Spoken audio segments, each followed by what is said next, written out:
and is actually trading higher. We'll talk about that.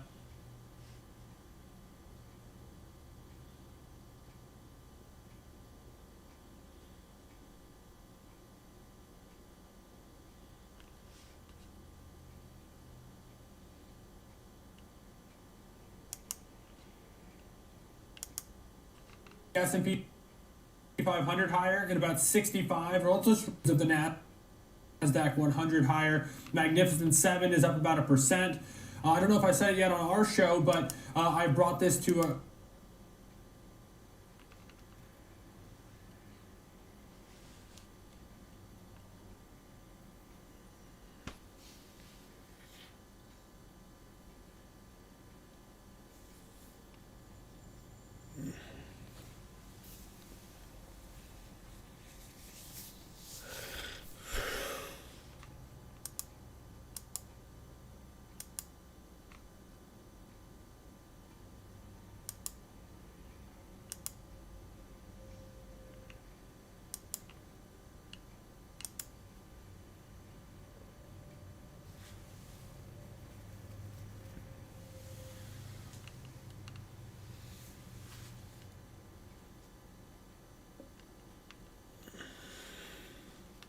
New York, you got to fly in the back of the plane. You know, those little ice cream things that come in the cup? I do. And then you have to scoop it out. But it was so hard that I broke the spoon. That's how hard the ice cream was. I'm searching when we're like... What are you looking up over there? When we're like here on the tariff scopes, because you're right, it could be sooner, but normally it could be all the way. I read that this morning. It's like, I can't wait till May or June to hear. And I'm also... Oh, there's some talk that it could be 3 or 4 weeks from now. I'm also hearing that the consensus that it is going to go against them isn't as clear. I know you're hearing it, but what they kept asking was, if he can cut off trade completely with another country, an embargo, why... How does it make sense? That was the Gorsuch question. And Kavanaugh and others. How can you not? And they used a 1% tariff. Right. How can you not levy a 1% tariff if you're allowed to do a whole embargo? It doesn't make any logical sense. I don't know. I was reading a lot of the transcripts and things that people were writing about, and it looked like some of the quotes from Amy Barrett was very negative. I don't know if you thought that in terms of the way she was asking some of those questions. She did not seem. Sometimes they don't. Sometimes they play devil's advocate. We'll see. I think. And then the other thing is that the administration would just shift to something else. And whether they use 232. Yeah, whether it actually gets dispersed back to come in, that's highly like. Here's what's a typical timeline: 3 to 6 months. Analysts in this case expect a ruling not before early 2026, given the complexity and stake involved. The other thing that was interesting, Cattell, who is suing on behalf of the small businesses for this, made an interesting argument when they were talking about remedies, about this idea of would you have to pay people back, and is that too complicated? And he said you don't necessarily have to decide that. You could decide to do it only prospectively. So I think that they were trying to find ways to get there. And that's why I thought, at least from the questioning, again, unless you think it's all devil's advocate. No, it definitely was sharply questioned. Do you want to hear I don't know whether we've run this through NBC News standards. I just think it's in our DNA to run things a certain way. But do you want to hear what we have to say about this? What the writers on this show have to say? I'm going to read it. Let me just... You tell me what the writers have to say, and then I want to know what Kalshi and Polymarket have to say. That's a good idea, because they're down. So they're in the 30s. Anyway. While you read what the producers have to say, I will read what the Polymarket Kalshi folks have to say. Because it was at 30 even before yesterday that it's upheld. You'll probably have that, and we like them now because they were right about everything in the election. You thought they weren't. I thought they were. Bill Ackman said they weren't right, and so I thought all of a sudden that was an interesting point. If Chitterelli was always 90-10 against, even though one of the polls, the Atlas Intel, had a 0.6% behind, and he lost by 13, which is what was the betting markets were saying. Okay, here we go. Supreme Court. I haven't read this. Supreme Court justices hearing arguments about the legality of aggressive tariffs imposed by President Trump. Both conservative and liberal judges sharply questioning the government's lawyer on the method used by the administration to enact the tariffs. Critics have argued that the levies infringe on Congress's power to tax. The Solicitor General arguing for the government called the president's tariffs regulatory and said that they, I'm not going to say the fact that because it's unnecessary, and that they raised revenue was only incidental, and that they raised revenue was only incidental. The court planned 80 minutes of arguments. They went more than 2.5 hours. It's unclear when the court will rule, but the Trump administration has asked for a decision to be expedited. Some key retail names impacted by tariffs rallying yesterday. I just want to say that I thought you read that very nicely and in a fair and balanced way. I got rid of the fact that because it's, if you read any Mervyn, because you are, such a grammatical. No, it's not grammatical. It's just superfluous. It means absolutely nothing. And if you read Strunk and White or Mervyn Block or anyone like that, get rid of it. Get rid of it. Going forward, get rid of it because at the end of the day, you'll be happy. Transportation Secretary, those are two worse things. Transportation Secretary Sean Duffy announcing the FAA will reduce flight capacity by 10% at 40 major airports starting tomorrow morning. What does that really mean? 3,500 flights?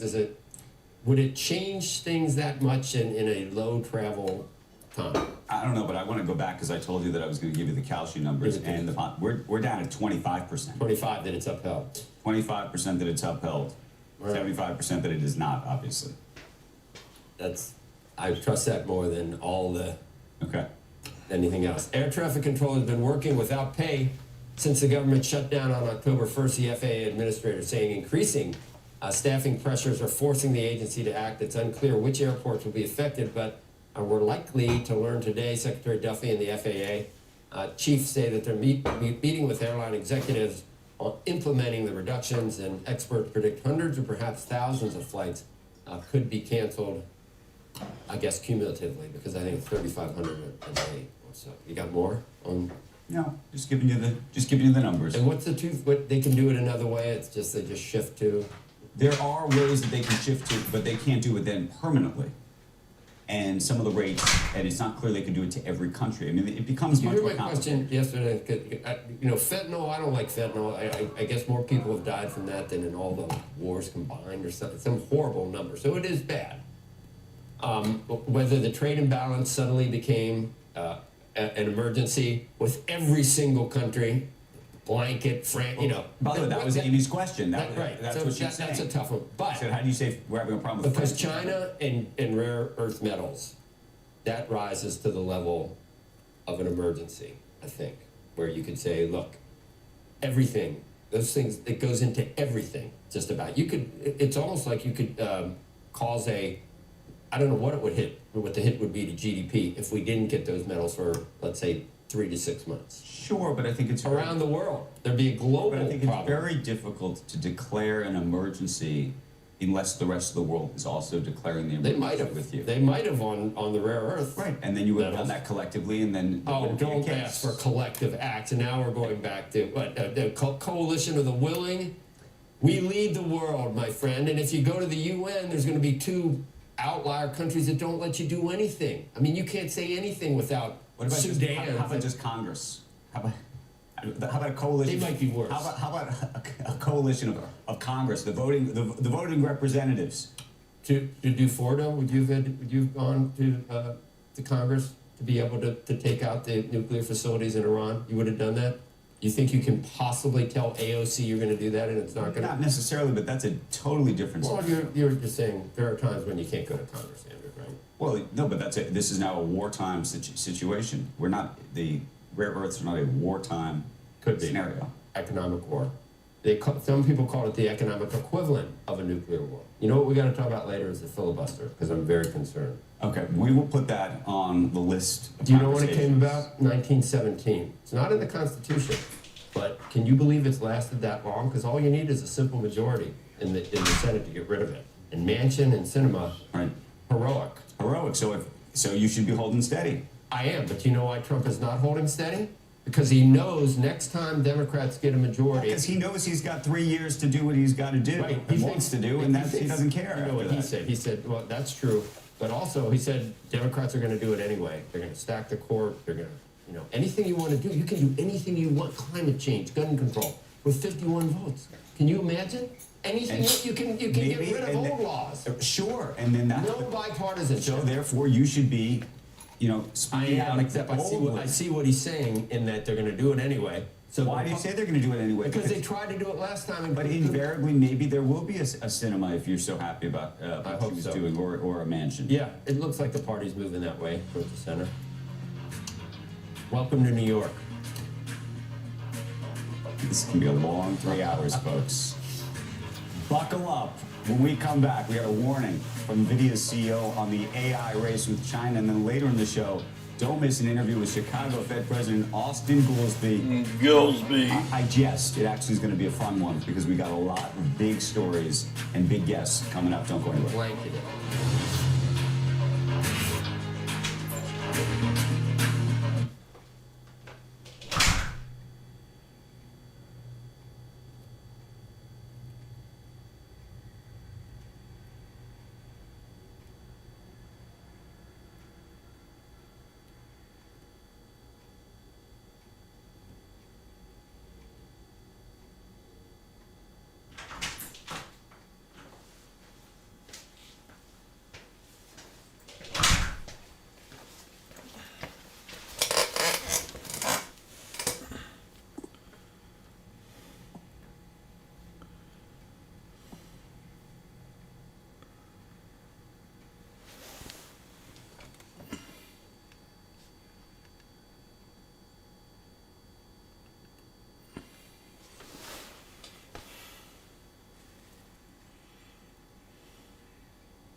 Welcome back to Squawk Box. NVIDIA CEO Jensen Huang. Welcome back to Squawk Box. NVIDIA CEO Jensen Huang sounding the alarm of the U.S. on artificial intelligence. He's now telling the Financial Times that China is going to win the AI race. In that interview, he highlighted a potential patchwork of state-based AI regulations in the U.S. and compared that with China, where energy subsidies are helping companies use local alternatives to NVIDIA's chips, even though they are less energy efficient. being held He back also told by the FT that cynicism. the West is being held back by cynicism.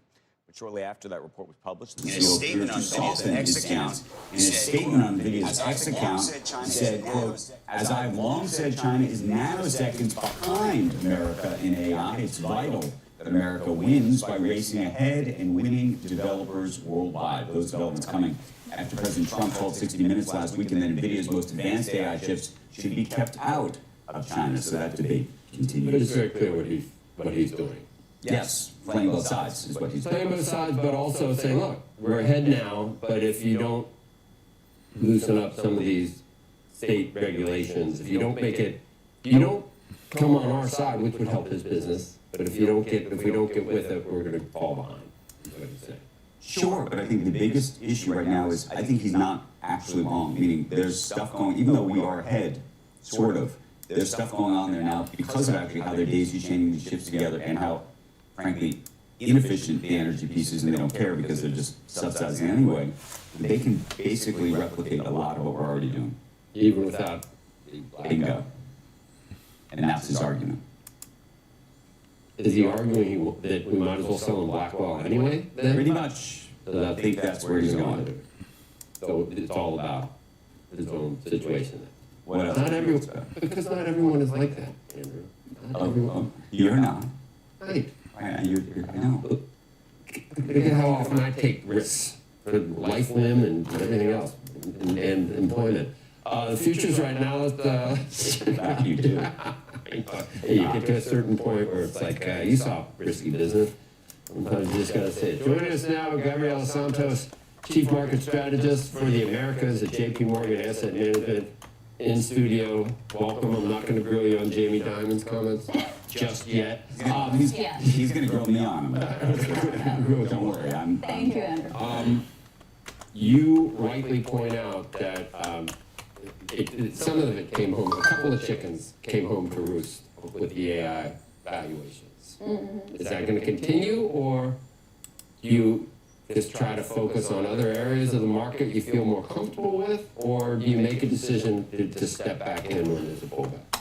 So I think in our conversations with clients, there's no real debate around whether AI is a transformational technology. Right. It's really much more how over-extrapolated it already is and staying ahead of the next waves of that investment. So I think in terms of the Magnificent Seven, earnings last week were a really important hurdle to have crossed. We still see extraordinary over 20% earnings growth in the group. And importantly, we do see monetization of it, for example, with cloud revenue growing 25% year over year. But you're already in the next phase for those hyperscalers, where there's a lot more differentiation and stock reaction after these magnificent earnings are reported. So this continuation of dispersion within the early winners of the AI story is really here to stay. The second piece that we talk to clients a lot about is actually what Jensen Huang was referring to there, which is around all of the other physical infrastructure you need for this, and specifically the power electricity question, which undoubtedly, with China having just less constraints around this, and the type of energy used and upgrading the grid system that they have, which is already more modern than ours, is a step ahead. And we worry that really the constraint for all of this adoption of AI is the electricity power question. So there's a lot of interest in investing in solutions here, especially in private markets and infrastructure funds, especially in contracted power companies, as well as those that are working to actually upgrade the grid, which we haven't done in decades and decades. You could even tie, I guess, not just is it subsidized in China, but they don't have the emission regulations that we still have that maybe Bill Gates wants to get rid of by now. But they're building coal plants. They're building. He should. He'll get there. But they're building coal plants I don't know how many a week. It's some unbelievable number. We're unable. We can't do that. We can't build nuclear really either quickly enough. I think for China, it's very early on a realization that yes, they also do have energy transition goals and a certain concern about how polluted things were getting and the quality of life, but they still are very much. You're talking about particulate pollution. Yes. You're not talking about CO2. No. They could care less. Just the Right. fog and pollution that you That's saw bad. everywhere. That's bad stuff. Yeah, that's bad. But they do take in all of the above solution, right? It's still coal and understanding that it'll take time to phase that out. It's nuclear, really, that's in China where we're seeing the opening of new nuclear plants. It's their leadership in certain renewables, especially solar and batteries. And of course, it's your traditional fossil fuels like natural gas and oil. And I think here in the US, it's two conversations. It's the source of the power and how natural gas has a really important role to play there before we have full renewable solutions here that are reliable and stable.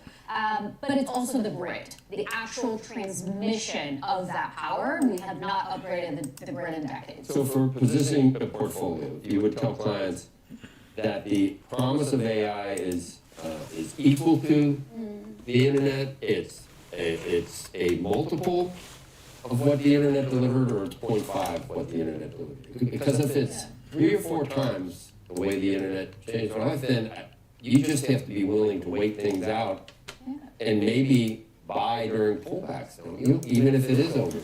And I think Are you telling people to do that? Stay in this stuff? we're saying, especially in the US market and certain Asia markets, that it's much more about the structural stories, AI being the main one here in the US, rather than trying to make a bet on the cyclical recovery of the economy.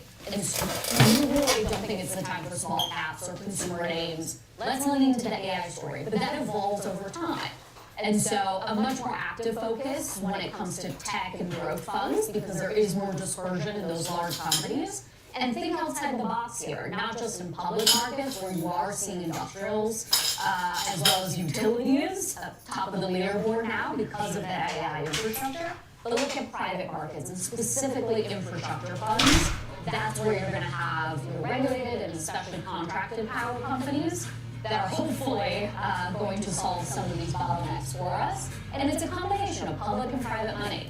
We can't just expect state government or the federal government to fix this bottleneck for us. What we realize is because stable companies with consistent earnings are 8 times earnings, these things, some of them are at 220 times earnings. I'm voting for her, by the way. For Whatever she was voting for. Yeah. Pretty much. You guys asked me who I was voting for earlier.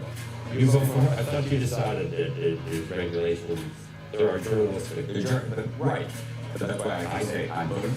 I violated so many that I'm aware. that I I'm don't aware. So is management. We're all aware. Take your We're all best aware. shot. Take your best shot. Coming up, a look. Thank you. Thank you. A look into how the wealthy are managing and spending their money. Plus, we're going to talk more about the FAA planning cuts to U.S. flight schedules. Key pilot union representatives are going to be joining us. Do not go anywhere. We're coming right back here on Squawk Box this morning.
back to Squawk Box. We got some new data on how the wealthy are managing and maybe even spending some of their money. The one guy who knows more about money and how they spend it is here at the table. He's going to spend it for us, Robert Frank. He's got the details. Good to see you. Nice to see you, sir. Back. Only a third of millionaires, in fact, surveyed use a wealth advisor, and among those who do, many are planning a change.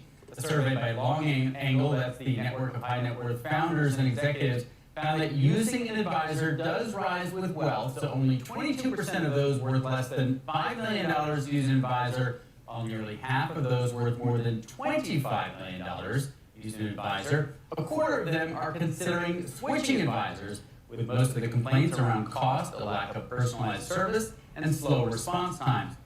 Now, the survey also asked millionaires to rank 14 other professional services commonly used by the wealthy, from personal trainers to private schools, accountants, and estates attorneys. Personal trainers ranked highest on the satisfaction score with a 9.3 out of 10. Personal sports coach, private schools, sports coaches also got high satisfaction marks. Accountants and estate attorneys, though, they rank below pool services. Therapy also ranked near the top. Yeah, because one's like you just need it. One like you need it, and the other one's like You want it. want it. Yeah, and in fact, when you look at therapy, this was an interesting one. Millionaires under 40 were 3 times as likely to use a therapist than those over 50. Now, That's just generational, isn't it? It's absolutely generational. Emotional health Right. being a much more important issue for this group. You can find all the numbers and how much the wealthy are paying per year for all of these services. That was really interesting. How much they spend on private schools, private trainers, all that stuff. That's going to be I read this a newsletter coming out in the next hour. CNBC.com/Inside Wealth. You guys have personal trainers, right? You certainly Yes, look like and I'm an emotional wreck, but I need therapy. Have you ever? Okay, are you willing to call Sure, that? years ago. I have never, but no, I have 3 dogs. Their therapy. They're your therapy? No therapist can come close. You're highly satisfied with your dog therapy. They're better than 10 out of 10. They're better than we are. They are. We don't deserve them. We really don't. I mean, after I joined the show, I thought I really got to get some therapy, right? I mean, You know what? But this is therapy, right? Is that what you're trying to suggest? I know This is therapy. 3 hours of therapy. This is therapy, but I support your efforts to get additional therapy wholeheartedly. I'm not going to put you down. Okay, I got one for Robert Frank that's just a curveball. Yeah. There are people in New York who I think, the wealthy, who might be looking for a therapist after yesterday's election. And more importantly, we're looking for therapy when they heard that Lena Khan Yes. was joining the transition team. Which just goes to show you, looking back at the Biden administration. I mean, she had a very important job, and we had her on all the time at home. I think we should have her back and talk about what's happening in New York So City. let's just know. Okay, so as long as we know what I mean, she is a Sure. No, but that's what and I'm she saying. was running a very important department Yes, in yes. Biden. Well, no, I wonder what it portends for business in New York. It's funny. Oh, it's great for business. It's awesome. A number of business leaders in New York reached out to me yesterday. I was traveling back from London, and it wasn't even the election result itself. It was when this Lena Khan announcement was made. Right. It was like they were sort of like frozen in place, and talked. I mean, some of the texting back and forth was more about sort of what had happened to the merger business. And obviously, there's a lot of bankers in the city, financiers in the city, and sort of what the approach is. I don't know if she's going to roll in the future.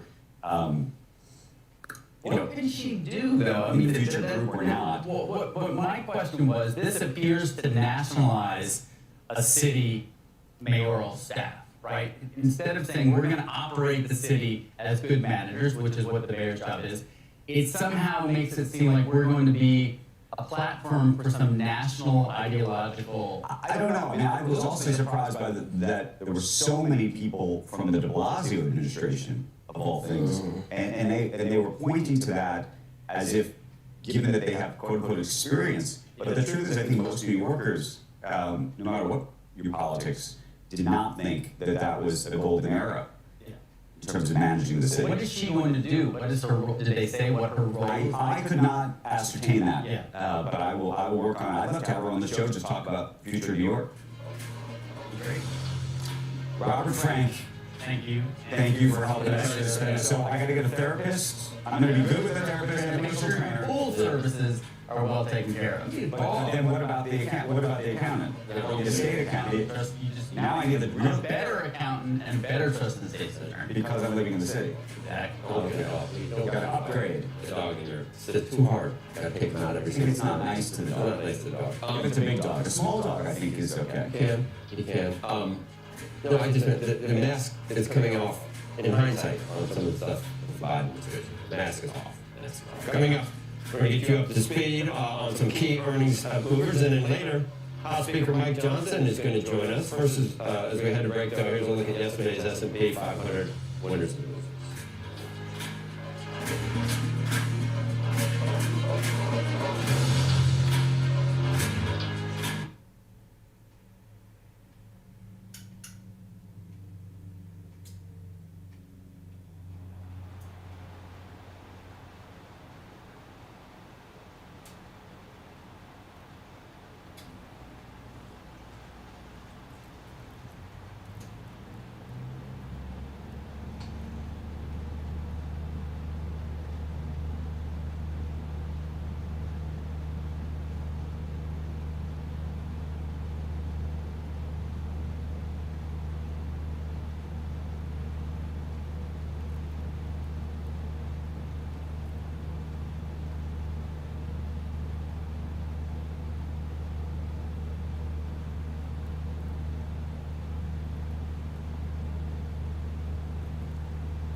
Welcome back to Squawk Box. The news just out from EchoStar. It's agreed to sell an additional $2.6 billion in unused spectrum licenses to SpaceX. You might remember back in September, EchoStar agreed to sell SpaceX about $17 billion in spectrum licenses. We'll show you where that stock is. It's up again now, 5%. I mean, this thing, just look at that chart.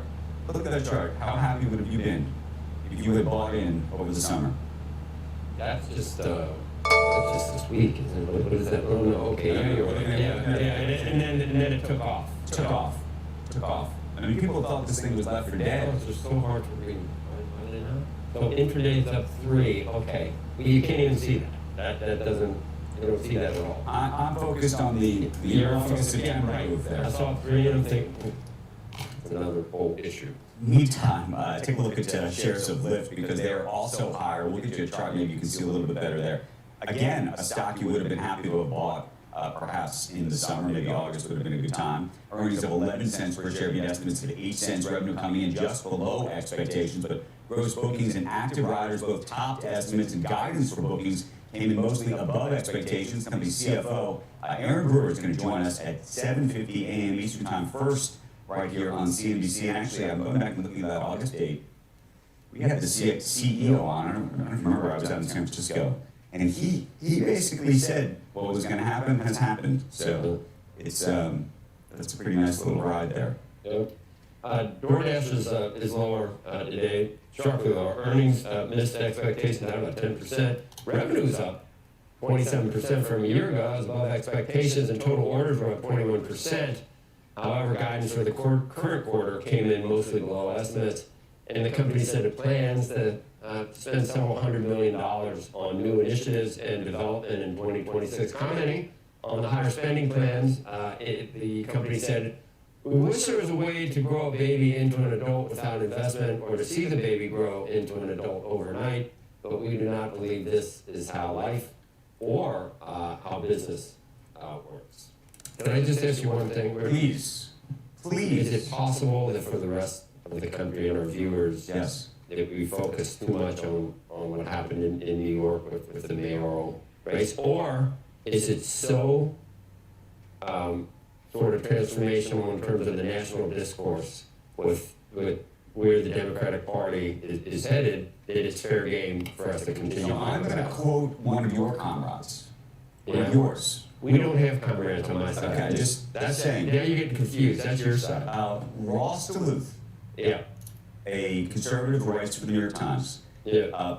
did an amazing piece in the past, I think, 24, 48 hours now, about how actually the attention that's given to mayoral candidates historically in New York is completely outsized, makes no sense, is based strictly on the fact that we, all the media, are in New York, and we're all navel-gazing, and that every candidate, I mean, he goes through it, every candidate that we described and talked about over the years as being sort of the next coming, people talked about it, never went anywhere. Bloomberg, people thought was going to be the next president. Giuliani was going to be the next president. Even when Eric Adams took the job, this was going to be the change in the Democratic This is Party. different this time. This is different this time. So he actually made the argument effectively that New York mayors, this is the peak. We'll see whether he's right or not. Maybe. We'll see. The center of capitalism, and this guy's a communist, so that's different this time. Navel gazing, I don't like that term. I don't want to look at my navel. I don't want to look at anyone's navel. The fuzz, the little thing, it just, oh. I don't want to think about it. Why do you say that? I don't want to, because that's the phrase. That's the phrase. Bad expression. Coming up, folks, it's a big day. Get your seatbelts on. Tesla shareholders voting on Elon Musk's $1 trillion pay package. Would the CEO really leave the company if he doesn't win? That is the question. We're going to discuss it right after this.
Welcome back to Squawk Box. Tesla holding its annual meeting today. Shareholders had until midnight to vote on Elon Musk's compensation package, which could be worth up to $1 trillion over the next decade if he hits all the numbers. Tim Higgins is with us, the Wall Street Journal's business columnist and a CNBC contributor. And the question of the morning, I think it's going their way.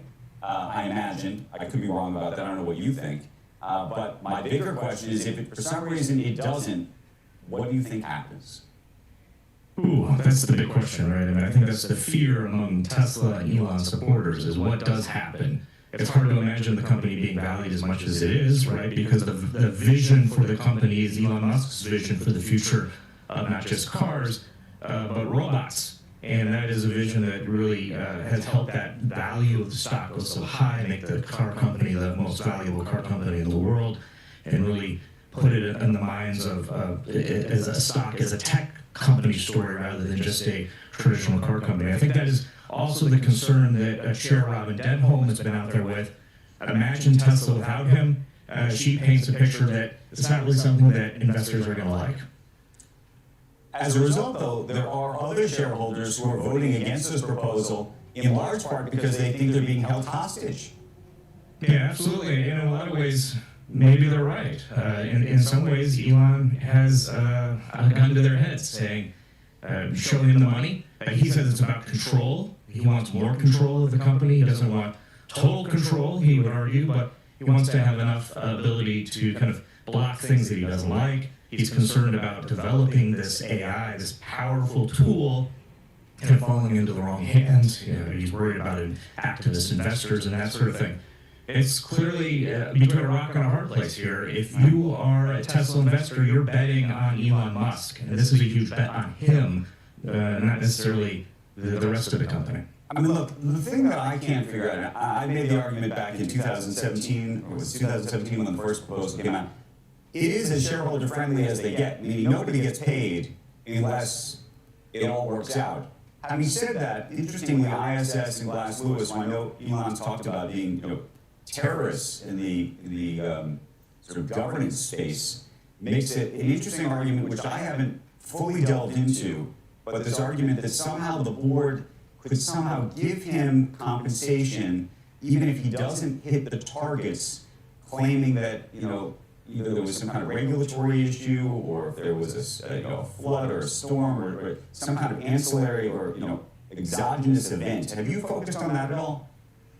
Well, if you just look at what the board has done just in recent months, they have used some of the levers they have to give him a kind of a huge reward, a stock.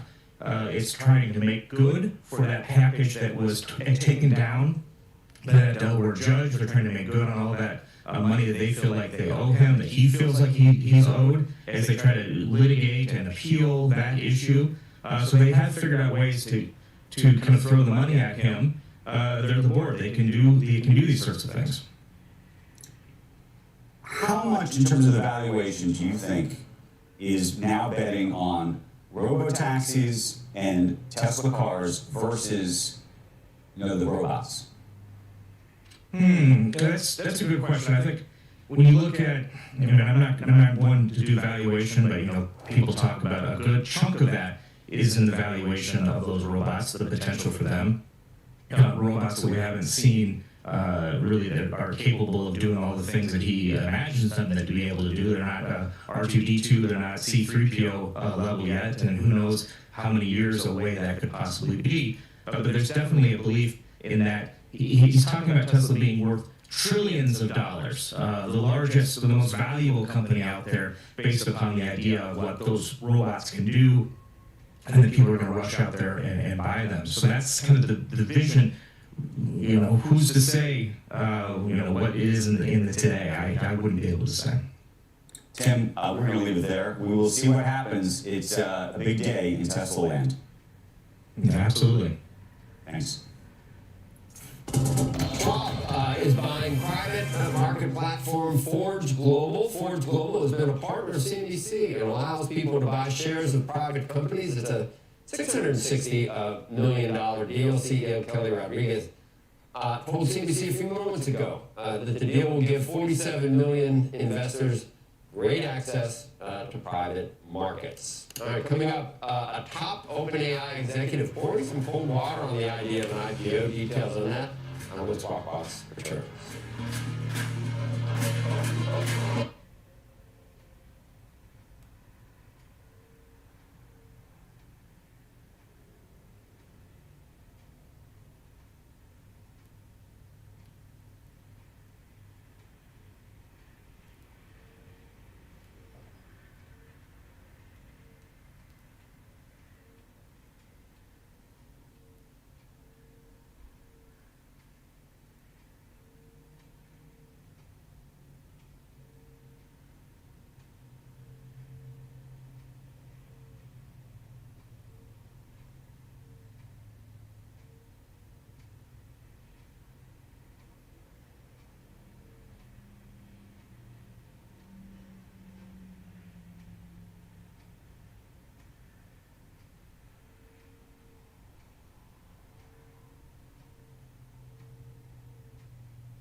OpenAI, the CFO says the company is not working on an IPO in the near term. Wall Street Journal reporting OpenAI could go public as soon as 2027. The CFO, Sarah Fryer, said the company's recent transition to a more traditional corporate structure doesn't mean it will immediately move towards an IPO. OpenAI Chair Brett Taylor is going to join us in the 8 o'clock hour. Revisit this. Coming up, the FAA cutting flight capacity at major airports amid shutdown-related staffing shortages. We got some reaction from a major pilots union. Tell you about that next and bring him on the broadcast. And then at the top of the hour, the Bank of England's latest rate decision got policymakers expected to leave rates unchanged, although the vote could be close. Maybe I should have stayed in London just for the Bank of England's decision. Could have felt more authentic when we brought you that news. Right? Yeah. Across the pond. 85% chance they're not going to do anything. You needed to come over. Thanks. High market odds right now say there's an 85% chance, as Joe just mentioned, that rates hold steady, a 15% chance of a quarter-point rate cut, and a 25% chance that the tariffs President Trump has put on are still on, when the Supreme Court's done with them.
Transportation Secretary Sean Duffy announced that he's going to reduce U.S. flights by 10% at 40 major airports starting Friday, impacting nearly 4,000 flights. Our next guest will give us a window into the government shutdown's impact on air travel. Captain Dennis Tager, we've had on a lot, American Airlines pilot, more than 30 years of flight experience. He's a spokesman for the Allied Pilots Association, a union represents 16,000 professional pilots. Good to see you. Dennis, what is 10% to the average person that's flying? What does that actually equate to? Do you notice that immediately? Well, 10%, if it's your flight, it's 100% of your day and your plan. So it's just the numbers. And the bottom line is Secretary Duffy has repeated his sole role is to maintain the safety margin. So what we've seen are these rolling delays every day that has happened when they have staffing shortages. And the air traffic controllers, they're doing heroes work, but we're just asking too much of them. So they've, Administrator Bedford, the FAA administrator, has said that they're starting to see reports coming in, even from pilots, about fatigue for the air traffic controllers. And this is the right thing to do. You're getting ahead of something before there's an incident or an accident. So Secretary Duffy is leading in this. We stand with him. Our president of our union stood with him and Vice President Vance, demanding an end to this shutdown. When it comes to the airlines, it's not a political debate. When it comes to safety and security, we've actually endorsed, along with 40,000 other pilots represented by other unions, the Teamster pilots, NetJets, to do the clean CR, vote for the clean CR. We need an immediate vector to clear skies and not a meandering path. While the negotiations may be righteous, we don't have time for that in my cockpit. I agree with you wholeheartedly. There's nothing that mind-boggling about a clean CR. It should have never gone this far. It should have never happened in the first place, and it should end today. Take another vote, and people of good faith on the other side, on whatever side, need it's only 5 Democrats, and you'd have it. And now we're really, this is where the rubber, well, it's not meeting the road, but this is where the issues are in the sky. Are we talking, Dennis, the airspace? Is it around what we would think of the most busy airports? Is that where we're really concerned? New York and Chicago and Los Angeles and Dallas? Is that where we need to be concerned? Well, we need to be concerned across every airspace. Like I said before, if it's on your airplane and there's a safety margin invasion, we're going to protect that. And that's going to happen. The airspace is going to remain safe and secure, but you need to adapt to it. And what Secretary Duffy is doing prior to this announcement is reducing the amount of traffic coming in. And that's just the right thing to do, because above all else, we've got to keep the system safe and secure. And I want to add a little nuance into this. Right now, airlines, we model for Mother Nature, but we don't model for government nature. And when we staff the airline for pilots, reserve pilots are there in case there's disruption or delays and a pilot times out, which is starting to happen. We fly full schedules. The FAA has limits on how long we can fly during the day for safety reasons. Pilots time out, you bring in a reserve. They're already starting to use the reserve pilots that were planned to be available for that important Thanksgiving season. So we're already nibbling on the Thanksgiving turkey. And frankly, when it comes to operations, that's just a mess, and it's got to stop. So the delays that we're talking about, and just the whole notion of things gumming up the works because of what's happening, that puts strain on pilots that are waiting to perhaps have to step in, because there's many more delays and they're waiting much longer. So it's not just the air traffic control. Yeah, pilots time out. I was out flying. Our pilots fly 12-hour days. You got about an hour and a half to play with, maybe 2 hours. You get a delay in there, you time out. You're not legal to fly. So the areas, it's just like if you had 2 guests at the same time on your program talking about 2 different subjects, there's no way you can get it done. So our air traffic controllers have stepped it up. They're coming to work. They're not getting paid. They're human beings. If I had a crew member that said, hey, I just got done with an Uber shift, and I was down at the food pantry getting things squared away, had an argument with my spouse because we don't have the money to pay for our family's needs. Hey, let's go fly. I would say, hang on a minute. Is your head in the game? You're trying, but you're a human being. And that's what Secretary Duffy is going to avoid, and we stand with him.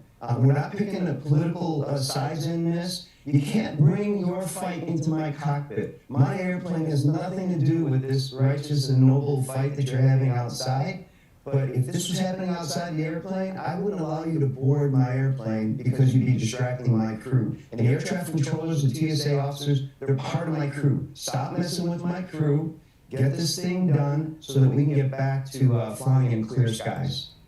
We'll talking to Speaker Johnson later. We'll pass along some of your comments, maybe, Captain. Thank you. Good to have you on this morning. Thank you, Joe. You're welcome. It's 7 a.m. now, past 7:02 actually on the East Coast. You're watching Squawk Box on CNBC. I'm Joe Kernan, along with Andrew Ross-Sorkin, who made it back all the way across. Even with the flights, we made it back into JFK. Into No problem. Smooth sailing. Smooth sailing. What time? It was late. It was late. I'm not gonna ask you. But I will tell you, no line of global entry, and the TSA folks were as nice as humanly possible. You did. All right. Excellent. And then an Uber to your easy. I called Pete. You did. I stretch. I needed to get the whole team out to take care of me, the bags, Nothing less. all the things. U.S. equity futures at the summit. A lot to talk about after a pretty good session yesterday. It came after some, maybe some not so great sessions in recently with the AI, whether it's a bubble or not. Some bear sort that came out. Treasury yields this morning. I saw we're ticking higher, 4.13. I saw 4.14 on the 10-year. Earlier. Okay, you almost stayed in London for this. It better be big. Oh, here we go. Breaking news from the UK. The Bank of England holding interest rates steady with a vote of 5-4 in its statement. The BOE saying if progress on disinflation continues, the bank rate is likely to continue on a gradual downward path. Yeah. And that's what Jeeves was telling us last night. We were discussing in the car back what we thought the Bank of England was going to do. Ask Jeeves. And he was very, he was betting on polymarket about no. 5-4. It sounds like the Supreme Court. Well, it also just represents the dissension that's now happening in all of these central bank But the boards. bias is down. Bias is lower. Pfizer preparing apparently to sweeten its bid for Metsera amid a bidding war with Novo Nordisk. We had the CEO of Novo on yesterday. Multiple reports say Pfizer was racing last night to submit a bid ahead of the expiration of its merger agreement, which it already had with Metsera until Novo Nordisk came in. It was going to do that at midnight if it didn't improve its offer. A Delaware judge rejected Pfizer's bid to temporarily block Metsera, I'm going to ask you about this yesterday, from ending its merger agreement and accepting Novo Nordisk's latest offer.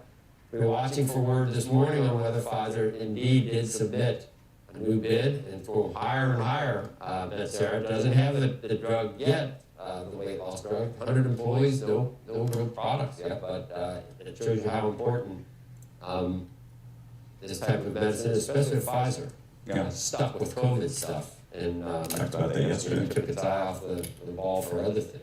Let's talk about this big story. NVIDIA CEO Jensen Huang stirring up a bit of controversy this morning. The FT reporting that he said that China is going to win the AI race. He also said the West was being held back by cynicism. And then just a short time later, he softened those comments, going online and saying, as I've long said, China is now seconds behind America in AI. It's vital that America wins by racing ahead and winning developers worldwide. So clearly a little bit of a walk back.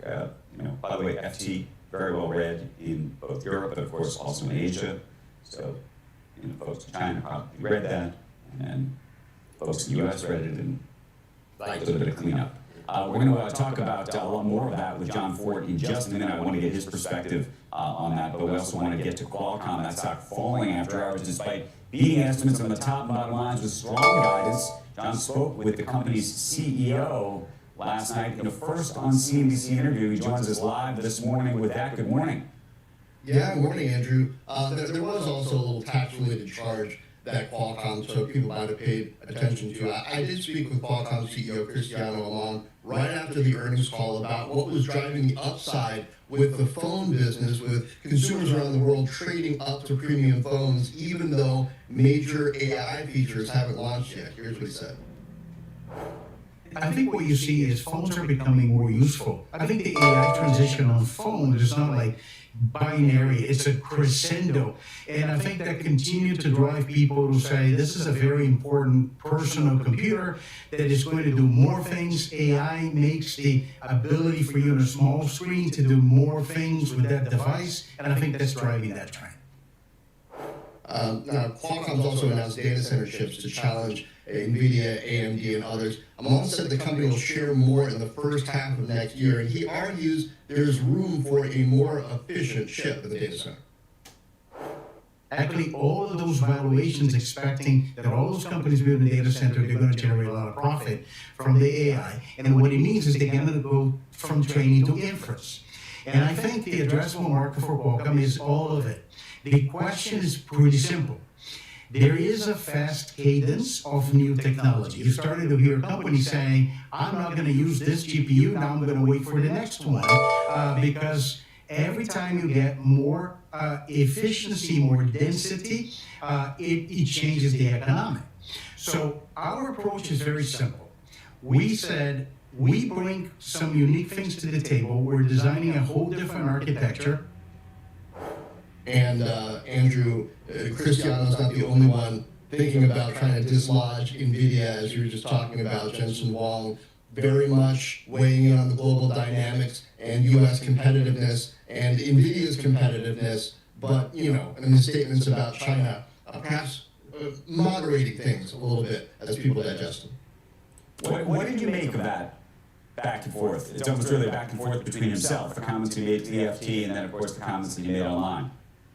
Well, I think part of what's happening is standards are being developed in AI globally right now. And part of it's depending on what infrastructure do you have to build on, no matter what region in the world you're in. If you've got NVIDIA right now, NVIDIA's hot, and you're building on that, and you're locking in your software development and all of that on top of that infrastructure, well, then it's going to be harder to switch later if the flavor of the month chip comes along. I think for a lot of people in the industry, the thought is, well, if there are different regions, different countries that don't have US-based technologies available, they're going to develop on something else. And maybe it's not quite as good, but maybe it's good enough for them to do some software work that makes them more efficient. And once they're locked into something else, well, then if things thaw out, maybe they don't adopt the US-based technology, and that starts to work against the U.S. So I think that's some of the dynamic that Jensen's talking about there. If U.S. companies, even for good national security reasons,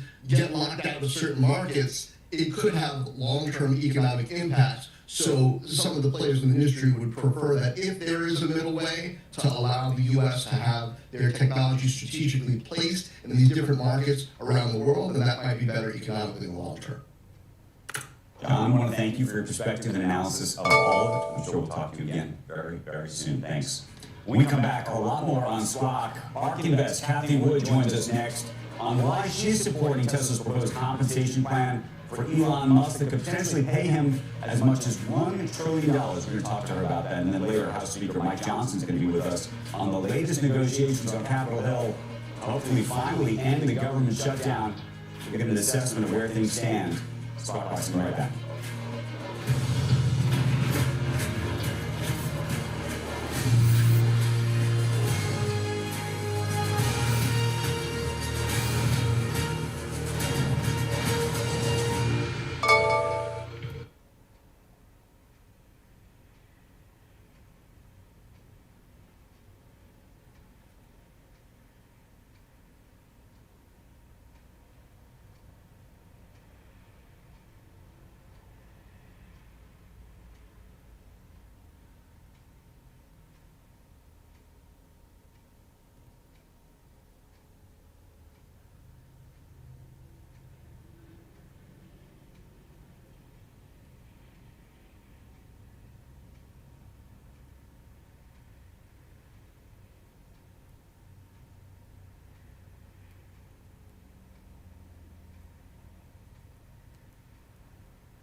Welcome back to Squawk Box. Tesla holding its annual meeting today. We are awaiting results on the shareholder vote on Elon Musk's pay package. And joining us right now, first on CNBC, is ARK Invest CIO and CEO Kathy Wood.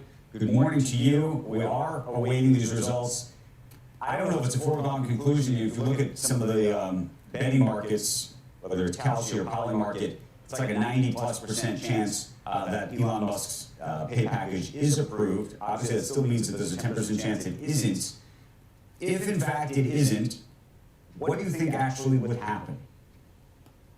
Andrew, I don't know. Now that the prediction markets are where they are, we're not thinking about that. We're on to, okay, once they're done with, or once they've launched robotaxis, how long will it take to launch and scale humanoid robots? So it's a very big story run by the most productive human being and visionary human being on Earth. So we think he deserves this pay package. And if he delivers 41% compound annual rate of EBITDA growth, so that's bottom line, for the next 10 years, that will put Tesla in rarefied territory. Never has a company anywhere near this size done anything like that. And that will bring a lot of other people along.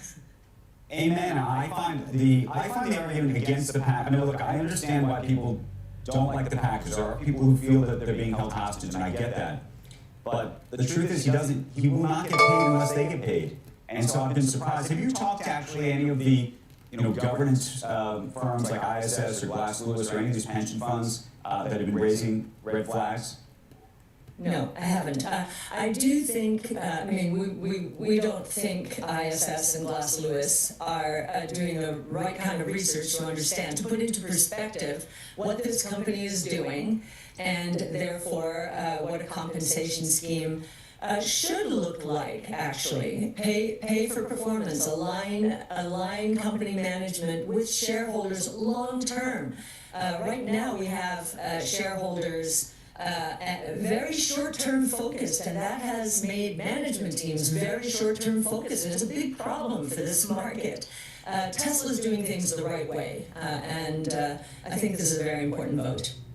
When you look at the valuation of Tesla and just your projections for the company, how much of the math for you is about robotaxis versus humanoid robots and whatever else comes after that? Right. Well, so we have a 2030 price target of, it's published, it's out there, 2,600. Hasn't changed in quite some time. 90% of that valuation is a function of robotaxis. We have very little for humanoid robots, and we're doing the research right now to understand how difficult it will be to scale humanoid robots. The problem, or the humanoid robot problem, complexity, is multiples of robotaxis. Now we think Tesla is in the best position because it's already a robotics, energy storage, and AI company with robotaxis. So it's a good part of the way there, much further than most companies, I would say. And so we have very little in that 2,600 for humanoid robots. To the extent humanoid robots evolve faster than we're expecting, then that price target goes up. I want to switch gears for a second to some of these comments. You and I have talked about AI for a very long time. We've talked about AI in the U.S. versus this sort of AI, I don't know if we'll call it a war that we're in with China.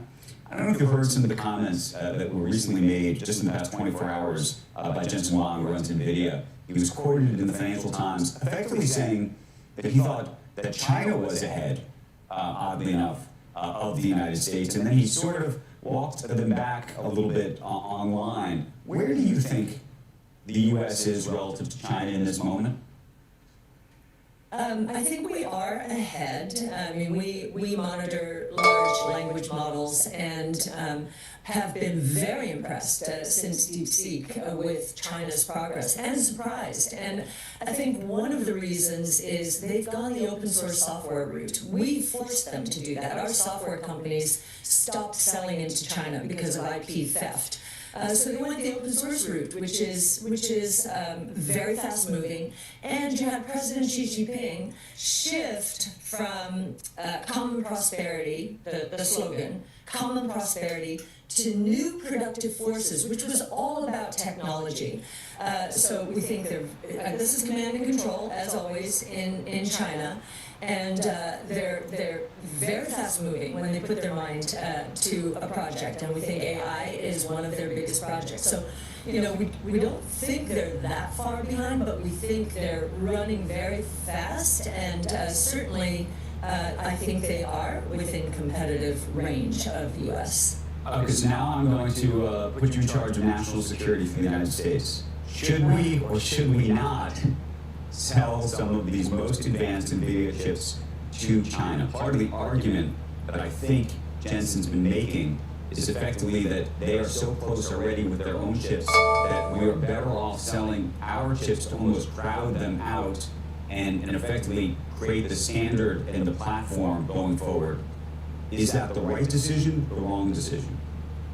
Gosh, this is a complicated one because I know people on both sides of this issue. And, you know, I think President Trump's modus operandi is, if you believe China is the competitor or the enemy, keep your enemies closer. So I'd probably be a little bit closer to Jensen Huang's position on that score. But it's a tough one. I know people on both sides of this issue and people in the Defense Department who really believe this is war. You know, it's a different kind of war, but it is war. And then two final questions for you. You know, you almost can't go a day without somebody saying we're in an AI bubble. Maybe we are, maybe we aren't, maybe we'll be for the next decade. So maybe it doesn't pop for quite some time. How do you think about the economics of AI with some of the big model companies and others who aren't necessarily making profits yet, but of course are making massive commitments to data centers and other things to fulfill this future that I think we all want? I think there's probably some questions about that too, but nonetheless. I think there's a lot of scar tissue from the tech and telecom bust. That was too much money chasing too really few opportunities. The technologies weren't ready. The costs were way too high in the late 90s, early 2000s.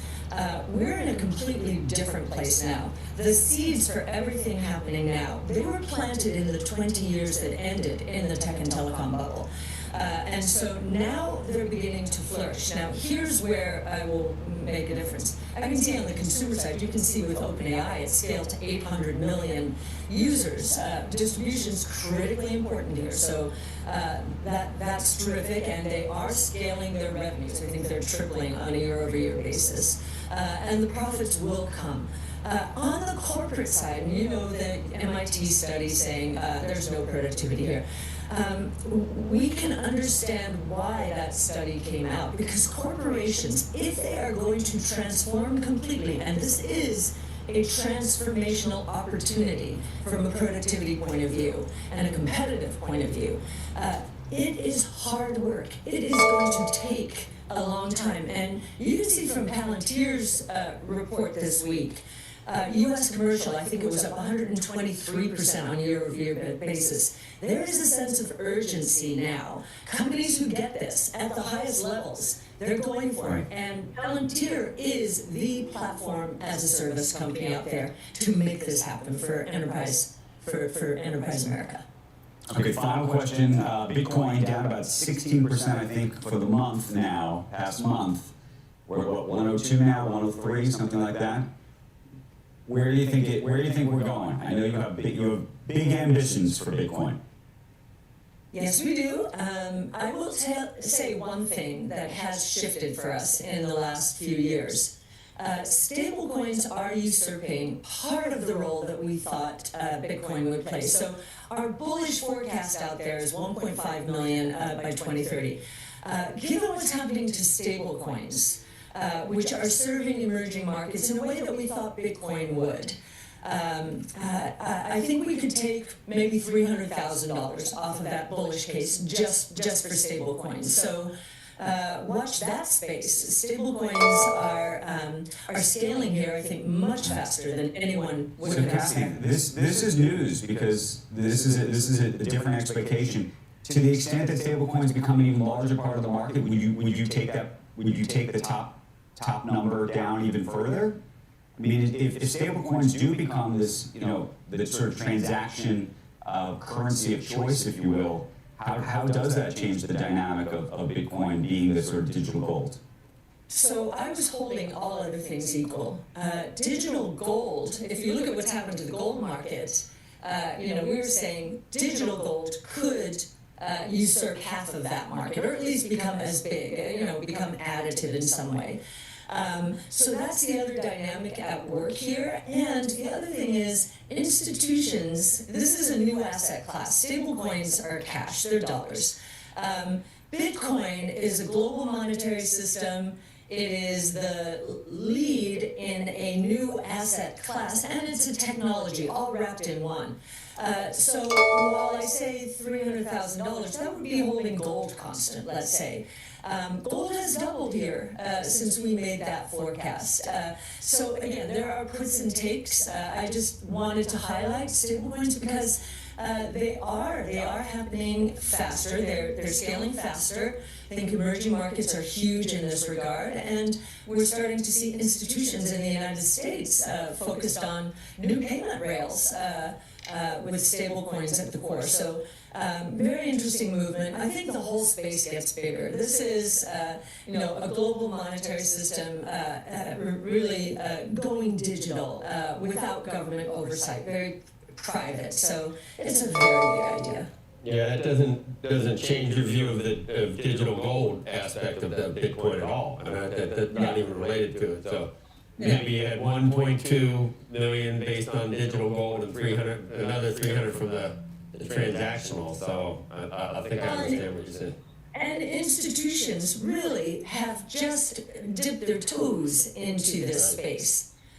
We've just started, so we have a long way to go. You don't have to ensure, there's a lot of things that are better than gold about Bitcoin, and most of the most important things are the same. So it's either better or the same. So it could at least be half. It could at least be half of gold. Absolutely.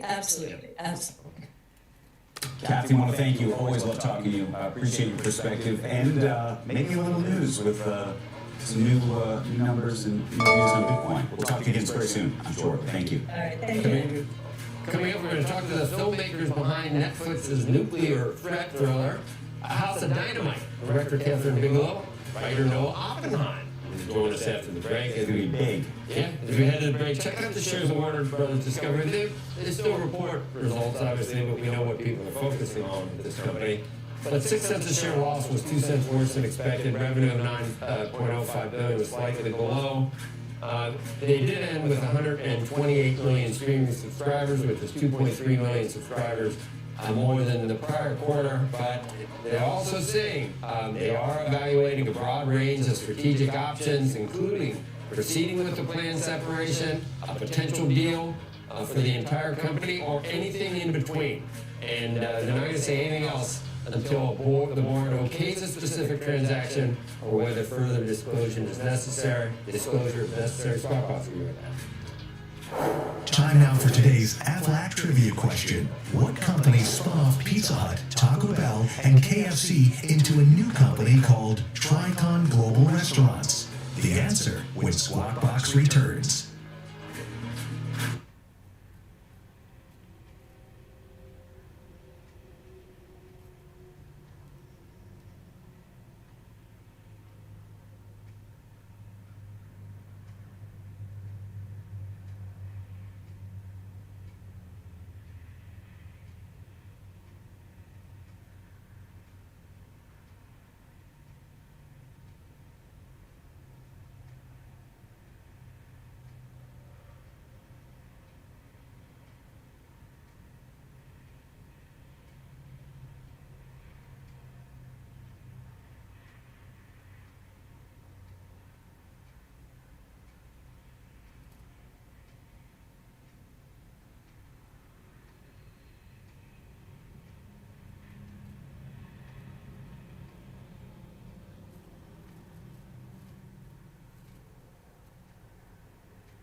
answer to today's Aflac trivia question. What company spun off Pizza Hut, Taco Bell, and KFC into a new company called Tricon Global Restaurants?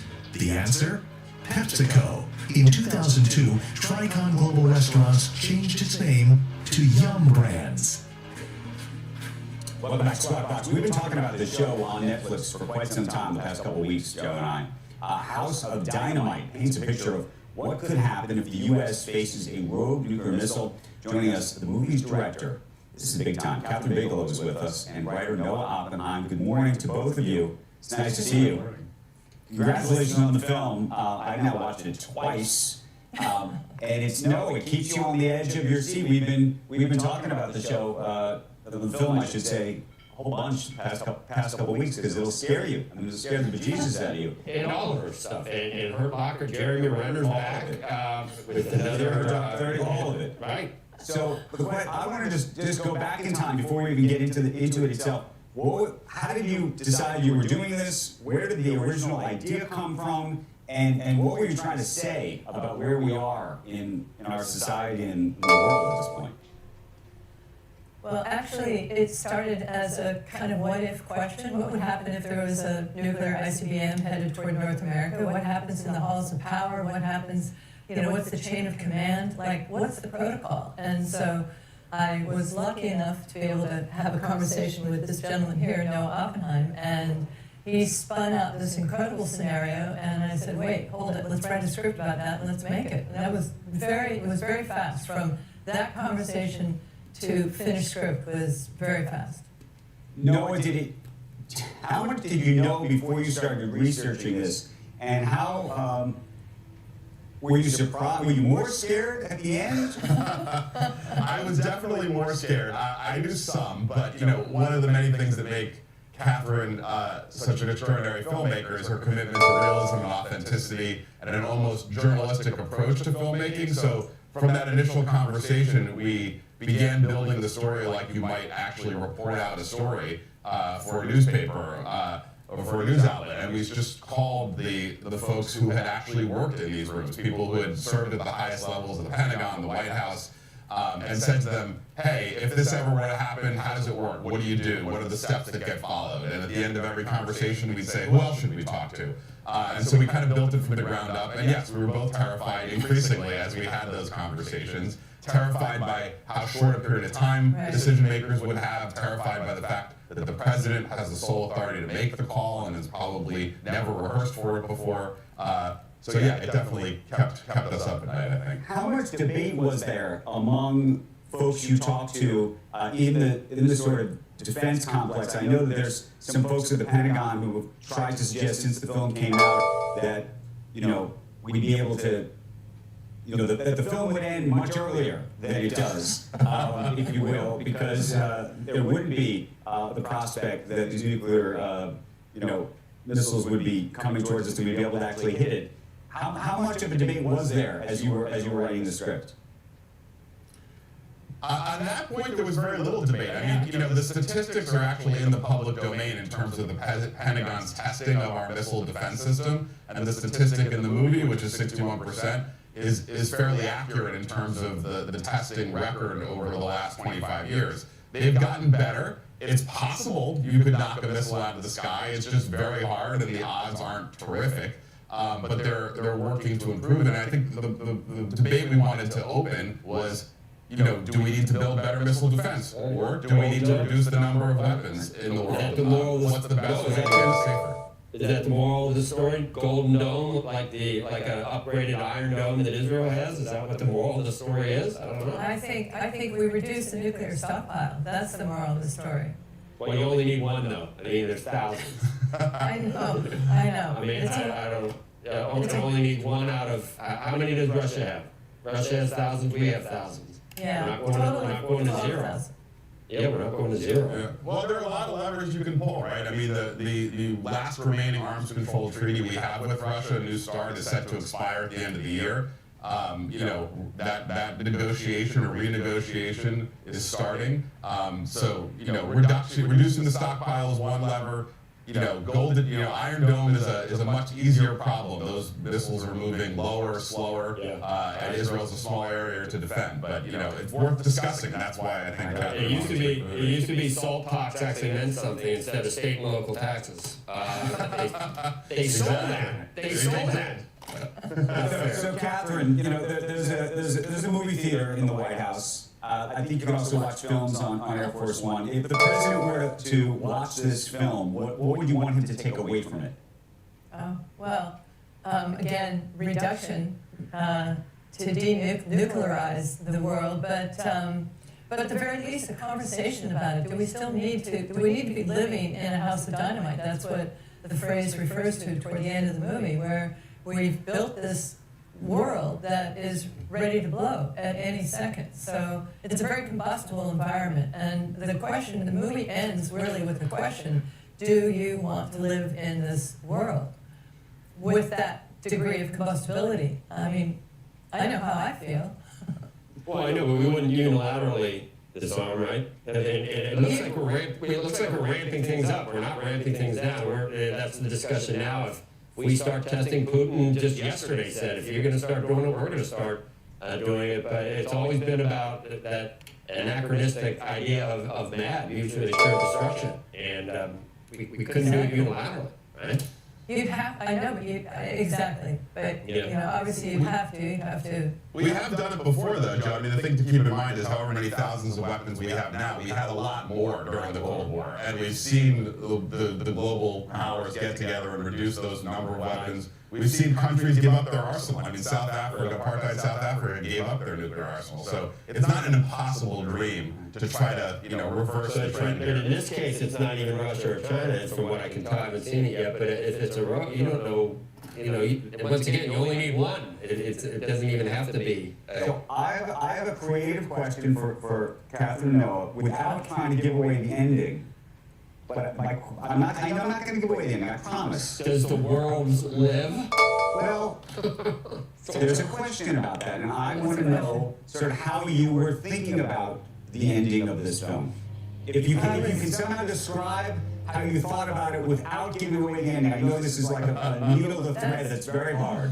That's a little bit difficult, but I think the way to talk about it is really that the movie ends with a question, and questions are kind of messy and ambiguous, but it's really up to the audience to answer it. So I give it to you, Andrew, to tell me how it ends. Well, I'll tell you this, it forces you to think a lot and to feel something, which is one of the great signs of a great film. It ended with Rosebud? That makes No. It did not end with... Catherine Noah, we want to thank you. It is a great film. Thank you. I encourage you to watch it. It does make you think a lot, Joe. And you're always looking for something good to watch on Netflix. This is it. Looking for something good to watch. It's not something that I can never sleep again. No, I'm gonna watch. I love Hurt Locker. I loved it. And you're up there, yeah. It's riveting. And this is the same, I guess. Yes, it is. Coming up, actually, what I am going to watch, I mentioned Jeremy Renner, Mayor of Kingstown. Started.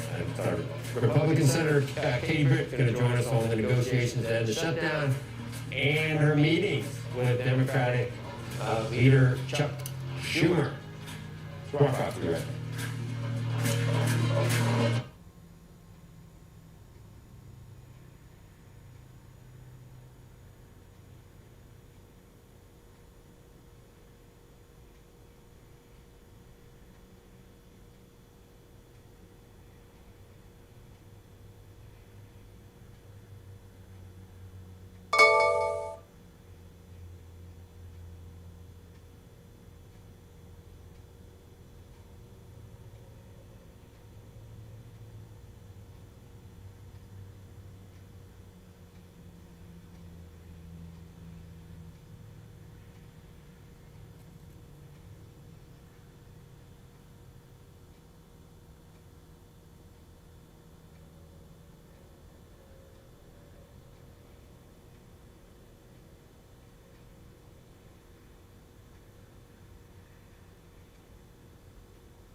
It is day 37 of the government shutdown. Bipartisan talks continue on Capitol Hill. Join us now, Republican Senator Katie Britt. She's been playing a key role in discussions. I don't know how much you can tell us, Senator. Who is Senator Collins involved? Who's involved on the other side of the aisle? Everyone? Yeah, so Senator Collins obviously is taking a lead with her role as chair of appropriations. We are working with other members, obviously both within our party and across the aisle. Look, this started last week because I realized you can't break a logjam without having conversation. And so sitting down with Senator Schumer and talking about that we really need to get back to doing the work of the American people, and that means passing appropriations bills. Under Senator Collins' leadership there in appropriations, we've actually marked up 8 bills, and 3 of them have passed the Senate floor. Utilizing those 3 bills and thinking, how can we show the American people we're working and break this logjam, making sure that we get the government back open, was a key priority for me. These 3 bills, Joe, are essential. They are SNAP benefits, they are WIC benefits, they are military, VA, the Veterans Affairs. You've also got Capitol Police and others that would be in this package. If we're able to pass these bills, it takes those things off the table for the remainder of the fiscal year, actually funding them and doing the job that the people sent us here to do. So all of that starts with conversation. Have been really pleased to be able to work with people on the other side of the aisle that want to see a pathway forward. I've been in talks with the White House and leadership and working in between those to try to actually open this up for the American people and get back to doing our job. It's been a long time since I saw how a bill is made. So work with me on this. Could you attach these appropriations just to, it would be not quite as clean of a CR, but could you just attach it to a CR that extends the November 21st date? And would Democrats want a 1 year, would they accept a 1 year extension of the the Obamacare subsidies from the pandemic? Would that be a 4th thing that's put in there? Is there discussion of that? And A, would Democrats accept that? And B, would Republicans give them that? That's the bone they've been asking for. Yeah, so obviously you have a couple of different things working here. So this 3-bill package has passed the Senate. It passed at the end of July. That was actually the first time we passed these types of appropriations bills and since about 2018 on the Senate floor. So really showing that we meant business and wanted to get things done. These bills have been conferenced with the House in an informal way, trying to make sure that we're all on the same page. Putting that bill on the floor, a vehicle could ride with that, a CR, extending the date to another date. Because as we know, obviously, November 21st is right around the corner. And so giving us time to do more work, giving us time to pass more appropriations bills is the goal. Look, obviously, there's been talk, and Leader Thune has said, both publicly and to members of the Democratic Party, that he will absolutely give them a vote on ACA. That's nothing new. And so figuring out a pathway forward on that, we also have the NDAA that we'll have to kind of come back to by the end of the year. So we've got a lot of work ahead of us. But this would give us a vehicle to be able to move that and to be able to extend that CR date. And look, Joe, it's important that our Democratic colleagues come to the table. I have heard a lot of stuff in the last 24 hours about, well, maybe they'll wait another week because they won the election. Joe, I think that is completely selfish and short-sighted. I think winning blue seats in blue states is nothing remarkable. But what it is remarkable is the impact that this is having on average Americans, normal people, people who are having to go to food banks, Joe, people who are not getting paychecks. I can't imagine the arrogance that it would take to walk past Capitol policemen that aren't getting those paychecks and then not wanting to find a pathway. Short-sighted and selfish hasn't stopped anyone yet, so I don't know if that's going to do it. Do you really think the Democrats would go for just those 3 and not? They are not going to accept anything about a promise for negotiating the subsidies. That's what's been the hold up all along, hasn't it? Yeah, well, Joe, there are other things that are involved in this that I am not at liberty to kind of put out in front right now, but I think that there are things that that are kind of building this up in a way that will allow this to move forward. And I am hopeful that the Democratic colleagues come to the table. Now's the time to actually get to work. That's what the American people sent us here to I do. wish we had time to talk about the filibuster, and we were talking about that off camera. It's been since 1917. And I was pushing back on President Trump, saying to get rid of it, but the next time the Democrats are in charge, they're going to get rid of it. I'm almost, unless there's like a mansion or a cinema around, and his viewpoint is, why not do it now? They're going to do it anyway, and do everything you want for the next year before the next election. I don't know. Do you think that it'll be gone? The Supreme Court will be packed. There'll be all kinds of things that happen. The Democrats do have a majority in the Senate. Yeah, look, President Trump made a very compelling case yesterday. He talked about what is in front of us and what we need to do for the American people. Obviously, he has a robust agenda, and it is on us to work to get that through, and we are absolutely committed to doing that. Leader Thune has said that the votes are not there for moving that, but we do have pathways that we can pursue that ultimately help us achieve his goal. But I think everyone is in conversation, because what we're seeing is unprecedented obstruction by Democrats. We saw that on the nomination process, Joe. I mean, I did the research and kind of put it in front of the conference in order for us to change the rules in that setting. You saw them let no nominees go through this Congress by voice vote or unanimous consent for President Trump. And at the very same time, in the calendar year for Obama, in his first year, he had 292 that went through. So we're seeing this unprecedented level of obstruction. And unfortunately, the Democrats, that causes this institution to break. So all things are on the table, and we're trying to find a pathway forward. Well, we're watching.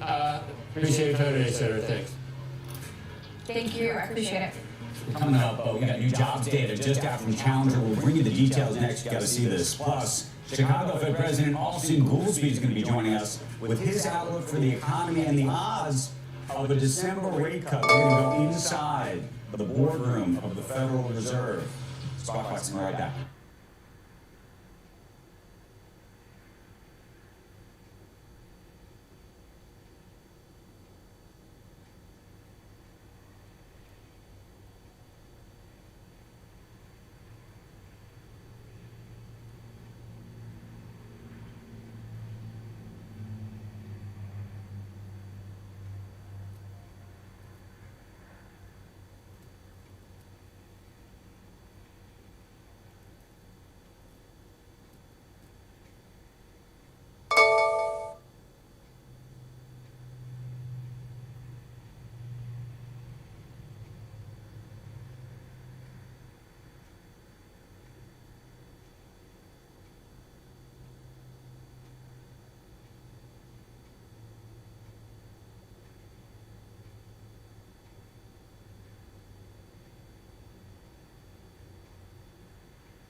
Amid the government shutdown, markets are looking for clues about the health of the job market. Steve Weisman joins us with the latest numbers from Challenger on job cuts. What's going on? Yeah, well, this is like a clue from like a cough or a sneeze or whatever. But announced corporate job cuts, Andrew, in the U.S. surging past 1 million so far this year, with 153,000 new layoffs announced just in October, according to Challenger. That is the worst October since 2003. Here are the numbers: October up 153. That compares with September. That's 100,000 more than September, and 100,000 more than this time last year in October 2024. Andy Challenger commenting, some industries are correcting after the hiring boom of the pandemic, but this comes as AI adoption, softening consumer and corporate spending, and rising costs drive belt tightening and hiring freezes. Announced layoffs don't always lead to actual cuts and could take place from attrition, but the report puts in perspective what we've been reporting here day after day, week after week. Series of marquee announcements unveiled in recent weeks across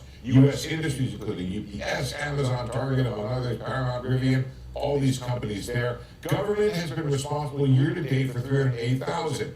But look at that, Tech 141, that could be where you see a lot of the AI, maybe some in warehousing, but a big chunk of that's going to be UPS, as well as potentially some hit from reduced flows of trade. Retail is up there, as is services at 64,000. You take out the Doge cuts, the number's a bit better at 800,000, but still well above last year. Challenger doesn't see much in the way of hiring, saying announced plans are 35% below last year, and they're skeptical about the number of new hires for the holiday season. For some on the Fed, this data, together with other reports, could be the sign they're looking for of job weaknesses about whether to cut in December. Well, guess what? We get to ask a member of the Fed that question directly, 8:30, when we sit down with Chicago Fed President Austin Goolsbee. Andrew, go. It's going to be fascinating to hear what he's got to say about all this. Yeah, we have a lot of mixed data. We have the challenge, the ADP was up a little bit, 42. The ISM headline was better, and you saw this, the bond market sold off a little bit that way, 415 on the 10-year. I don't know if that's true this morning. Okay, so before we get to, because we'll talk to Austin later, you have the dual mandate. What do you pay attention to in this world? Because it's such a blunt instrument. The answer is yes. I think I'm willing to believe that we've hit bottom and we're on our way back up. For what jobs? Yeah. So that means you don't cut. I think AI allows you to cut because of productivity gains. I think we. But what about the demand for capital from all of the? We can have the best. We can have the best of both worlds. Don't talk about raising. No, should that raise the no, I mean cut. Keep cutting. No, keep cutting. We got to run, but we're gonna come back. We got all the literally less than half an hour. Only 3 more cuts built in. When we come back, folks, Lyft shares, they are higher this after an upbeat earnings report. We got the CFO who's going to join us next to break it all down, first here on CNBC, and then later we will talk AI with Brett Taylor. He is the chairman of OpenAI's board and the CEO of AI company Sierra. Always has a fascinating perspective on where all of this is going.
Welcome back to Squawk Box. Lyft reporting better than expected earnings in its latest quarter, and the company's now giving upbeat guidance, saying the gross bookings should accelerate into the end of the year. Joining us right now is Lyft's CFO, Aaron Brewer. Good morning to you.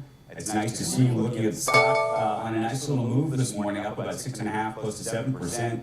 You're now at $21.42. We were saying if you move that chart back just a little bit, last time I talked to your CEO, I was out in San Fran, sitting where you were, and the stock has really taken a nice move since August.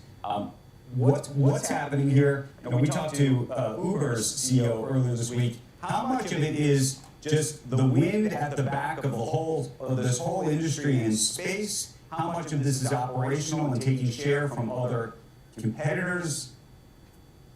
Yeah, great question.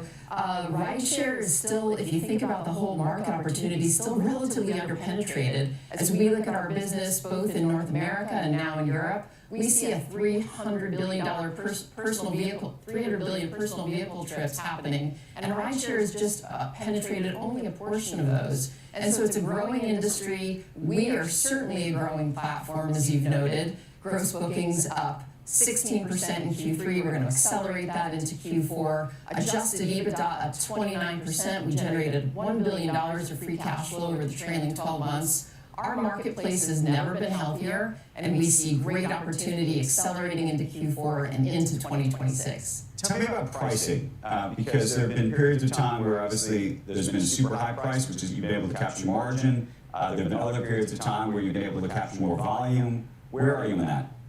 Yeah, I would say pricing overall is stable. It's really important in this industry to price competitively. Pricing is stable overall. We have great products that exist, at the more budget end of the spectrum, at the higher end of the spectrum. We see those modes pretty stable. In fact, at the higher end and some of our premium modes, we saw growth about 50% year over year. So we like where we're positioned with offerings for everyone. Pricing overall, though, I would say is stable.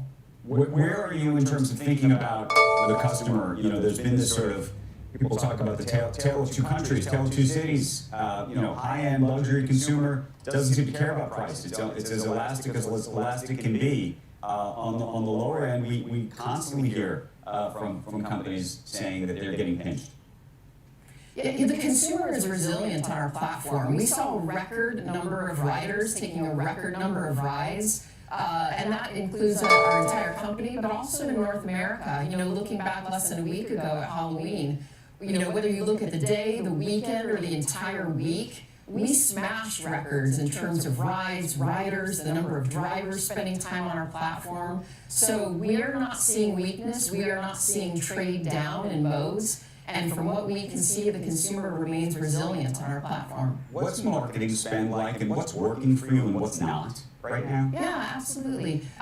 We spend our marketing dollars in a variety of ways. We run a dual-sided marketplace, so some of those dollars are deployed against balancing demand in real time. And of course, you've seen us out there hopefully a little bit more in terms of reminding the consumer that Lyft is a great place to ride. Check Lyft if you've been in New York and San Francisco. That's been a super successful promotional campaign for us. We just announced a partnership with United Airlines yesterday, which we're excited about. So you've seen some marketing behind that. So those are just a few of the examples of how we promote, how we incentivize riders, and how we promote the company overall.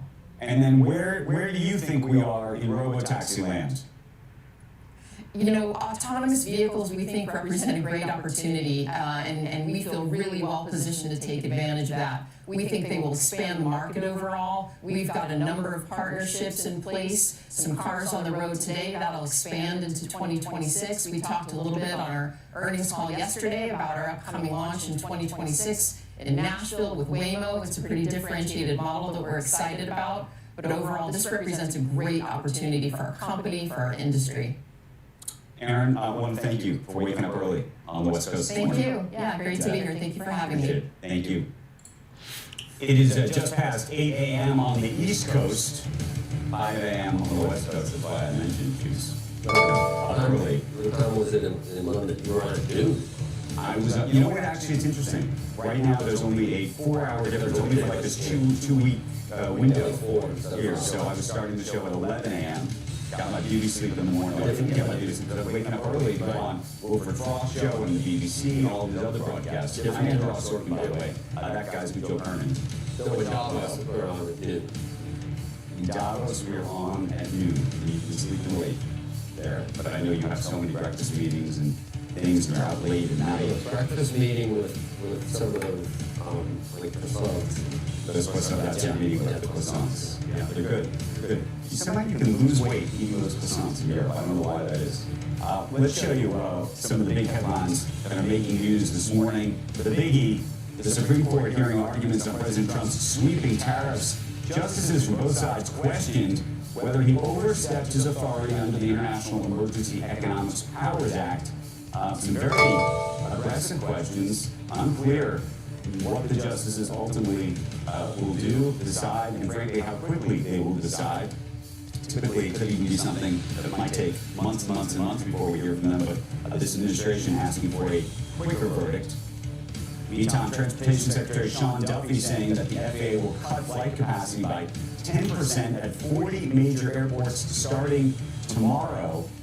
I wish that wasn't the case. I'm on an airplane again tomorrow. Air traffic controllers have been working without pay since October 1st. That shut down, leading to staff shortages. Let's get the government back up and running, folks. And Pfizer reportedly preparing to raise its offer for Metsera amid a bidding war with Novo Nordisk. The Delaware judge rejecting Pfizer's attempt to block Metsera from ending their merger deal, which was set to expire at midnight last night. That's if Pfizer didn't improve its bid, Joe. Tesla shareholders voting on whether to give Elon Musk a pay package worth up to $1 trillion, rivaling Phil LeBeau's pay package. He joins us now with more at CNBC. Joe, I would not be sitting here. I would not be sitting here if I had $1 trillion pay package. Look, most believe that this is going to be approved.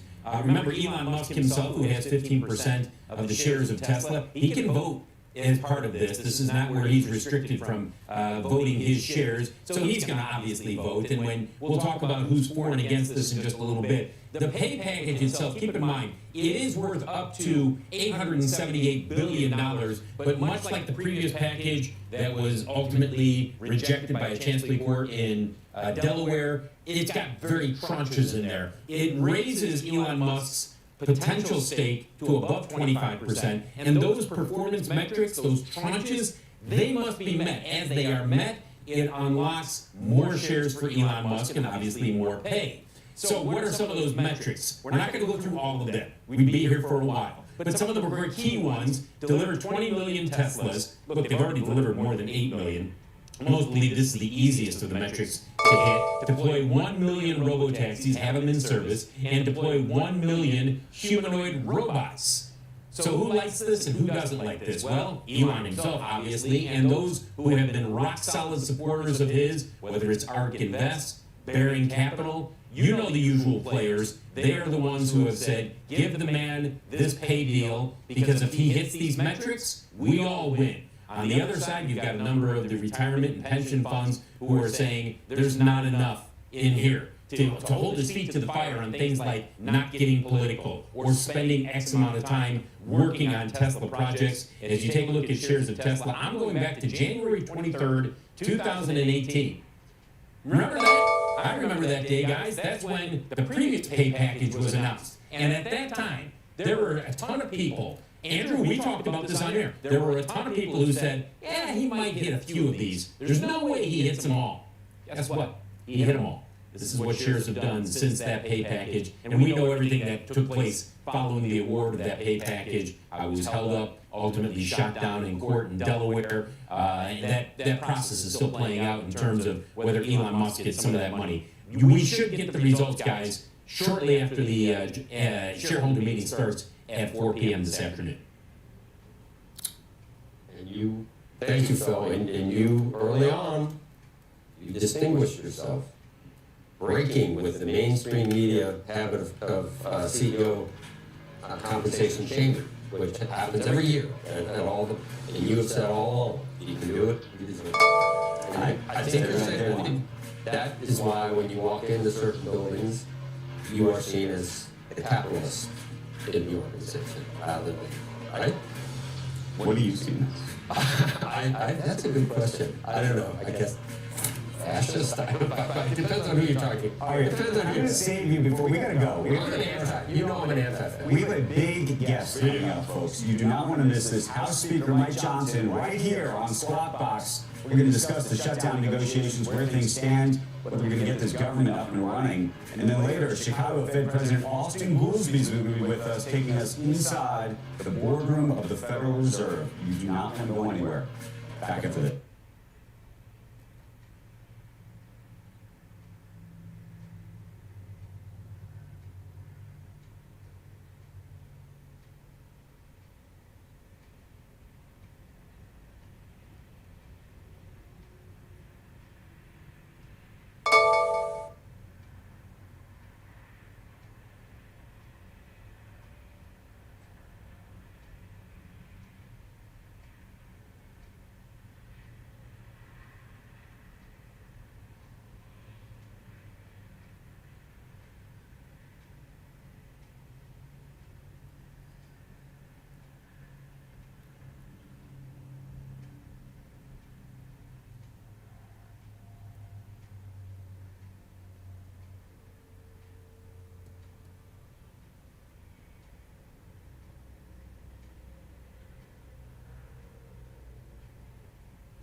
We've mentioned it before, it's day 37 in case you weren't keeping up of the government shutdown. Joining us now, House Speaker Mike Johnson. Mr. Speaker, it's good to have you on this morning.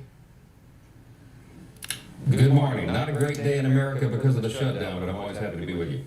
And happy to be with you. So we had Senator Britt on a little bit earlier talking about some of the efforts from that chamber. I know you're willing to talk and you know, try to get this thing ended, but it's really up to the Senate. What do you think of these ideas of a couple of the appropriations bills that have already passed? You could put it on the clean CR. That was her idea, but I don't think there was an Obamacare subsidy extension being talked about. Would that induce any Democrats to cross over finally and vote for the CR, those other appropriations? Well, my dear friend Senator Britt and others are doing a great job over there. The Republicans are working hard with a handful of moderate centrist Democrats who are left who understand the pain that's being inflicted on the American people and they want a way out of this. The Democrats have painted themselves into a corner, Joe, as we've discussed before, because this really was, as some people say, the Seinfeld shutdown. It's a shutdown about nothing. There was no fight. There was no skirmish between the parties. When we passed back on September 19th, the Clean Continuing Resolution, it was nonpartisan. You know, it was 24 pages in length, bare bones, just to keep the lights on. And this is an important point. The whole reason for that is because the Republicans and the Democrats, who are appropriators, got together and said, we're running out of time to do the normal process, the regular order of funding the government. We need about 7 more weeks. So let's just extend it to November 21, and we'll all get our work done. That was the agreement they made, bipartisan and bicameral. But then Chuck Schumer decided to throw a big wrench in the middle of the machine because he wanted to show a fight against President Trump because he needs political cover against the rising radicals in his party. I mean, that's pure and simple what this is about. So it never really was about any particular issue. It was about the Democrats trying to show a fight. And now they've gotten themselves into the longest shutdown in U.S. history, and it's serious business for serious people. You think, and let's take some Democrats at face value with what they say. They say that they're really concerned about the expiration of the Obamacare pandemic subsidies. And that if they knew for sure that Republicans would negotiate in good faith after they reopen the government, that if they had assurances even from President Trump, they would do it. That's only about $40 billion. Why do we keep hearing $1.5 trillion? And why would you use the leverage, which Democrats have, because you need a supermajority? Why would you use it to put all that other stuff in there if all you really wanted was a way to get a year's worth of these subsidies? That's only $40 billion. Would you have agreed? Would Republicans have agreed to that, or not even that would have been okay with Republicans?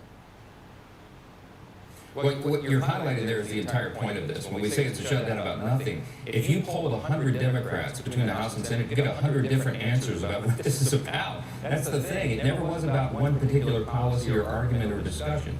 We all knew that the COVID-era Obamacare subsidy was going to lapse at the end of December. That is the expiration date that the Democrats themselves put on it when they created that big subsidy, okay? We knew that we were going to have to debate and arm wrestle about that through October, November, December. That was always on the calendar. Everybody in the building knew that in both parties. They tried to glob onto that and make that the issue of the day because they think that sells with voters, okay? Yes, the appropriations process is going forward. Yes, we're going to have to talk about healthcare and sort all that out. But when we say the $1.5 trillion, that is the actual counter offer that they put on paper and filed in the Senate. It is still sitting over there as their counter proposal. $1.5 trillion in new spending on a 7-week stopgap funding measure. I mean, it's just madness. And included in that, yes, go read the bill. They want almost $200 billion to be returned to healthcare benefits for illegal aliens. They want to send all these billions of dollars back over to foreign countries for social spending in other countries. They wanted to restore $500 million to the Corporation for Public Broadcasting. All these things, and in that proposal, amazingly, shockingly to us, they put it on paper. They want to repeal the $50 billion rural hospital fund that Republicans worked so hard to get signed into law July 4th. So it's just a mishmash of priorities and things that different Democrats are claiming. That illustrates the very point. This was never about one particular issue. They just wanted to show a fight. They wanted to look tough to the Marxist rise in their party. And remember this, Chuck Schumer and Hakeem Jeffries are both New Yorkers, right? We all just saw what happened in New York City. Mamdani is all the rage now, and the young communists are uprising, and that scares the old guard Democrats in Congress. And so they were afraid they'd get a challenge from a Mamdani disciple in their next election cycle. Mr. Speaker, that is what all this is about. You explained it on this show, I've seen you everywhere, and Senator Thune and everybody else. To this day, though, a lot of the stuff that I get pushed back on Johnson, they're trying to cut Medicaid. Most people in the country do not know it's about a clean resolution. They think that in this bill that Democrats will not vote for, they think that Republicans are cutting Medicaid and taking away Obamacare. So somehow that has not reached most people at this point, and you saw the results of the election. Now, they were blue states, no doubt, but in New Jersey, it was a much bigger margin than people thought that generally lost by.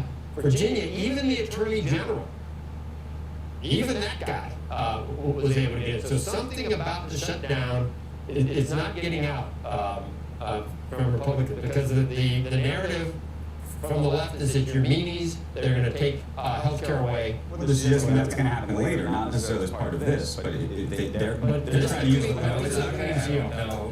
It's a clean seal.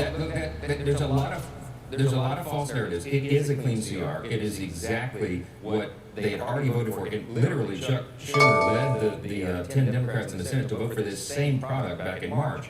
But that's when he took all the abuse from the radical left. And he made a decision back then, I don't care what, I'm never going to do the right thing again. I'm not going to keep the government open. I'll go down on that hill because he knows his career's over if he doesn't. I mean, really, that's what this is about. The clean CR, guys, is Biden-era policies and spending. It's not Republican priorities. We don't even like this stuff. But we were trying to operate in good faith to keep the lights on. There's so many false narratives about this. Yes, I'm not surprised that people are misled because the entire mainstream media is out every day parroting the talking points of Chuck Schumer. I have to go do a press conference every morning just to try to put the truth out there, the simple truth that is not changing. It sounds repetitive to us, but that's what it takes to try to saturate.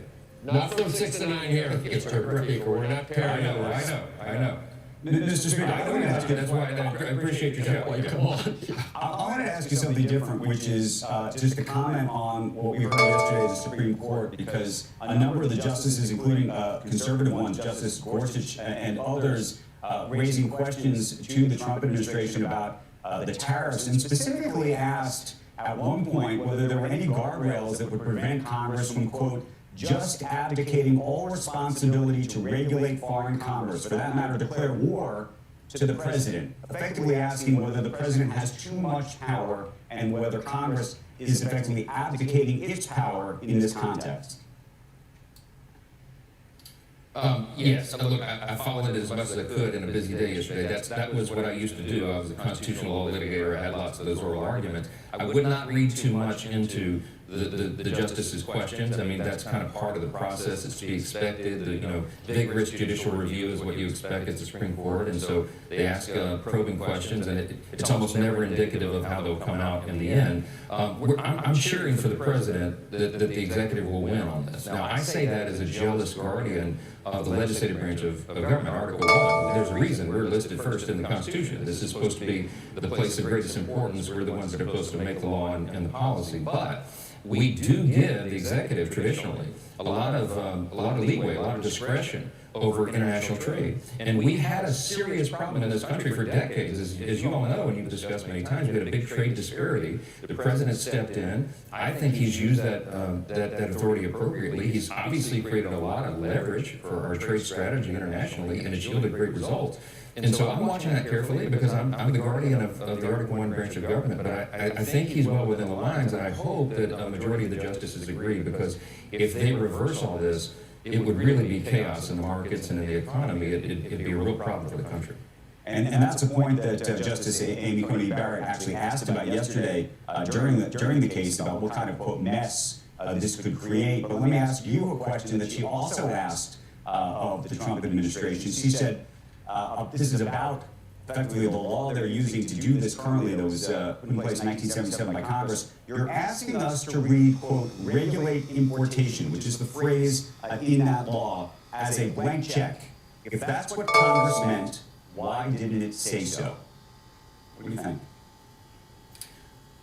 Well, I think Amy's a brilliant jurist, and I've known her since high school back in Louisiana. I'm not surprised she asked good questions. I think the response there was appropriate. I didn't hear all the oral argument, but I know what the analysis and the rationale of the White House is, and they believe they're using the appropriate authority under law. I do as well. And I will tell you, I mean, Andrew, if I thought that the executive was overstepping its bounds, I would have spoken up. Now, I would do it in my way. I would do it behind the scenes with the president. We worked that out privately, not in a public dispute. But I really do think they're within the bounds, and I'd love to talk to my old friend Amy about that and try to sell her on my view. I wish I could argue that case. I would have enjoyed that one.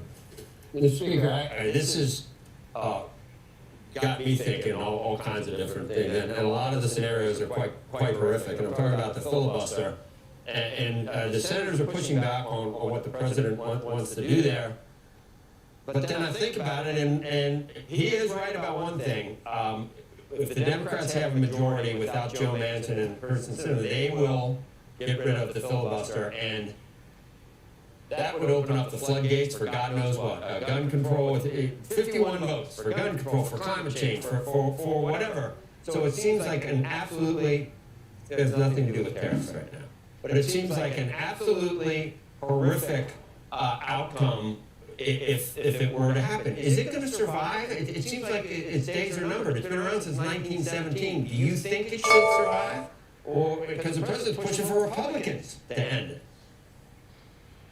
Well, I'm delighted that of all the things I have to say my prayers about in the morning, it ain't the filibuster, because that's a Senate thing, not a House thing. But I'll tell you what our Senate Republican colleagues say. Some of the most conservative, some of the most thoughtful people is that they jealously guard that as a speed bump, right? Because you're right, if the Democrats were ever able to govern with unified government, White House, Senate, and House without the filibuster, you would get the Supreme Court would be packed with 13 or 15 justices. They'd make, Puerto Rico, D.C. states. You're right. Second Amendment would be infringed immediately. You'd have all sorts of chaos. They'd nationalize the elections, abortion on demand, just go down the list. So the filibuster has been a very important safeguard, a bulwark against the Democrats' worst impulses. The big question is, and you're right, the president's convinced the Democrats would do it next time if they ever had the opportunity. I'm a little more skeptical about that. I mean, this is my view. It doesn't matter. I'm going to vote on this. But when Manchin and Sinema held them back last time, I believe, I'm told, and I believe it's true, that there was a group of moderate Democrats who voted yes and prayed no. In other words, they let Sinema and Manchin take the arrows and be the sacrificial lambs because they wanted to look tough to the base. But they certainly prayed that it would not be the case because they're afraid what we would do without any speed bumps, So, I mean, it's been an important part of the institution. That's what the Senate, the Republicans and the Democrat senators have argued in the past. And the founders, when they set up the Constitution, remember, they wanted the Senate to be the cooling saucer. That's how it was described, right? The House would be hot and emotional, and everything would fly over there, and then it would rest, and they would have deliberate debate, very thoughtful conversation, more time would go by, and that would prevent our worst impulses. I'll just say this last thought. If the filibuster's gone, and maybe its time has come, I mean, they have to decide that, but if it's gone, you're going to have massive whiplash after every election, every presidential election. Anytime a new team comes in, I mean, it would be a lot of instability, and I don't think that's great for the markets or the economy or anything else. Mr. Speaker, before we let you go, there's a story we've been talking about all morning. I wanted to get your thoughts on it. NVIDIA's CEO Jensen Huang was quoted in the Financial Times this morning saying that China will win the AI race. He was effectively making the argument that some of NVIDIA's most advanced chips effectively should be sold in China, otherwise they're going to run away with it given some of the things they're already doing. He's since softened some of those comments online, but how do you think about whether NVIDIA and some of the American companies making the most advanced chips should be exporting those chips to China? Well, we think about this race with China every day, constantly. They're trying to become a peer-to-peer adversary to us, and they have been on that journey for a while now. We're still the world's great superpower for a lot of reasons, but we cannot lose the AI race, and it's very serious. I mean, it has massive implications, most importantly for national security. And so I hope he's wrong in that analysis. I mean, I know he's got a business angle, and I respect his work and what he's doing, and I want them to be successful, obviously. But I think China is an adversary and not an ally. And I think they're playing a long game, and we have to take that very seriously. We have to keep our edge in AI. The last time I checked with my tech gurus and the Silicon Valley leaders out there, they think we're still months ahead, maybe many months ahead of China on the advancement, but that can change, right? So we've got to do what is necessary to keep our edge because a lot is riding on that. Speaker Johnson, wow, exactly 8:25. I'm really, we got to hit the hard break like you can't believe for you, and we're going to do it. We're going to make it before then. Thank you so much. Great to have you on this morning. Thanks, guys. Good to be with you as always. Thanks, Mr. Speaker. When we come back, I'll look at this morning's pre-market movers, and then we're going to get a read on the labor market. The Chicago Fed putting out its latest labor market indicator. This is important stuff. And Chicago Fed President Austin Goolsbee is going to be with us to break it down and take us into some of the debate happening at the Fed right now about how to deal with it one way or the other. We're watching also shares of Robinhood this morning, the trading platform's earnings beating estimates, revenue. Ready for this? Doubled year over year to $1.3 billion. Also topping expectations. Company said its new prediction markets and Bitstamp segments helped generate revenue in the quarter. Deutsche Bank, Barclays, and KBW all raising their price targets on it as well this morning. And look at that. 1 year, it's up now 377%, folks. Whoa. Coming right back. Big win for Vlad Tenev this morning.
Disney has a new deal for DraftKings now to be the official betting site and odds provider for ESPN.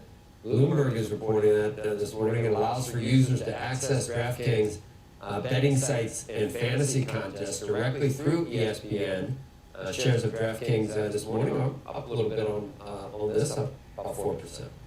Take a look at futures right now, ahead of 8:30 this morning. We're looking at some green arrows. Things turn around, by the way, on the Dow. NASDAQ up about 70 points. You're looking at the Dow now up about 45 points. The S&P 500 up about 19, close to 20 points. Take a look at Treasuries. The 10-year note sitting just about 4.1 now, and you're looking now at the 2-year down under 3.6. We're at 3.597. Tom Chu's got a look at this morning's pre-market movers. Good morning to you, sir. Good morning, Andrew. Good morning, Joe. We're going to start things off with shares of Moderna now climbing by roughly 9% or so, just about almost 10%.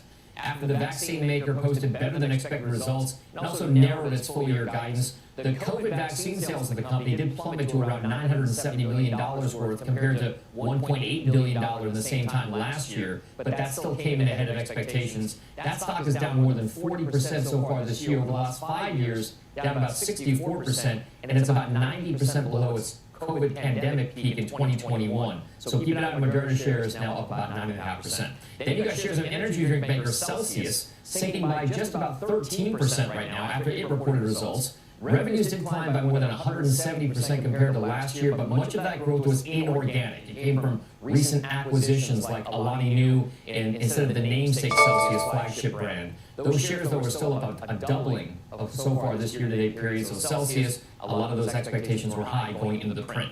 And we'll cap things off with a check on shares of Warner Brothers Discovery, lower by just about maybe 1% or so after posting worse than expected third quarter losses. Revenue also came in below estimates, slid about 6% on a year-over-year basis amid declining advertising and distribution inflows. Those shares have climbed by more than 100% this year amid that potential sale of the media giant or splitting up. So Warner Brothers Discovery, keep an eye on that. We'll keep an eye on the conference call as well, Joe, for any other indications about what the future might hold for them, Joe. I'll send things back over to you.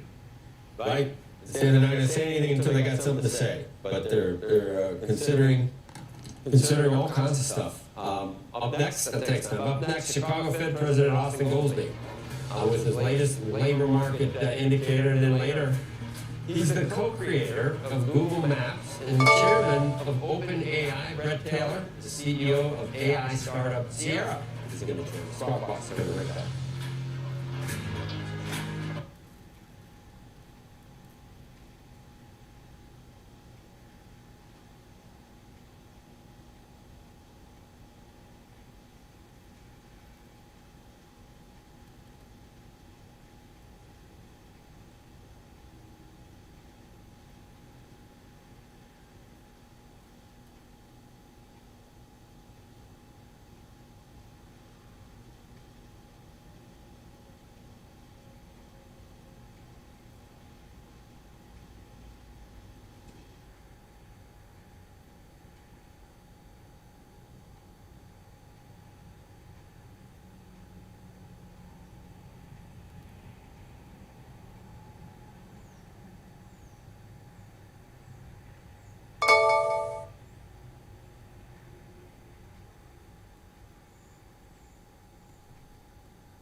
You ready for this? We got two biggies here. Two biggies. We got the Professor Steve Leisman right here at the table, along with Chicago Fed President Austin Goolsbee. Steve. Thanks very much, Andrew. The Chicago Fed Labor Market Indicator. It's a new thing published. It's out this morning. It's a new report that brings together a lot of different alternative market indicators along with the government data, but we don't have the government data, so this indicator is now filling in for the missing government data with other private sector data. It's confusing. You can read it online, but the bottom line is this. Estimates the unemployment rate most likely unchanged at 4.36% in October, but there's a 40% probability that it's higher according to the model, and a 20% probability that it's lower. Joining us now, Austin Goolsbee, Chicago Fed President and former chair of the Council of Economic Advisors in the Obama administration. Austin, I know what I'm doing this weekend. I'm going to play a little guitar. I'm going to do a little fly fishing. Spend the rest of the time trying to understand all of the alternative jobs data that's out there and just what the heck it's telling me about the market. So we had this morning, Challenger job cuts, one of the worst Octobers since 2003. We had the ADP report, 42,000, that's okay. And now I've got this report telling me that the unemployment rate probably unchanged. What's your take on the job market? And good morning. Well, hello, Steve. I'm going to save you some time this weekend. You just move the Chicago Fed labor market indicators right to the top. You look at it, and you just saved yourself 30 minutes. We have only the private sector information when the government is shut down. That said, when we put together these labor market indicators, it wasn't because of the government shutdown. It was because we wanted more real-time information, and so we supplement by 11 different sources. And to me, most of the labor market indicators that we're getting show a lot of stability in the market. And when we were getting the government data, they showed a lot of stability. The one number that was not showing stability, that showed pretty substantial deterioration, was total payroll job creation. But there's a question mark on that we should be a little careful over-indexing on payroll job numbers as an indicator of the business cycle. When immigration, there's a huge question mark, and you don't know what's happening to population growth. So I still think there's mild cooling, but this labor market indicator reading that we put out from the Chicago Fed that shows the unemployment rate is basically unchanged except for a tiny increase that came from the workers who are not working because of the government shutdown. And at the hiring rate shows a lot of stability, and the layoff and vacancy rate also shows a lot of stability. That's what it feels like on the labor side so far to me. Okay, there's a different way to look at it, which is not what does the numbers say now and what was it before and how the change is, but where the risks lay. And what do you say in terms of what the downside? Is there greater downside risk to the job market? And how does that compare with your assessment of the risk? Yeah, I'd say a little. I'd say there's a little more danger. It feels like mild cooling. The hardest thing that is among the hardest things the central bank has to do is to get the timing right when there are moments of transition and try to figure out the through line of what's happening. That's why I still continue to think that there's a lot of stability. And we're in an unusual environment, which is this low hiring, low firing environment. The beginnings of recessions and business cycles are not historically low hiring, low firing. There tends to be low hiring when there's high firing, or when the economy is booming, the reverse.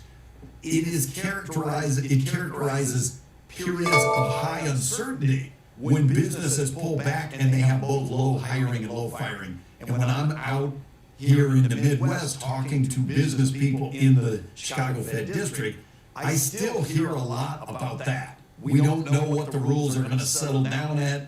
We might still get deals on tariffs. We need to figure out where we are before we're going to reach an equilibrium. So I think there's still that uncertainty hanging over us. Does that uncertainty and that lack of understanding where the equilibrium is make you reluctant to continue the rate cutting cycle that the Fed appeared to be on? Maybe. I mean, I think there's a subtlety that is asymmetric when you turn off the data like we have. And that is, we have a bunch of indicators from the private sector and from the Chicago labor market indicators, et cetera, about the job market. And we have very little private sector information about inflation. So when the government is shut down, we're not getting the official statistics. If there are problems developing on the inflation side, it's going to be a fair bit of time before we see that. Where if it starts to deteriorate on the job market side, we're going to see that pretty much right away. So that makes me even more uneasy, maybe I'd say, with front-loading rate cuts and counting on the inflation that we have seen in the last 3 months to just be transitory and assume that they're going to go away. Mr. President, what are the indications or the worrying parts of our current situation that would cause us to think that the labor market is softening? And by that I mean, I know we've had tariffs. I'm not sure that's really enough to do it. The uncertainty from tariffs and what that does to businesses, maybe that could play into it to some extent. But you look at earnings and you look at the stock market and you look at things like that, and I'm trying to figure out why we would even be predicting that jobs would be weakening. We could be totally wrong. Jobs would deteriorate. It's an interesting question, especially when we're getting the GDP numbers coming in as strong as they are. Consumer spending strong, and if growth is that strong. Look into the abyss, there's nothing there unless maybe AI is putting people out of business or something. Yeah, look, you could have in the short run, if technology and productivity growth accelerated even more, and it's been pretty high in the last 2 years. If it accelerated even more in the short run, that might replace their need to hire labor, but that really wouldn't be the business cycle. I think it would have to be, you've seen this cooling, the hiring rate is pretty low. That's the weakest part of the job market, and everyone knows that and feels that. If you look at new graduates especially, they're feeling it's hard to get hired in a job. And so the deterioration of the job market, if it weren't sudden, if it were tied to consumer confidence, where you've seen consumer confidence hasn't been that high, maybe it would be rooted in that. But I think there's been a lot of stability in the job market, and the unemployment rate is objectively low, and the layoff rate is objectively very low. Both of those, that'd be very unusual for the beginning of a recession. Hey, Austin, I have tried to make it a practice over the time not to ask Fed officials what they're looking at, because the answer is always everything, except for now we're in the shutdown, so the question of what you're looking at is actually pretty germane here. When it comes to the inflation side, I've been looking at this series price stats. Could you fill us in on what you're doing to kind of get a feel for what's happening? A guy, Troy Ludka from SMBC, has been looking at an aggregation of the price data from the Federal Reserve Bank, different manufacturing reports. What are you doing to try to get a feel for inflation out there? I'm talking to a lot of business people to ask them where do they see it going on both the cost side and the sales price side for their products. Now, I want to caution everybody, it's a lot easier.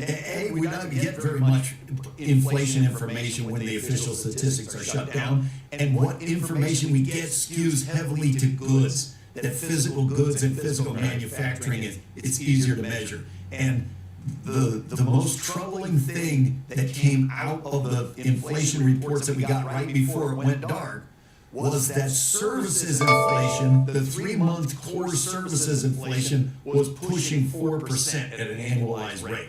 That's almost certainly not coming from tariffs. We gotta hope that and historically that's pretty persistent form of inflation. So we gotta hope that was a blip. And for it to go dark right at that moment is uncomfortable. Also, it appears to be good.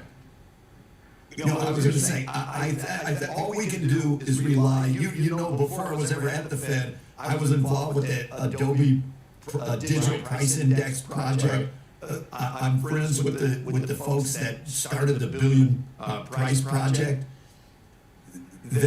what we observe from online and from observation is very limited. It's not near as good as the official statistics. Okay, so there appear to be two different ideas about how to drive at the Federal Reserve these days. One idea is if you're driving in the fog, you pull over and stop, and that argues for a pause. The other idea is, well, somebody said, you may slow down, but you don't stop driving. Nobody has mentioned the idea of just getting in a Waymo and letting the computer drive, but that's another story. Tell me what your thought is about how to drive in this fog of data. Look, you know that medium run, I'm not hawkish on rates. I believe that the settling point for rates is going to be a fair bit below where it is today, and that all we got to do is get the dust out of the air and make sure that we're still on path to full employment with prices coming down. That what knocked me for a little bit of a loop is we had this 3-month period right before the data go dark where core inflation is running at 3.6% and core services almost 4%. That's not perfect. You know, if you're Thanksgiving's coming up, you're cooking the turkey. If you open the thing, you look in and like, is it burning? I don't know. Let's cook it for 30 more minutes and see how it does. It's a little, as I say, I have some concerns, and I lean more to the, when it's foggy, let's just be a little careful and slow down.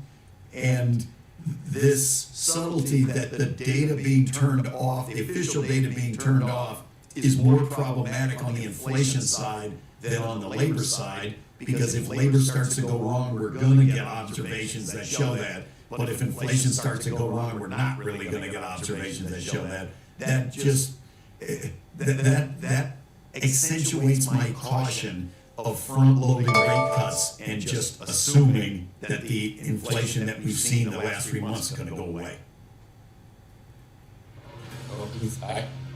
You've come into your own, I think. He's so much better at this than that last job. I think every time he's on with it. What do you think? Well, you were good at both, but I mean, you're up here, and to be even better, you have to be. The great thing is that Austin was involved in a lot of the alternative data creation before he got this job, so that's a cool thing for me. And I'm hearing you become a hard money guy, Jim. It's a new thing. I kind of agree with everything. We kind of agree on a lot of things, monetary-wise. Don't we, Austin? It's weird. I don't know what I'm going to do with myself, Joe. If we start, now we're going to have lunch, and it's going to be friendly. We want to get to this place, but we can't get there because we don't know exactly what the road is. Austin, thanks for joining us this morning. Waymo. Yeah, it's great to see you guys again. AI, okay, folks. When we come back, though, AI startup Sierra now valued at $10 billion, announcing a new agent brain. Sierra CEO and OpenAI chair and co-creator of Google Maps, and the guy's done everything. We owe him for that. Oh, you do. By the way, the light.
back to Squawk Box. Agentic AI Startup Sierra is hosting its first customer conference today in San Francisco. And joining us right now to talk all things AI, Brett Taylor. He's the co-founder and CEO of Sierra. He's also the chair of OpenAI's board of directors and so many other things. Created Google Maps, the like button on Facebook. I mean, I don't know what else. The resume is long, Brett. Congratulations on today. Tell us about what you're announcing in terms of this new agentic agent.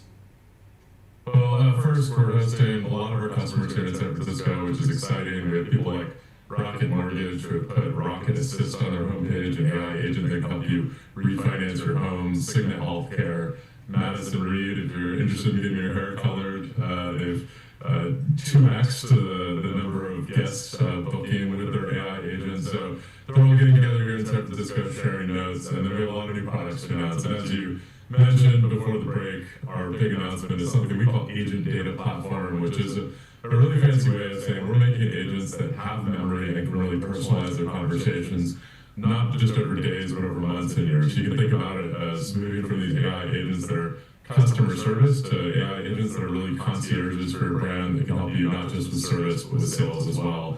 We think this is really exciting just because we think every company's AI agent is going to be more important than their website in a handful of years, and we're the platform to help you build it. So what's that look like? I will tell you about an experience I had over the weekend. I had a flight that was canceled given the government shutdown and the like, and of course I go on. I'll protect the innocent here. I won't tell you what airline it was necessarily, but I'm texting with the airline representative.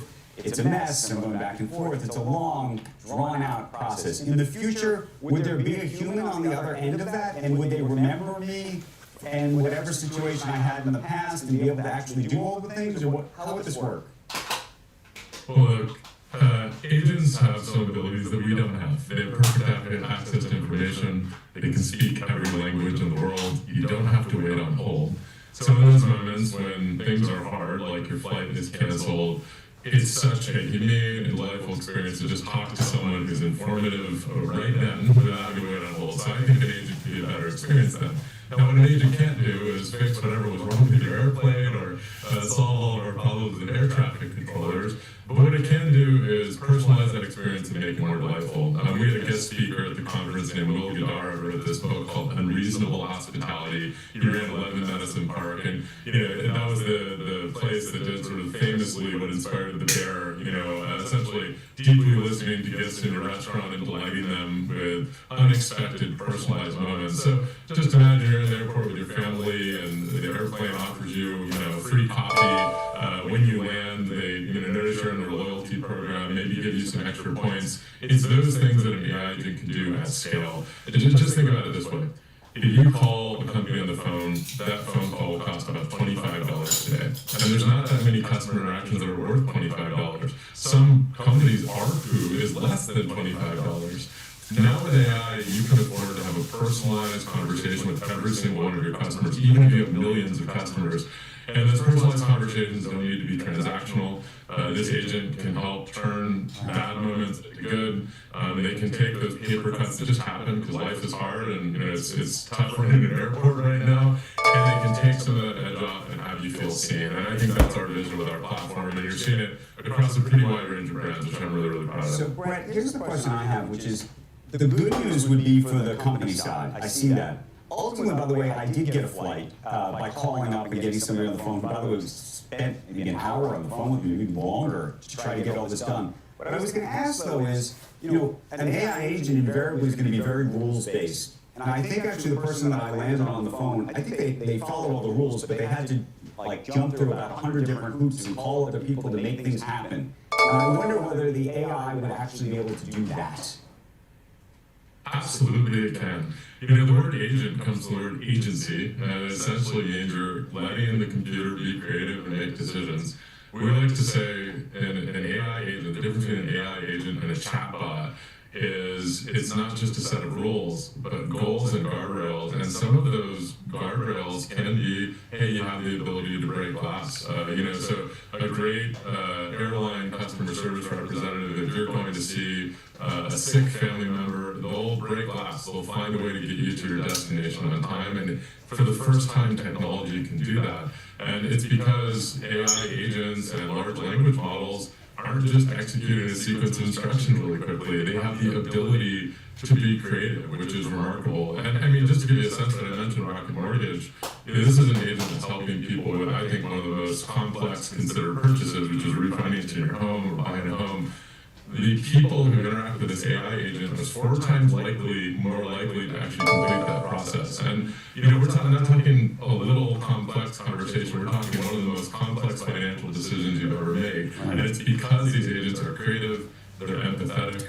The Weight Watchers agent that powered by Sierra has higher empathy scores than the coaches in the call center. I mean, it's remarkable. And so I would just say, don't lower your expectations. I think when you talk to one of these agents, you should expect greatness, and that's what we're trying to produce in our platform. Right. Can you speak to the economics largely of AI, not just Sierra, but maybe OpenAI and others? I think there's a lot of concern, a lot of excitement about the future of this technology and what it portends, but concern about the speed of that spending relative to the speed of profits and potentially a choke. All right. What time is it? 7:57.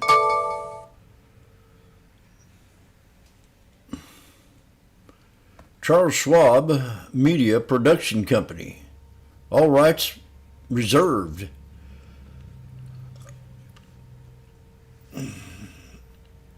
We have found 10 issues in my computer.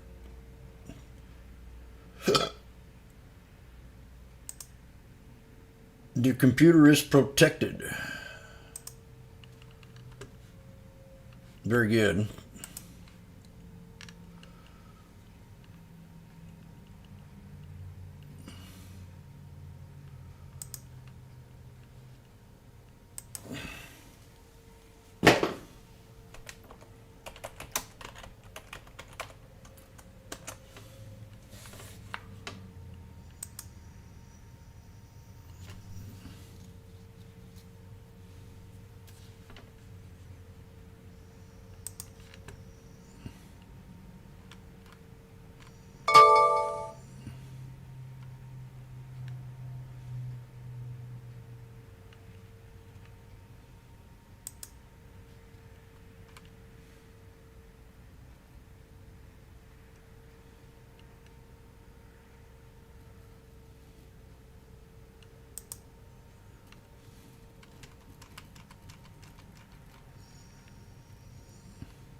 Oh, look at Livid Goose. Got a nice chart there, Livid Goose.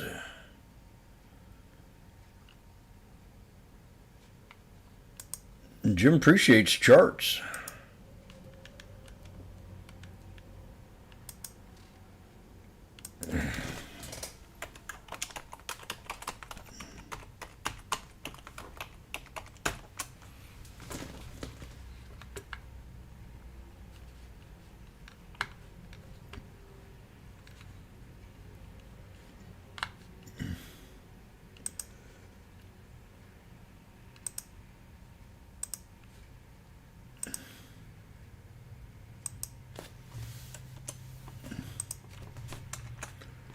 La la la la la la la.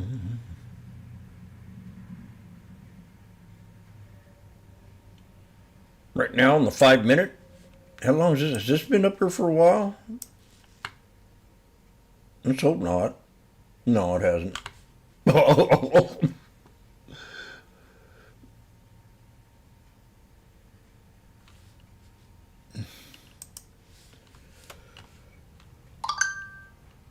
from Washboardjim,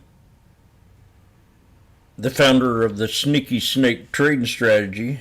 Here, let me start this over again.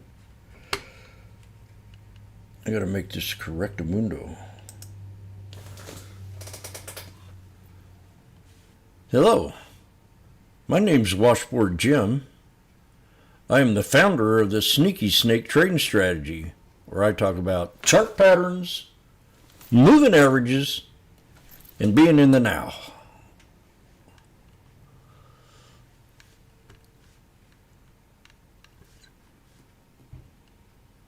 Jim, I want to congratulate you on your introduction theme. It's one of the best I've ever seen in my entire life. Is it true that you took first place in a debate in state competition back in college? A prospectus of your business, Picture Frames Plus, out of 256 people? Yes, I beat everybody in the United States. I took first place. How did you do it? With my charm, my good looks, and my intelligence.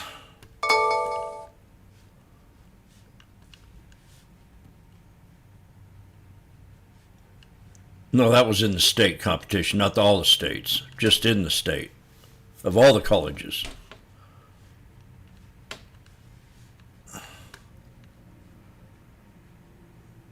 Did you get a standing ovation? Yes, I did.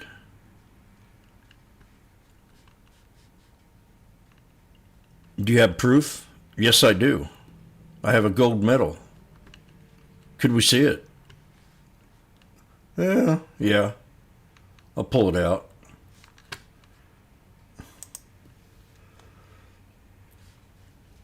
Did anybody else in your group get any medals? Nope. It was just me. How many did you get? Well, actually, I got 2.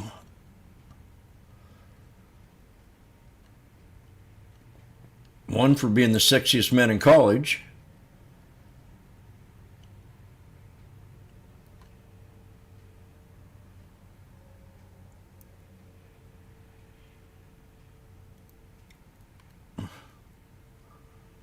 Well, I know I have proof. Does anybody want to see a picture of my titties?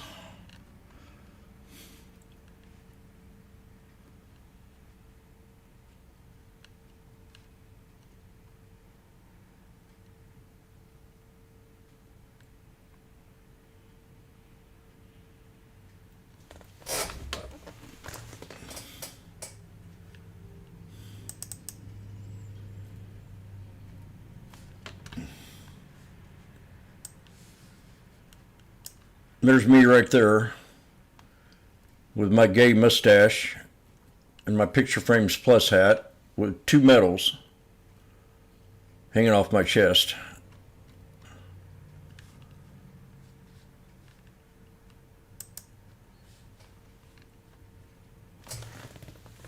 Won them 2 bits.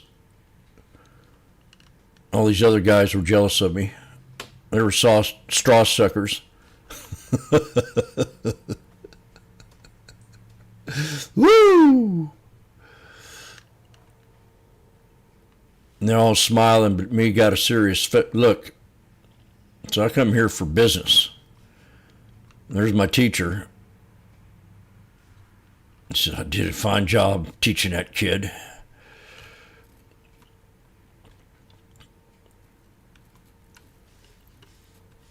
I don't know how he did it.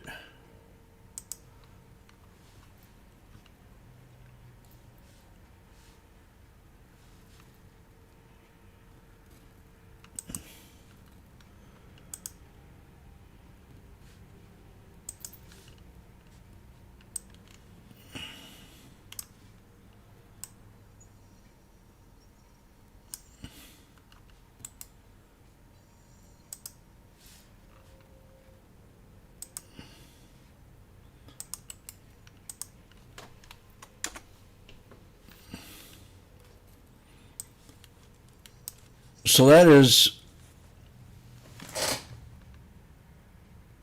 how you got to look at life.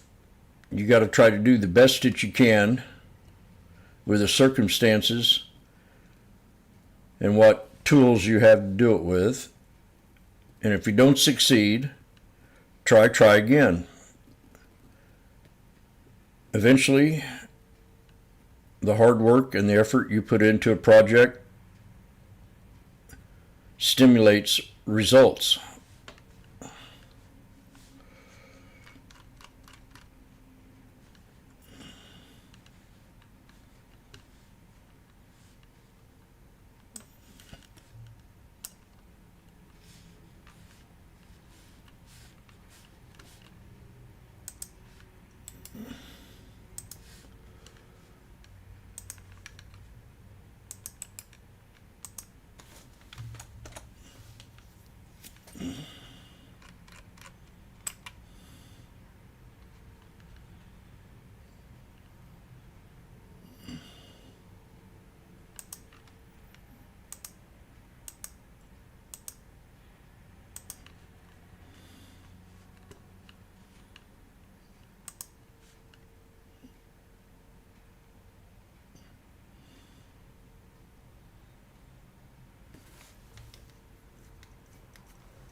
Saw headlines about lines and TSA and problems at airports. And yesterday, I believe it was yesterday, or maybe it was Tuesday, they had an air stoppage in Washington, D.C. So there's problems, and the pressure now, day 37 of the government shutdown. Democrats are putting America at risk. The overall economy. Democrats are putting America at risk.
Jimmy, What's going on, baby? You got D-Dog up? Earnings? Speaking to a different market environment today with some of these really decent moves to the upside, frankly, which is a welcomed change this earnings season so far. So Datadog is jumping after we did see they reported third quarter earnings and revenue that easily topped expectations. That was on my watch list. Oh my God. Sales guidance also came in above expectations. So Datadog did see its earnings for the September quarter. $38 bounce, 48. 55 cents a share on an adjusted basis. That was the second straight quarter of accelerating growth for earnings. Jeez. We also climbed 28%, which is not too shabby, to $886 million.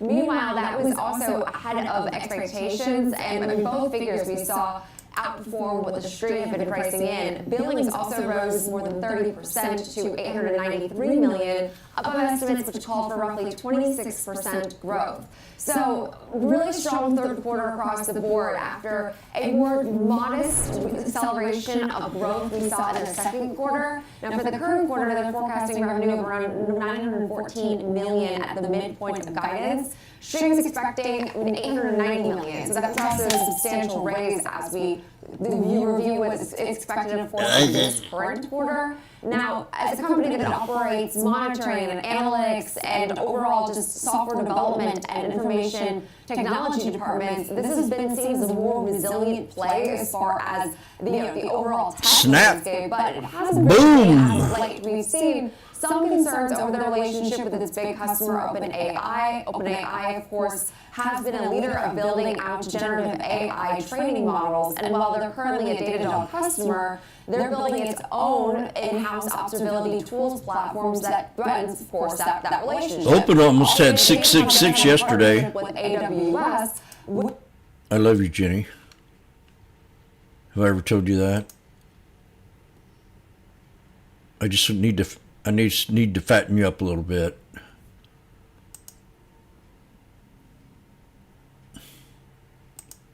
No offense. Girl, you gotta eat.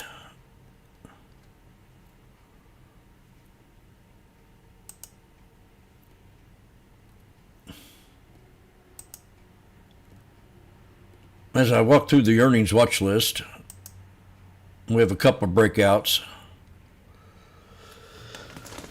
Fubo had that news. App, I think, was up. Yep. App had earnings last night. Nice little poop. From $5.89 all the way to $6.74. Almost a $100 bounce. Then Analysis boosts their forecast on a app-loving following upbeat third quarter. Price target $800. Woo. Lemonade. Man, these bounces are big. Upstart, not too good. Nice reversal, ascending triangle. Rising wedge. Shopify. Airbnb.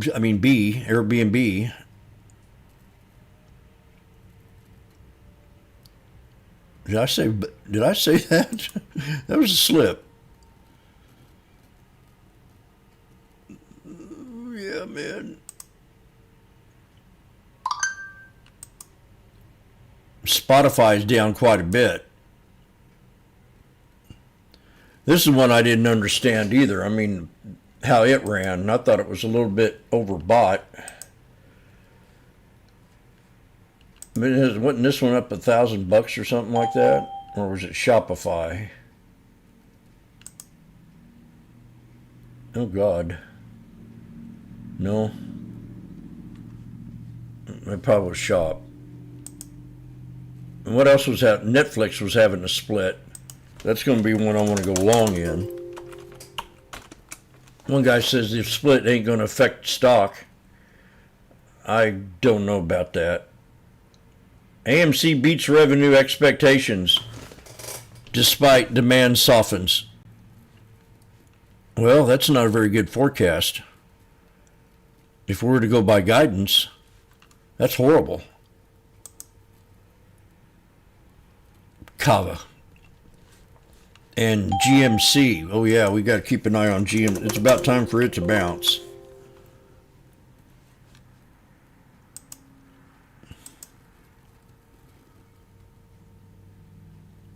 It bounced a little bit yesterday.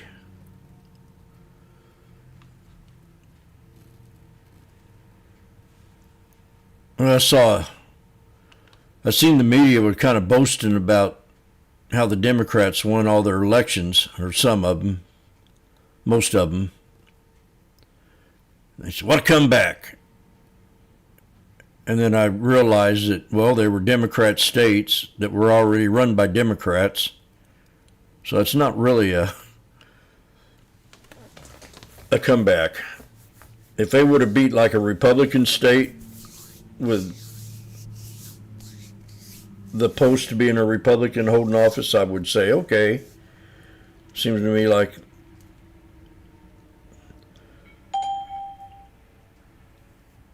but I do kind of worry because there's a lot of dumbasses out there that support human trafficking, which I don't.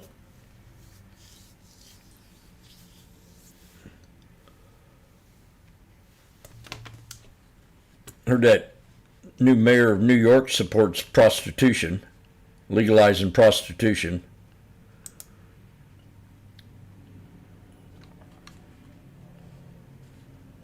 So I might move to New York.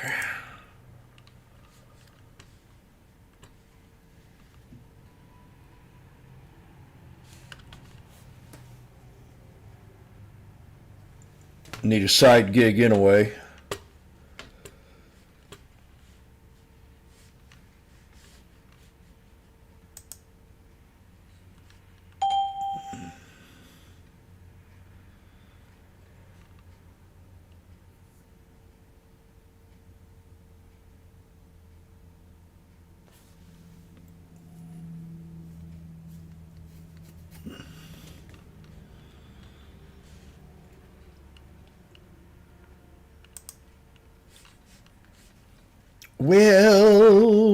Well, Tesla had a nice little run, double top, as you can see.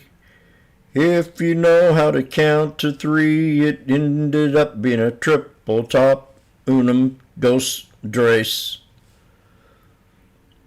with a 1, 2, 3 on the bottom on Tesla. Yeah. Whatever you say, you idiot.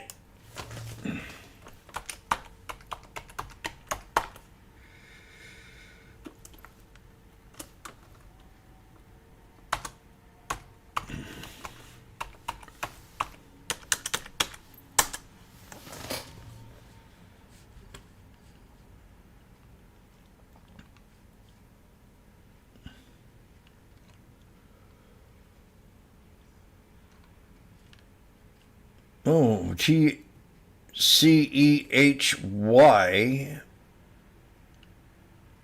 Disney got earnings coming up?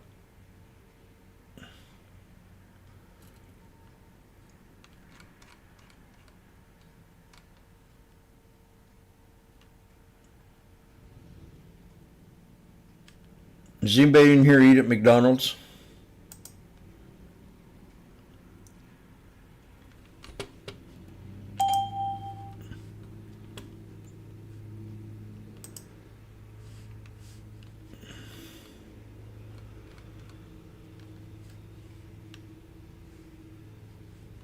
Angel eats at McDonald's.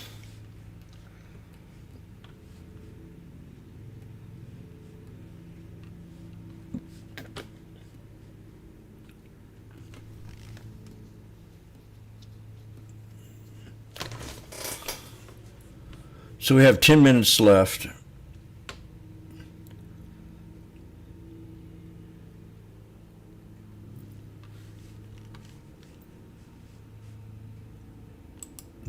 do do do do do do do do do do do do.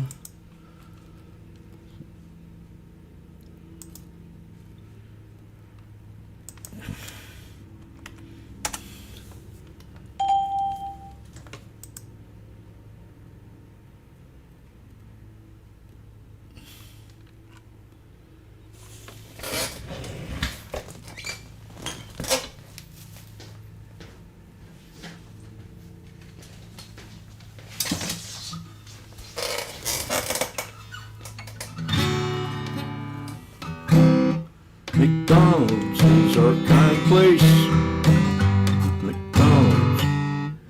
McDonald's. McDonald's.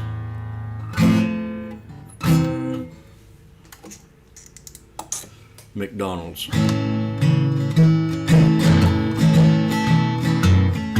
McDonald's is our kind of place.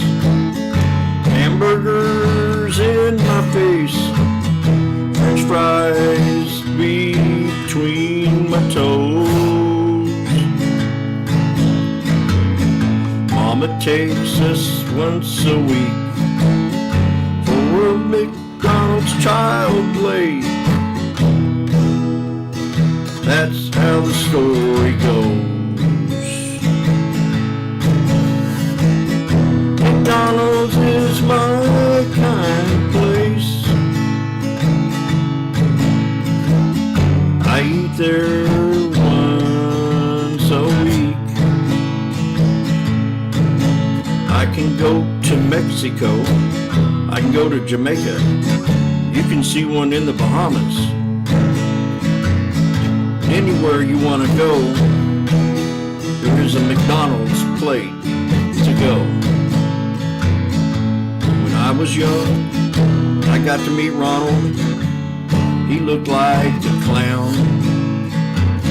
I asked him one day, have you ever smoked a joint? Ronald.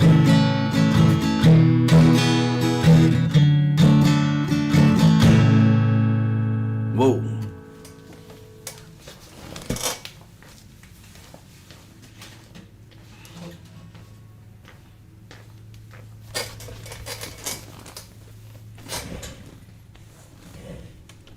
Song number 10,030.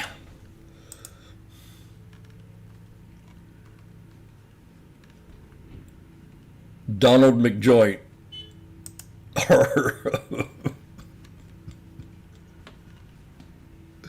Woo! We now have 7 minutes and I haven't took my shoes off yet.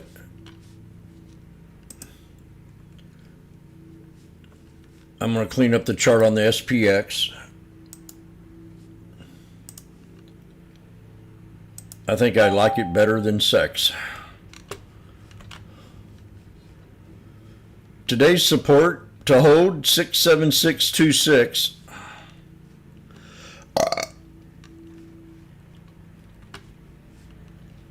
On SPY.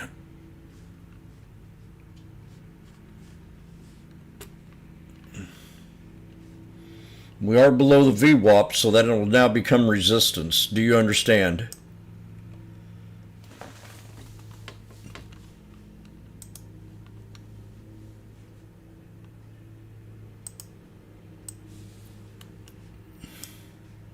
We're going to try the lotto first thing. Today's the 6th. I'm thinking 675 at open.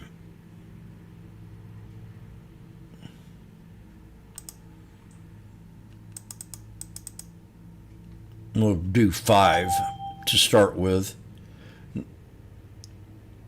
Now, someone made a comment in the room that maybe we might not get that 10% pullback. I wouldn't count you, because I think the market would love to hear the Supreme Court say, well, Trump's tariffs ain't going to work. But I think that will, because they've once said that they were good, so I don't see how they can come back in and say they aren't. This country started with tariffs. There was no taxation on, it was tariffs that run this country. And then idiots came out with this income tax thing. And now they're using it as they've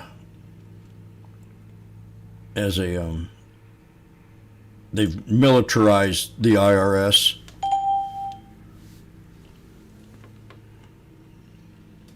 To go against political opponents,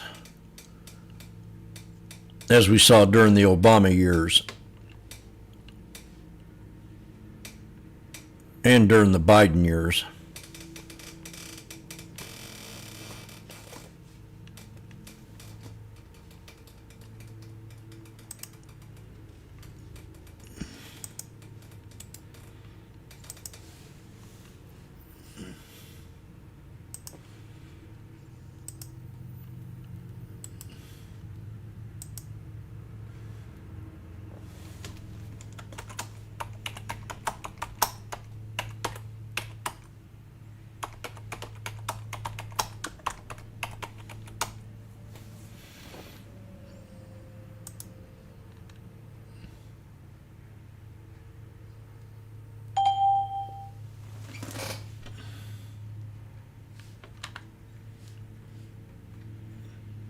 Oh, I haven't took off my shoes yet.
Here we are, we're at support. Man, the timing couldn't be any better than this.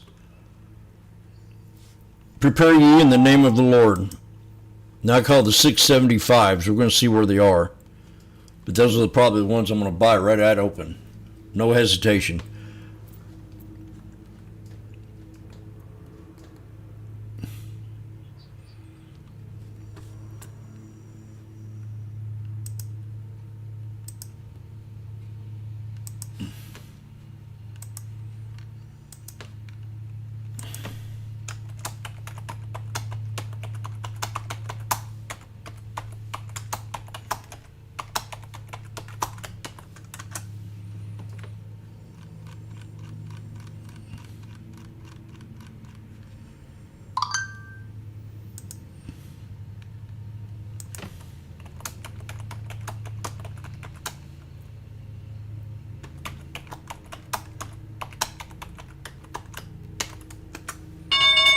Here we go, we're off to the races. $2.70.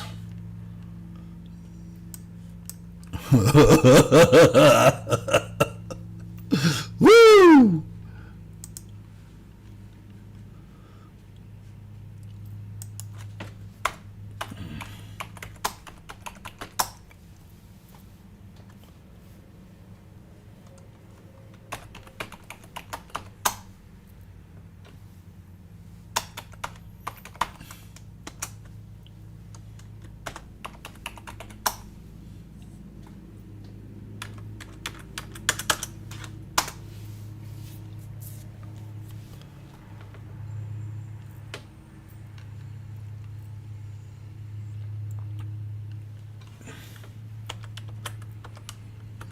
2.68. Who do I appreciate? Wall Street.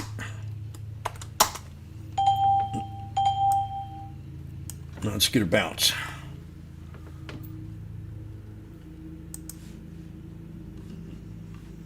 Do do do do do do do do do do do do. Oh my darling, forever, da da da da da da da. Let's go, let's go, let's go for new highs. Can't believe it, wanna see it. There we go for new highs. We're at $2.90.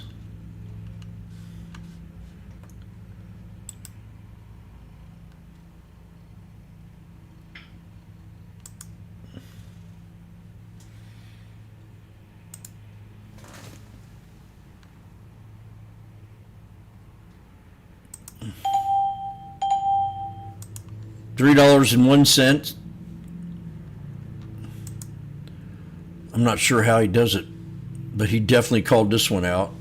$3.11.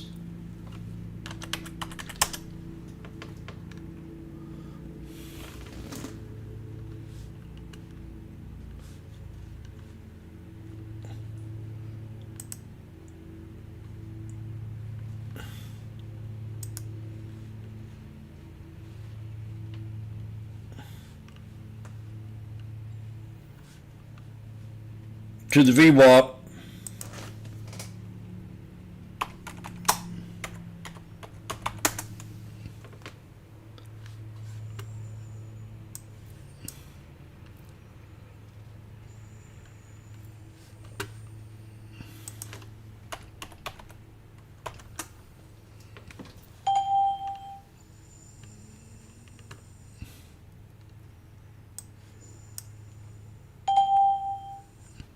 My name's Washboardjim. I'm the founder of the Sneaky Snake trading strategy where I take profits.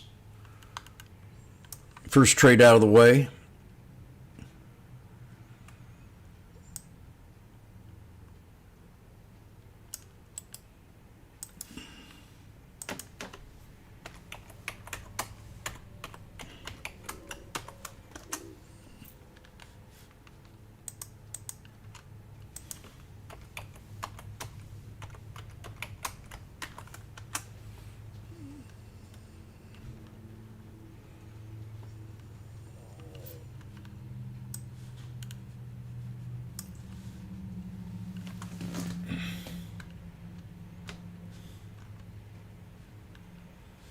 Beautiful.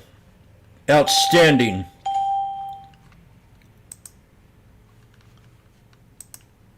I'm not sure how he does it, but he did it.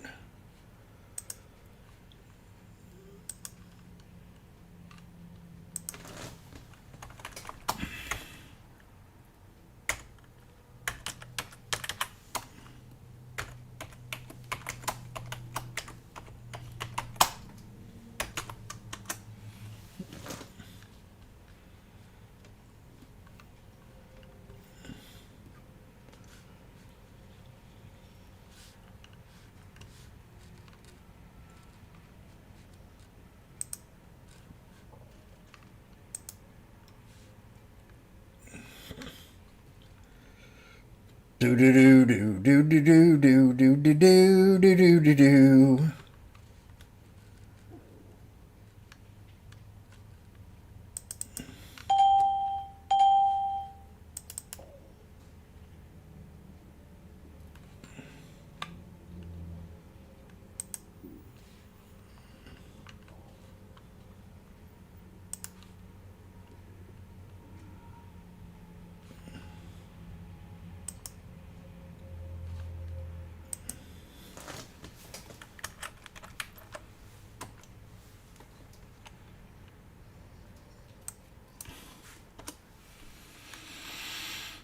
Oh, man.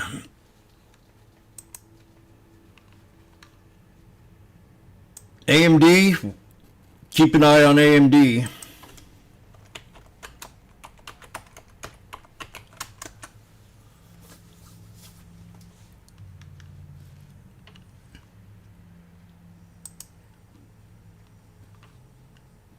AMD on watch.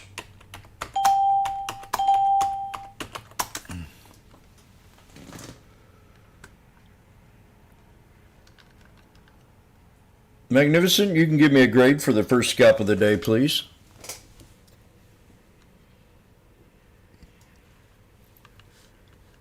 I'm very impressed, Jim. Well executed trade.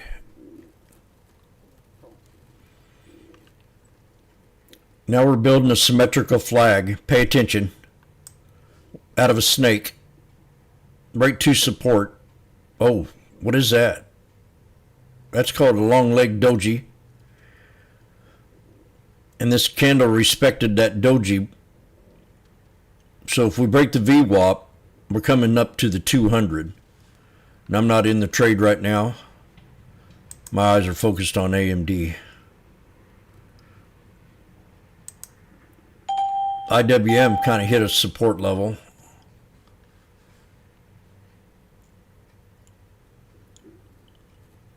We got a tweezer bottom on the 5 minute. Oh yeah, we have a tweezer bottom on the 5 minute on the SPY. SPX has a symmetrical flag. It's got to break the 21 before it breaks out of resistance. The 21 on the 1 minute. We got a triple bottom on the QQQ, triple bottom on the QQQ.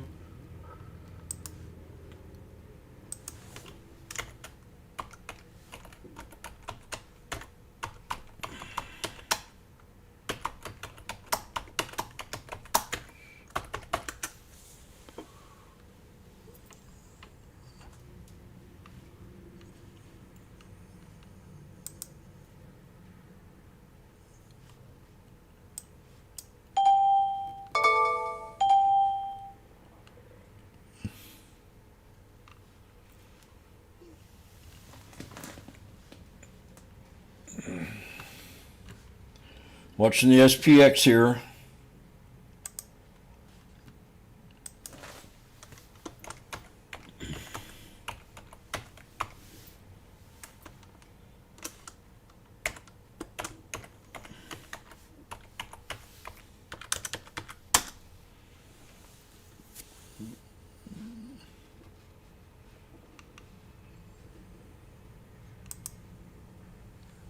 SPY 375s are at 319.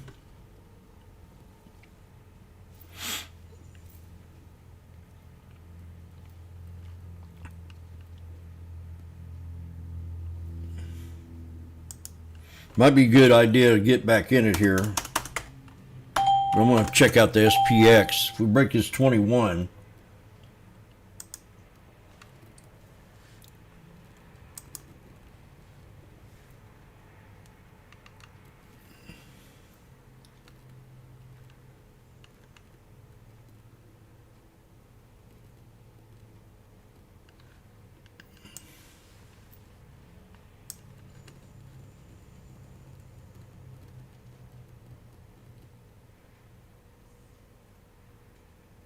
the 6810s, the 6820s, and the 6830s.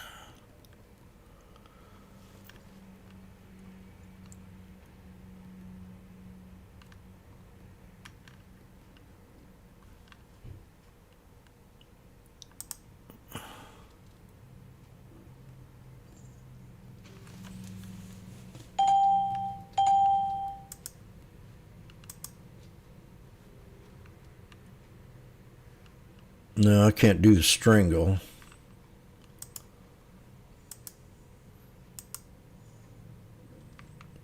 And straddle's expensive too.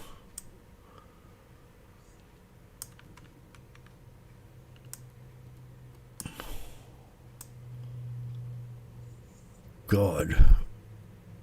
Yeah, I can't afford these. It just has to be a single. The 6820s or the 6810s. If this thing you drop another couple $100, but the 20s are the one with the volume right now, or the 30s. I'm gonna see if I can get this 6810 at 5. 6800s are too expensive. Okay, here we go. We've got the slash ES. Okay, 3 black crows, 3 black crows, 3 black crows.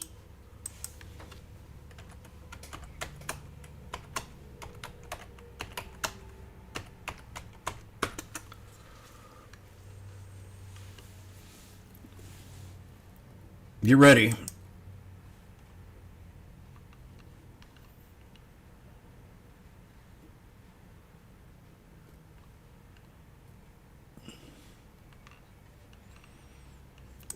Oh yeah.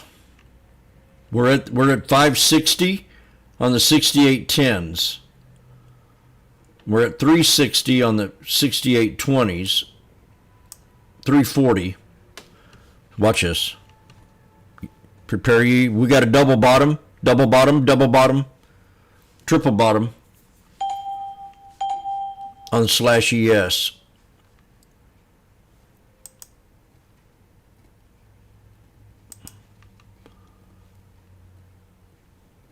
There it is, man. Jimmy's in it. $3.40. Nope, didn't get 340. I got 350.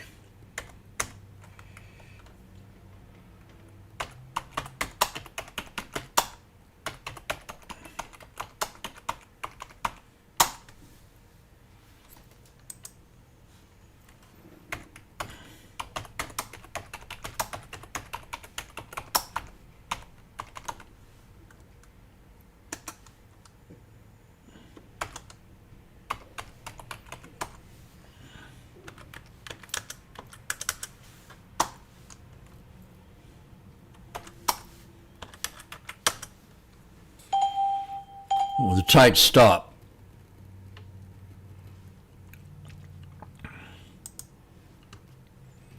Now what's this doing? I can't have this. We have to go one notch smaller with a different color. And we're going to use yellow.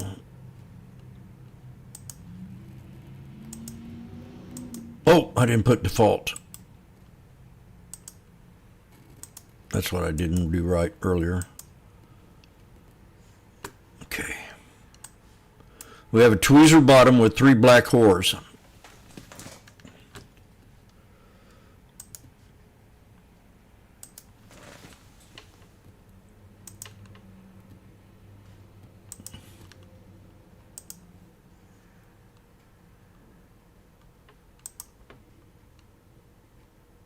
Then we're going to try to see if we can get this back to a triple top. We got a tweezer bottom.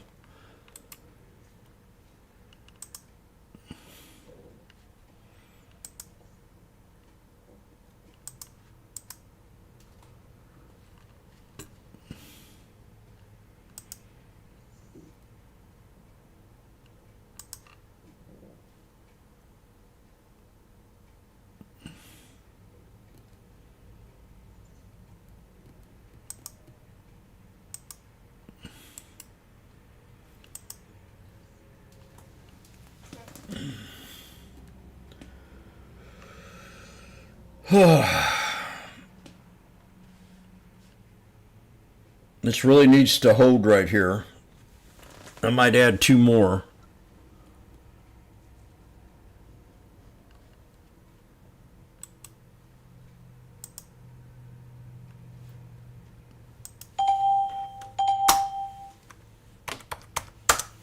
$320.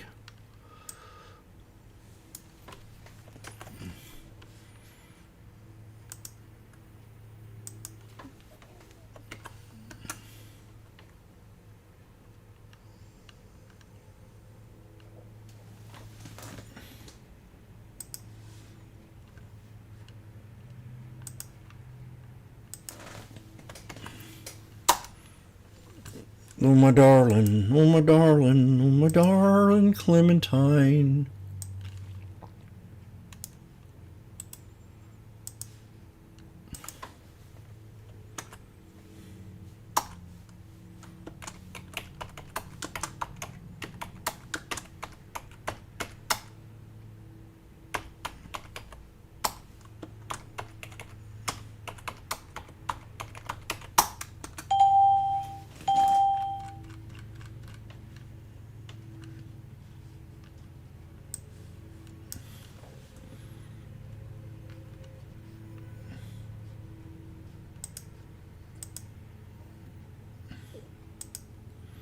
We're now at $3.80. We got a triple top that we have to break.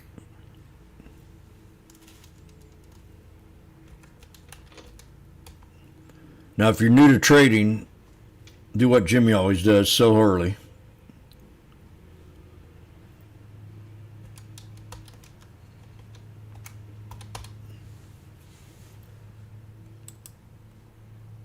But Jimmy, I don't want to form that habit.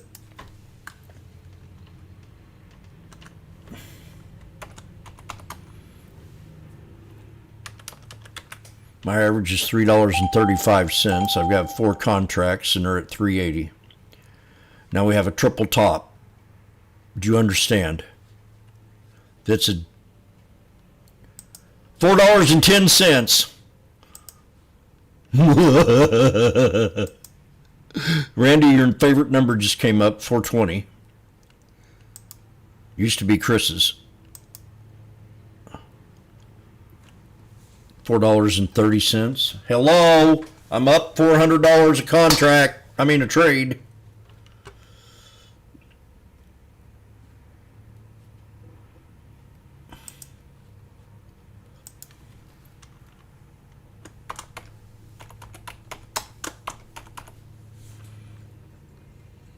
Jim, my mother wants to go out with you. She's 40 years old and she still has a nice figure after having 10 kids. Ooh. Sorry, honey. I can barely feed myself.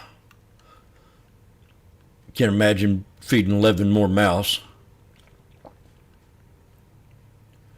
$4.30. This is some serious situation here.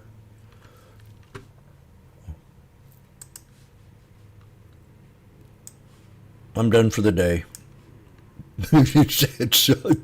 Shit. Woo!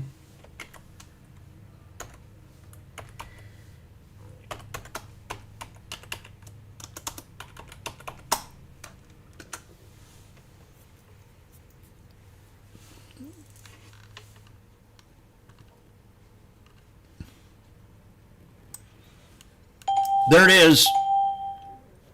Are we going to break it? $4.20. Jim, have you ever thought about selling? Yes, we're at a triple top. And this is in the scalping period of the day.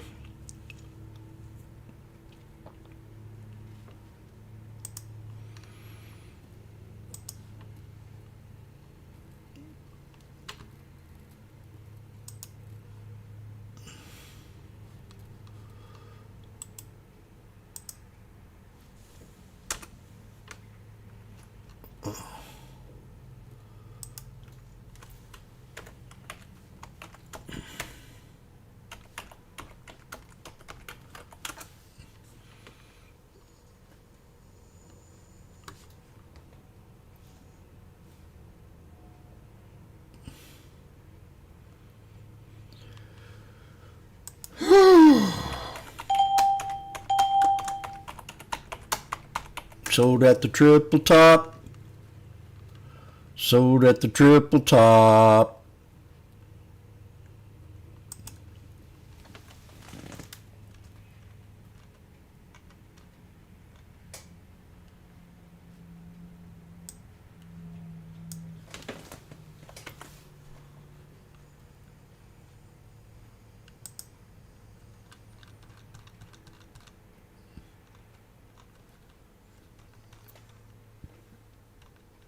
It's such a pretty world today.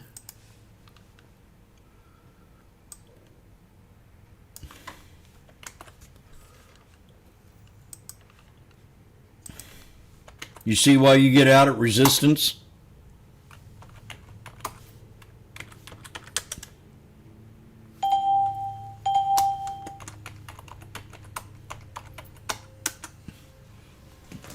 Now this is going to be a way. Uh-oh. 1, 2, 3. It's now turned into an expansion pattern. Maybe get back in it again. I don't know how he does it. That or I just kind of take it easy here and go buy some buns. I think today I'll have chicken soup for lunch. Come on, you son of a...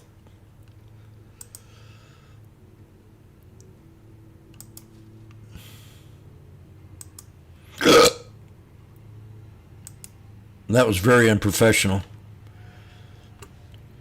Am I seeing 3 black crows again?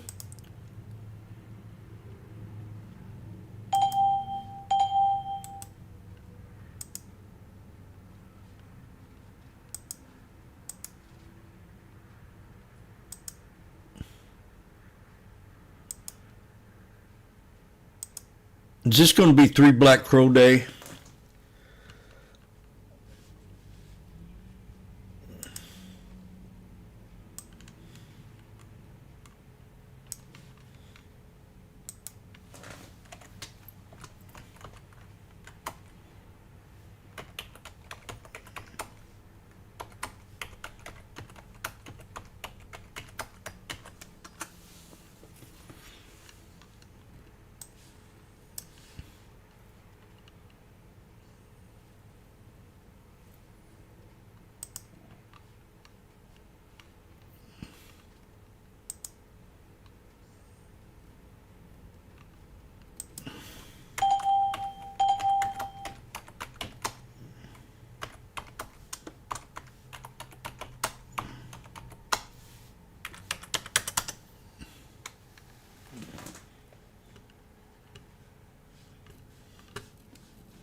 We're now at $2.20.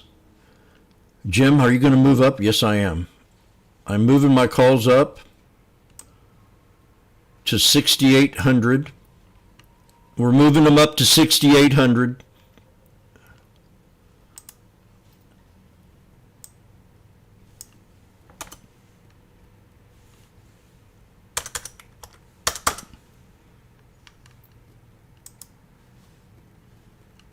We're now at $5.90.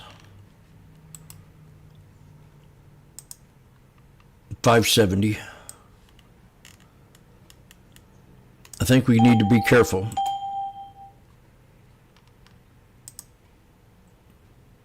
$5.50.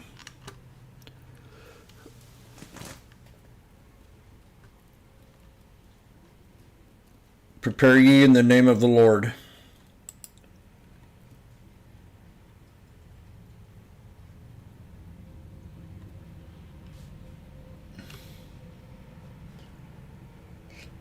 Well, we know that the financial center of America is now a communist-run country, New York.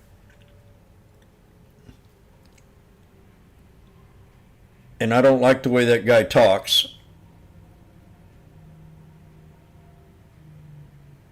He's smooth. He is slick. I'll tell you that right now.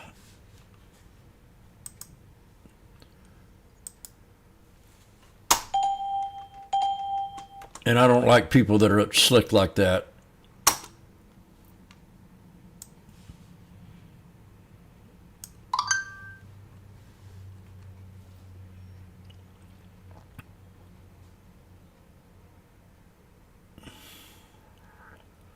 I was here during 9/11 when the trade centers were I was watching the market back then.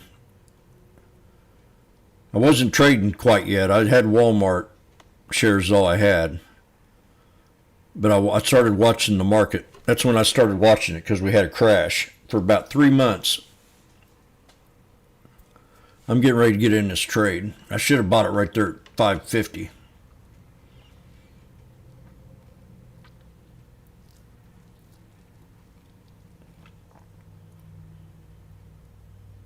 But the market took a pretty good dip. There we go. I'm back to 550 here. 520, 530. And there was a few things that I noticed. A lot of people died on that day. And it was a lot of unity that happened.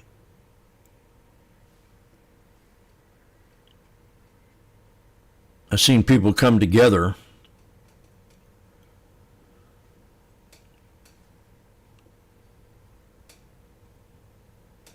I really want to take this trade right here.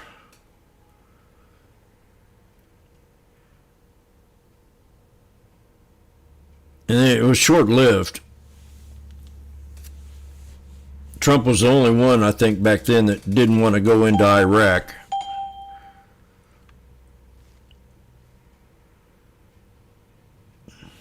There's a couple others. But most all of them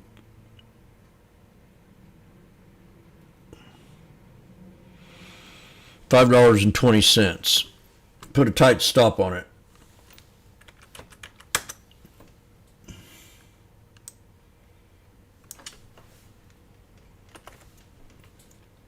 But I watched a real good rebound in the market.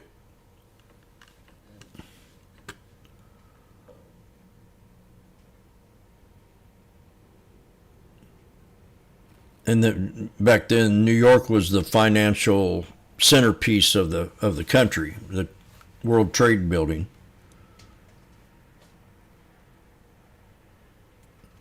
I was at a bluegrass festival for 10 days, so I first thing I did is crawled out of my tent that morning after I heard the news and went and filled up my gas tank because I wanted to make sure I had enough gas to get back to Springfield, which was about a 3-hour drive.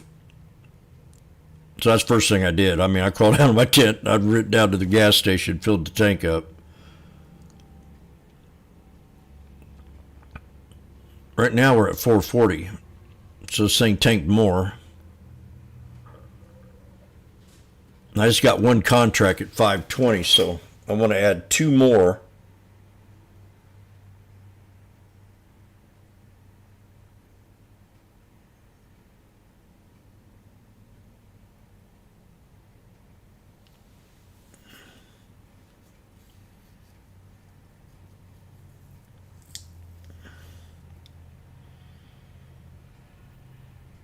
/ES is Niven. I wonder how long this is going to last.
Pretty big dive right here.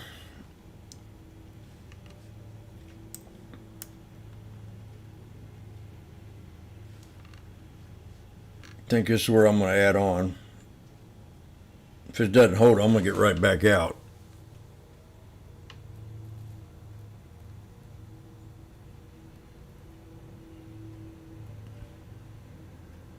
Let me see where my SPY is. 350. SPY is down. Let me see. AMD's at the top of support.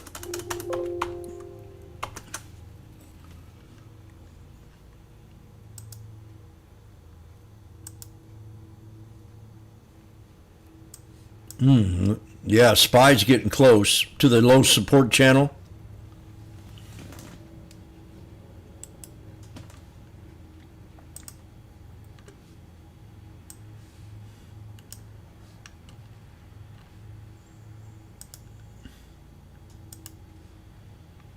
Let's see if we don't get a reversal here soon.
There it is.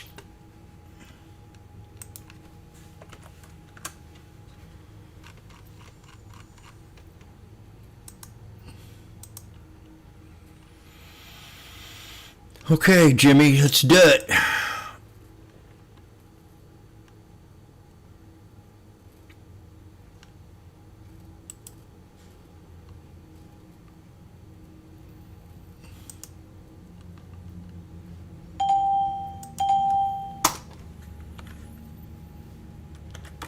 $250. And I got 4 of them. So that's it. That's all I'm putting in this trade.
SPY bounced off my low support channel. This is a double bottom.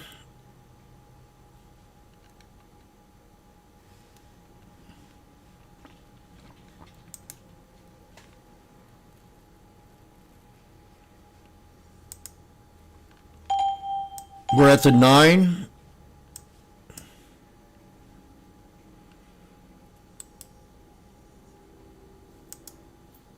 I might sell these things, but just to get out of the trade and start fresh. But if we break the 9, this could be a good $100 scalp.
PLTR looks tasty.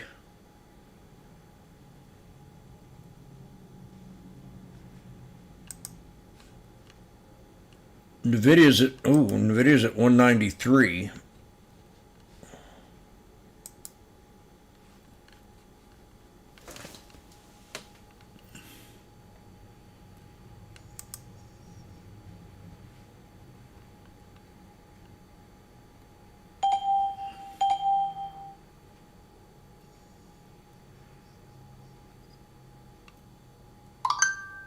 Google's actually green.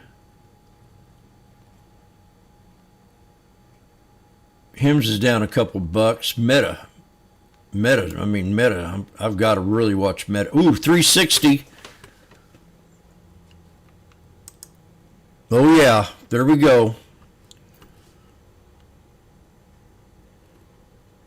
Now if you're in calls, we just hit the 21, so I'd think about profit.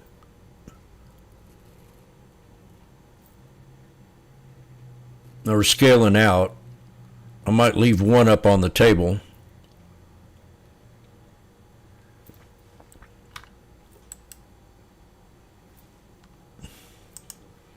Thank you, Lord. Prime Washboardjim.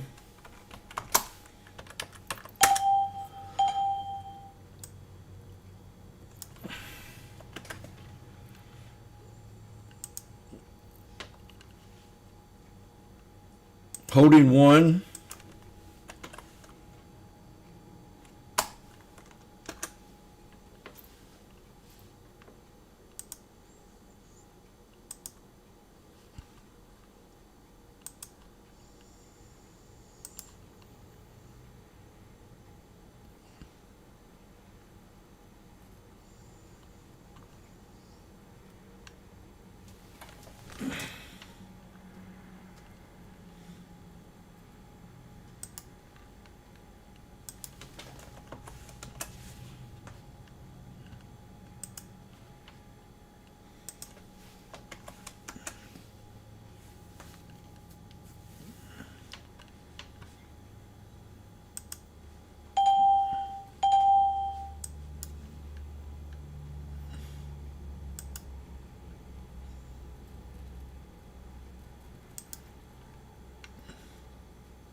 Huh. That's my next resort I'm thinking about going to. Party.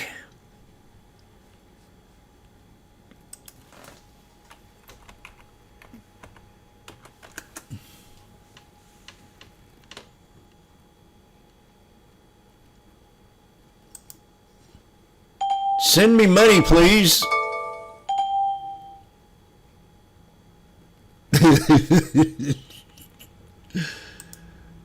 If I lived in New York, I'd leave that city. I don't care how much I loved it.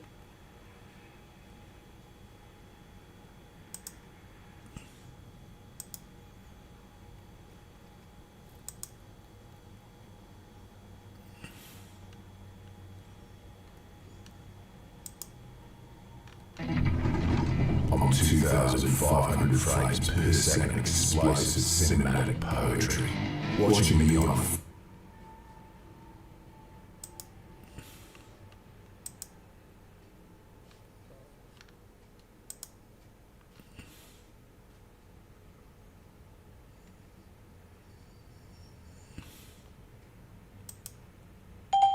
and I'm going to show you how to chart.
I've got 626.46 to hold in my channel on Meta.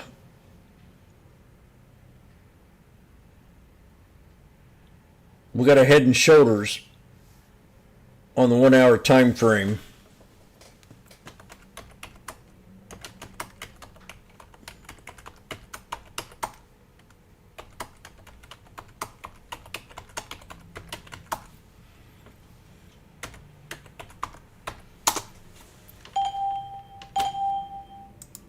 The option now is at $4.60. Whoop, whoop, whoop, whoop, whoop, whoop, whoop, whoop, whoop, whoop.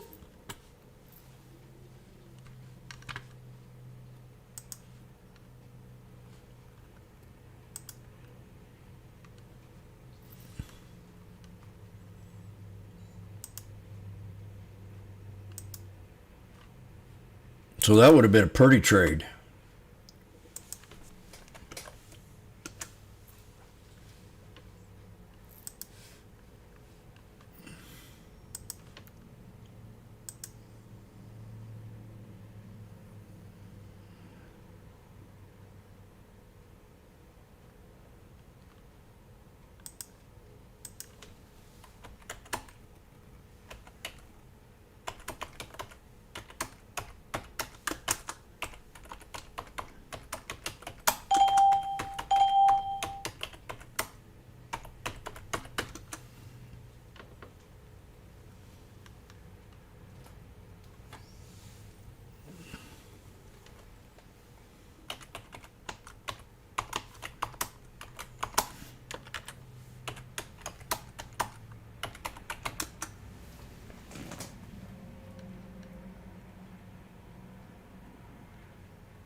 $5.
Well, I say I've been successful today. We just hit the 63 on the SPX and $5 was bingo.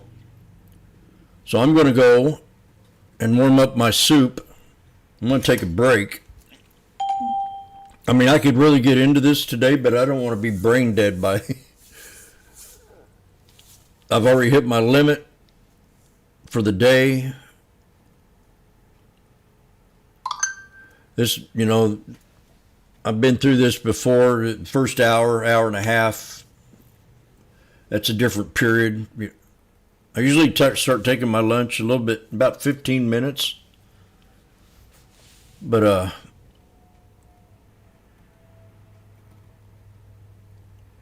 I kind of let, you know, the gut feeling. Let's say I'm driving down the road and I'm going a couple miles over the speed limit. All of a sudden I say, I get to thinking, well, am I going to get away with this? Should I speed it up to 5 miles over the speed limit? And then all of a sudden I hear sirens coming behind me. Instead of tapping on the brakes, I just kind of let off the accelerator. Because I'm thinking, is he going to pull me over for going 5 miles over the speed limit? And I turn real pale. My gut has been one of the leading indicators of my trading strategy, and it's kept me out of trouble. It's kept me away from people that were not good people to hang around with. I always had a standard. If any of my friends were say dating a girl and they were talking different, like, you know, hey, look at that chick, or I'm going out with someone else and my girlfriend doesn't know about it, I immediately disengage with them. I say, okay, this person can't be trusted. If he can't be trusted with his woman, how can you trust a guy like this? So I guess the moral of the story is I've timed this market out in sequels. I just hit the 63 EMA. We're under the 9. The 9 is above the 21, so it's still bullish.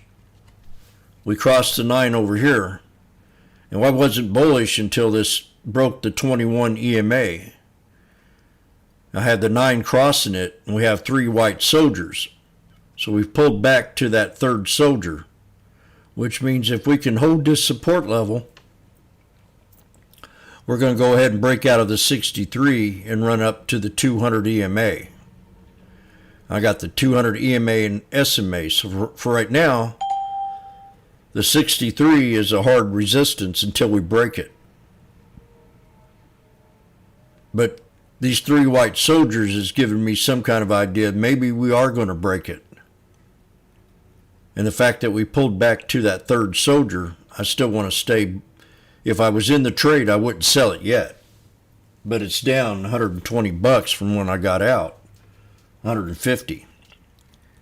So I recognized once I hit that 63, it was time for me to exit the trade and just wait, take my time, and see if we respect the 21 that we just previously had a double top breakout of. As long as we stay above the 21, I might want to get back in the trade, but I'd go in small and see if we come up the second time and broke the double top on the 63. But it's to me right now, it's break time. So I've got intense. I've had 4 good trades, and I've met my mark of the day. So this is my retirement stage. Just when I retire, I want to come in here and trade.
Okay, we're coming down to a double bottom.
Oh boy.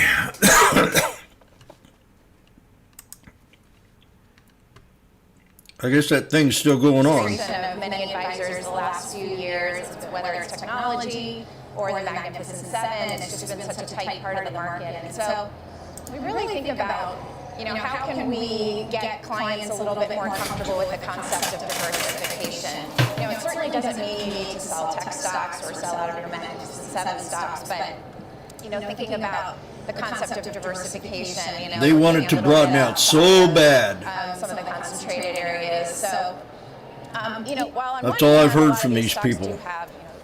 Their little twice the profitability. broadening out scheme hasn't worked out. And they've been pumping it for 2 years We do now. want to start to take a look at things. I don't think they realize broader that almost the whole world is a socialist world now. Interest rate sensitive areas like small caps and REITs starting to Broadening out. make a little bit of a I never comeback. did And believe in so, that concept. Good opportunity to reinforce with clients. Because when they said broadening out, that means this market's rigged. Yeah, let's talk more about that, because sometimes people have an over-concentration in technology, particularly because that runs up. She's showing a little bit of cleavage today. Your portfolio may have too much technology in it because of the great gains that you've got. I love you, Nicole. When you talk about some of the other sectors, you mentioned On days real that you estate. show Tell me about cleavage, that. I mean, some it's of a these good other day. sectors that may be a good way to protect on the downside and have. It's important to be diversified, right? Yeah.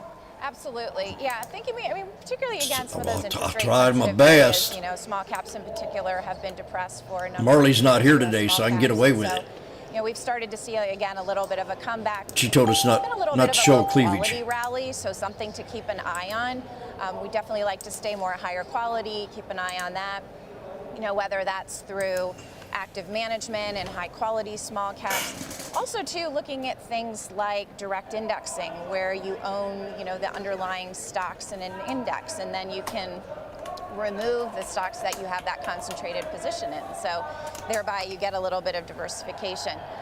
Also fundamental index funds, for example, that, reweight away from some of the market cap, high momentum names. That you get in the concentrated portfolios. Explaining direct indexing and explaining to folks some of those strategies, because it comes on like a lot, and direct indexing, for example, was something that was for a higher wealth part, and now You don't like them people either? and people are always chasing yield, and they're always looking for tax efficient ways to invest. I don't either. Right? Tell me a little bit about that. They try to brainwash you.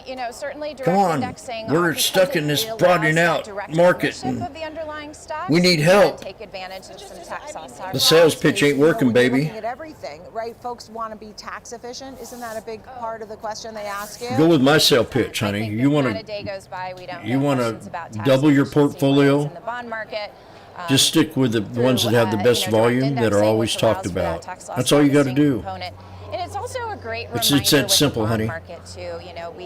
We think about yield, and we always see these sort of headline yield numbers. You but can make it a small list of 20 So important to remember that after tax. and watch them every day. Look at the Stick- personalized component of the client. If you Are got they 10 in a tax employees, bracket where a if you got municipal 8 bond might make employees, more sense, even though a give them corporate 3 bond stocks might have that apiece. higher headline yield. And that's all they got to that tax watch. And I conversation guarantee it, they can trade every You're day. reminding me of my dad. On your who's top a very 21 watch list. Conservative investor, and It's not hard, bonds honey. Were in his conversations.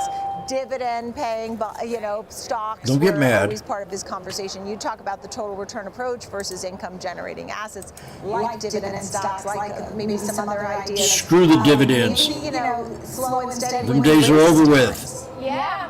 Dividend stocks have had a tough time with the Magnificent Of course. Seven from a performance perspective. But to your point, and a lot of investors love the steady stream of income you No, get they from don't. dividend-paying stocks. They're not going to get There's it. an element of predictability to it, sustainability. Honey, just because it's a dividend stock doesn't mean they make money. Get away from your fundamental ideas and take one of my courses. It's called the Sneaky Snake Trading Strategy, where I talk about chart patterns, moving averages, and being in the now.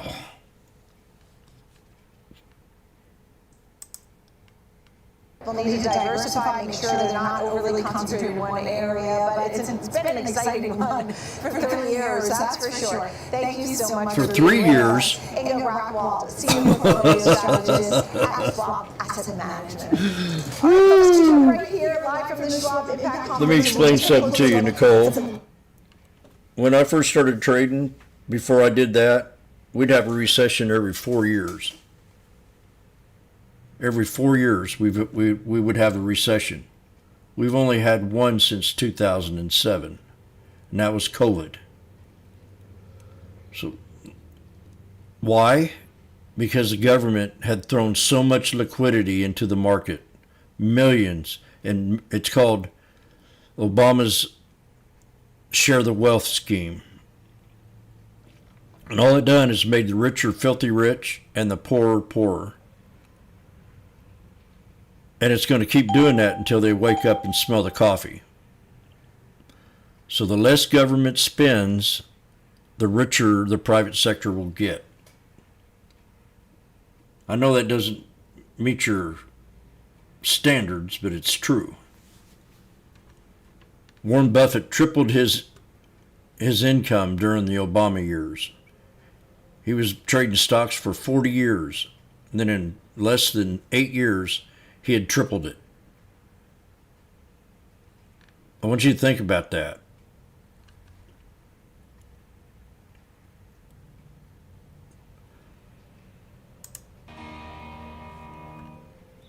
Whether you're an experienced investor or just getting started, Charles Schwab offers a webcast that's right for you.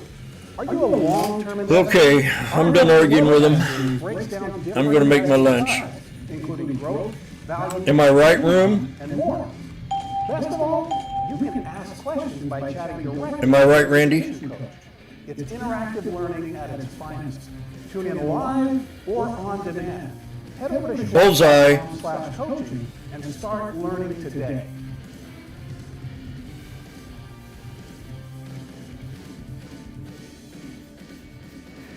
Bullseye. Real-time access, data-driven analysis, from U.S. equities to global macro matters. Schwab Network. We're going to get the 10% correction. Subscribe free at schwabnetwork.com.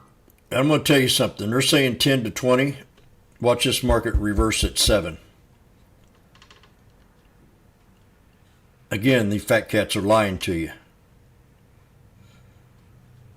Nicole, did I ever tell you how much I loved you? I would like to have I don't want to marry you, but I'd like to have an affair with you.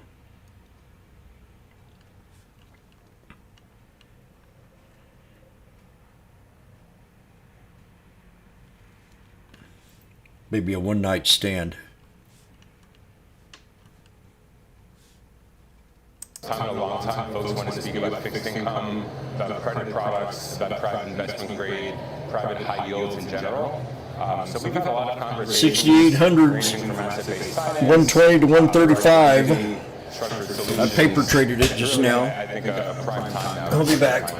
I mean, private equity is always been exciting. I mean, and we've seen people going to private equity over the last few years. And I know I had a guest on who was talking about the market going higher in private equity. But I mean, what's the future here for you and your business? What do you see? Yeah.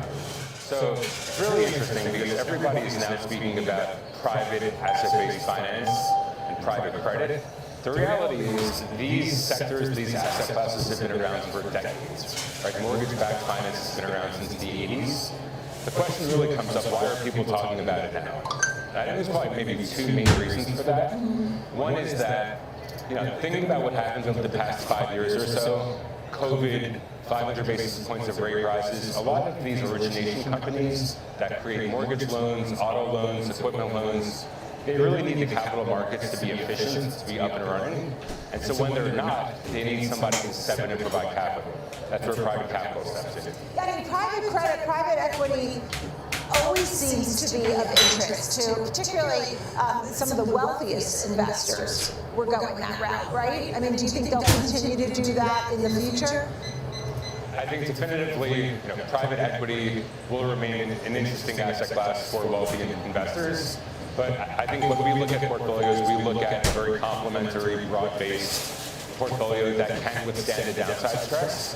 from our perspective, asset-based finance, different forms of private credit really have a place in the portfolio, not just as a trade right now, but as a longer-term solution.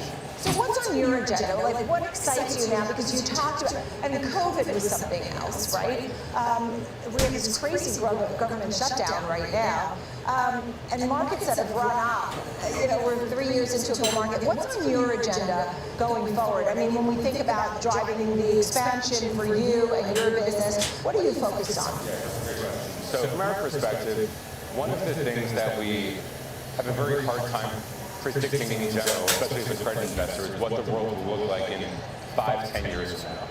So a lot of this corporate type risk, which is more corporate credit in nature, doesn't amortize, and there's some refinance risk on the back end of it. Within structured finance, within asset-based finance, you're generally owning exposure to pools of mortgage loans, pools of auto loans. These are amortizing assets. They de-lever over time, and they've been through cycles. They've been through the GFC. They've been through periods of stress. Right.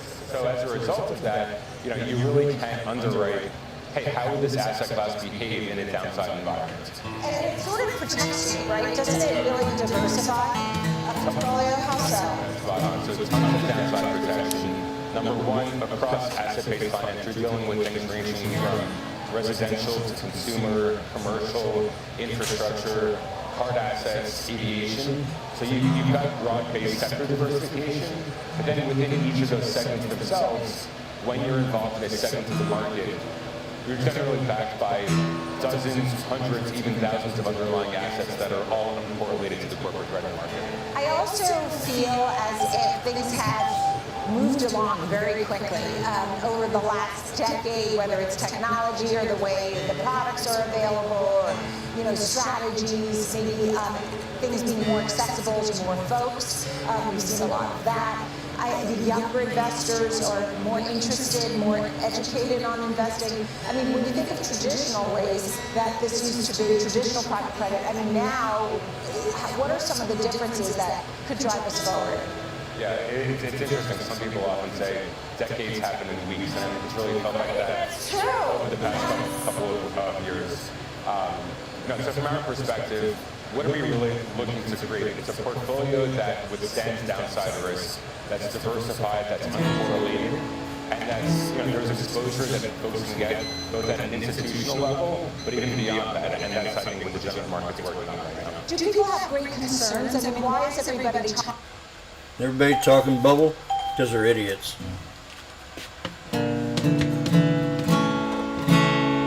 Well, everybody's talking the bubble because they're not in the market. They want to pull back to give them a chance.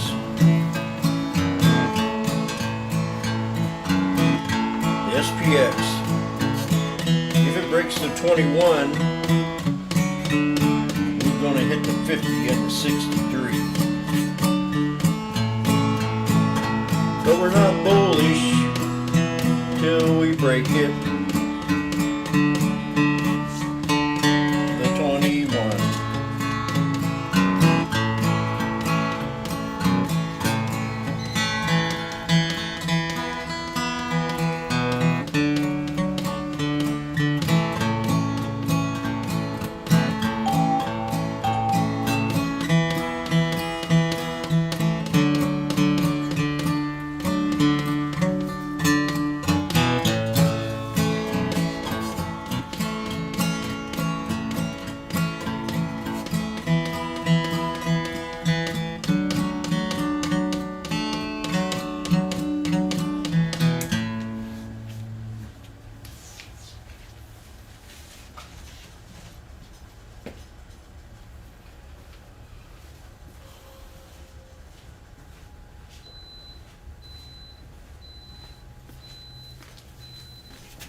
New low.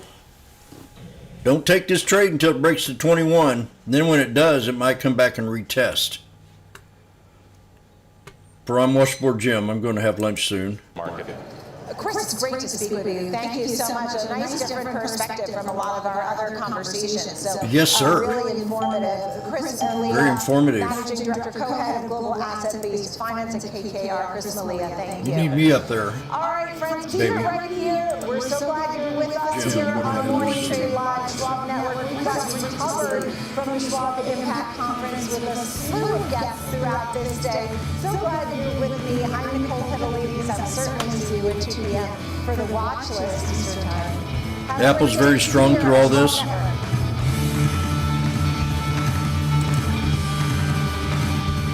Damn right it is. Jimmy called that bottom. Whether you're an experienced investor or just getting started, Charles Schwab offers a webcast that's right for you.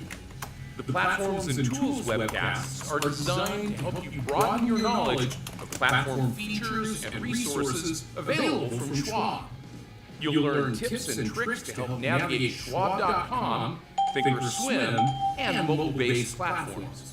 Best of all, you can ask questions by chatting directly with an education coach. It's interactive learning at its finest. Tune in live or watch on demand. Head over to schwab.com/coaching and start learning today. Welcome to Schwab Network, where real-time market coverage means expert strategy. From the opening bell to the closing bell, we've got you covered. Get inside the minds of pro traders. My point is that they're getting a higher rate of change in sales based on their guidance, but not the same rate of change on EPS. Follow the biggest headlines, live analysis, breaking news, and sharp trade ideas minute by minute. With shows built for action, we break it all down in real time with speed, accuracy, and precision. I think one of the most important things is you're making a play in a risk-defined way you're going into earnings. So that would be a further downside area to watch. Smart insights, actionable data, veteran traders, and trusted financial journalists. Streaming live and on demand. Schwab Network, streaming 24/7, any screen, anywhere, free. SchwabNetwork.com.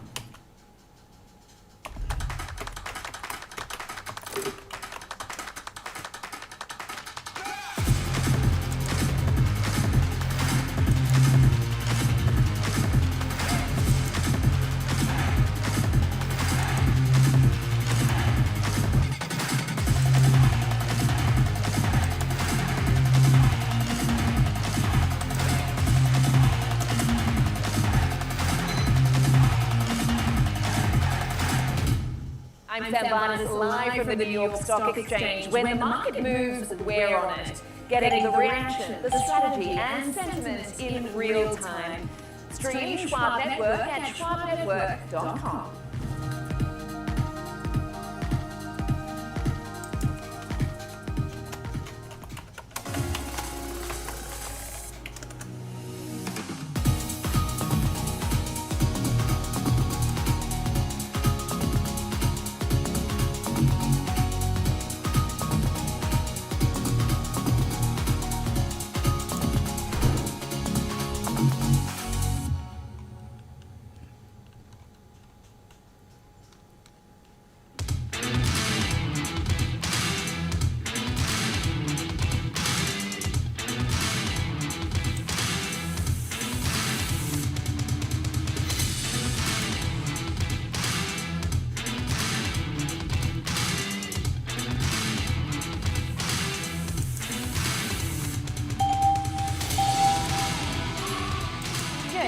We're 90 minutes into the trading day, and welcome to Trading 360. I'm Marley Caden, coming to you live from our Chicago headquarters. Here's what we have coming up for you in today's show. In our 360 Spotlight, we'll be joined by the President and CEO of Elanco Animal Health, fresh off of their earnings that topped estimates and their guidance that was raised for the full year. Our disruptor today is DraftKings, after it announced a new partnership to make it the exclusive sportsbook and odds provider for ESPN. Then in our 360 round, we'll check in on Qual Qualcomm, its shares are slightly lower after a double beat on earnings and the company saying it's in discussions with a hyperscaler customer about potentially using its AI data center chips. We'll get to all of that and more shortly, but let's see where the markets stand this morning as we are into our trading day a bit now. A lot of red across the board. The S&P down about 1% right now at 67.29.15. The Nasdaq trading down more than 1.5%, 25,196.02 right now. As for the Dow trading 8/10 lower, 46,927, and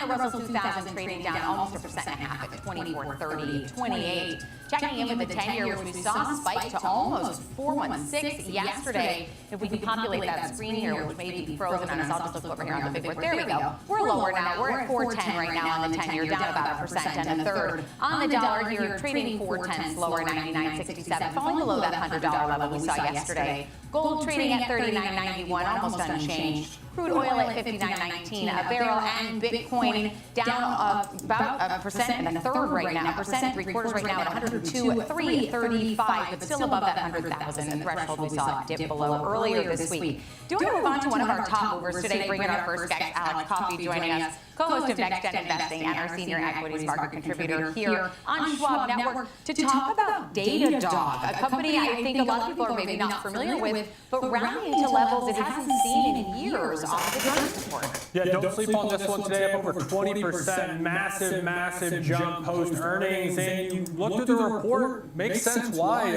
Marley, up 28% year over year in revenue, coming in at $885 million, way ahead of estimates on that metric. Adjusted EPS came in at 55 cents, also ahead of both last year and the consensus estimates. Adjusted operating margin did come down, but was still better than expected, and that led to free cash flow topping $214 million, which was up 5%, way ahead of the $165 million that was expected. Big piece of this is that they now have 4,060 customers generating $100,000 or more in annual recurring revenue. That's a 16% increase from last year, and it's quite a bit ahead of the sub 4,000 that was expected. We know that's a critical metric for these software firms. They try to get the whale-like partnerships and customers in their ecosystem. For quarter four, they expect revenue between 912 and 916. That was way ahead of millions, of course, way ahead of the 888.1 million that was expected. Also, profitability expected better as well. So analysts were excited, noting the steady growth. No signs of AI headwinds right now. So really impressive quarter from Datadog. Yes, certainly, and there you have these monitoring security tools, so a little bit different subset in this AI trade. But we've talked offline about Datadog actually, and in your opinion, is this one of the companies that is poised to benefit in this AI boom that isn't a name that we talk about? We talk about these smaller opportunities a lot, like who are these winners going to be that aren't the NVIDIAs, that aren't the AMDs, that aren't Taiwan Semi? Looks like it today, probably too early to say. I think this is one of the companies that was maybe people were concerned was going to be disrupted by AI. And I think the analysts come out of this saying, hey, there's still steady growth and that disruption doesn't seem to be taking hold just yet. But watch it. I mean, anytime a stock's making a 21% jump in a single day and it's on earnings, it's exciting times. Very exciting. Alex, thanks for being with us to break down Datadog's earnings and their move to the upside, more than 21% higher so far today following their report. I do want to head back out to Denver to the Schwab Impact Conference, though. Welcome in our next guest. Joining us now, Mark Alberici, the Global Head of Product Innovation and Strategic Partnerships at State Street Investment Managing.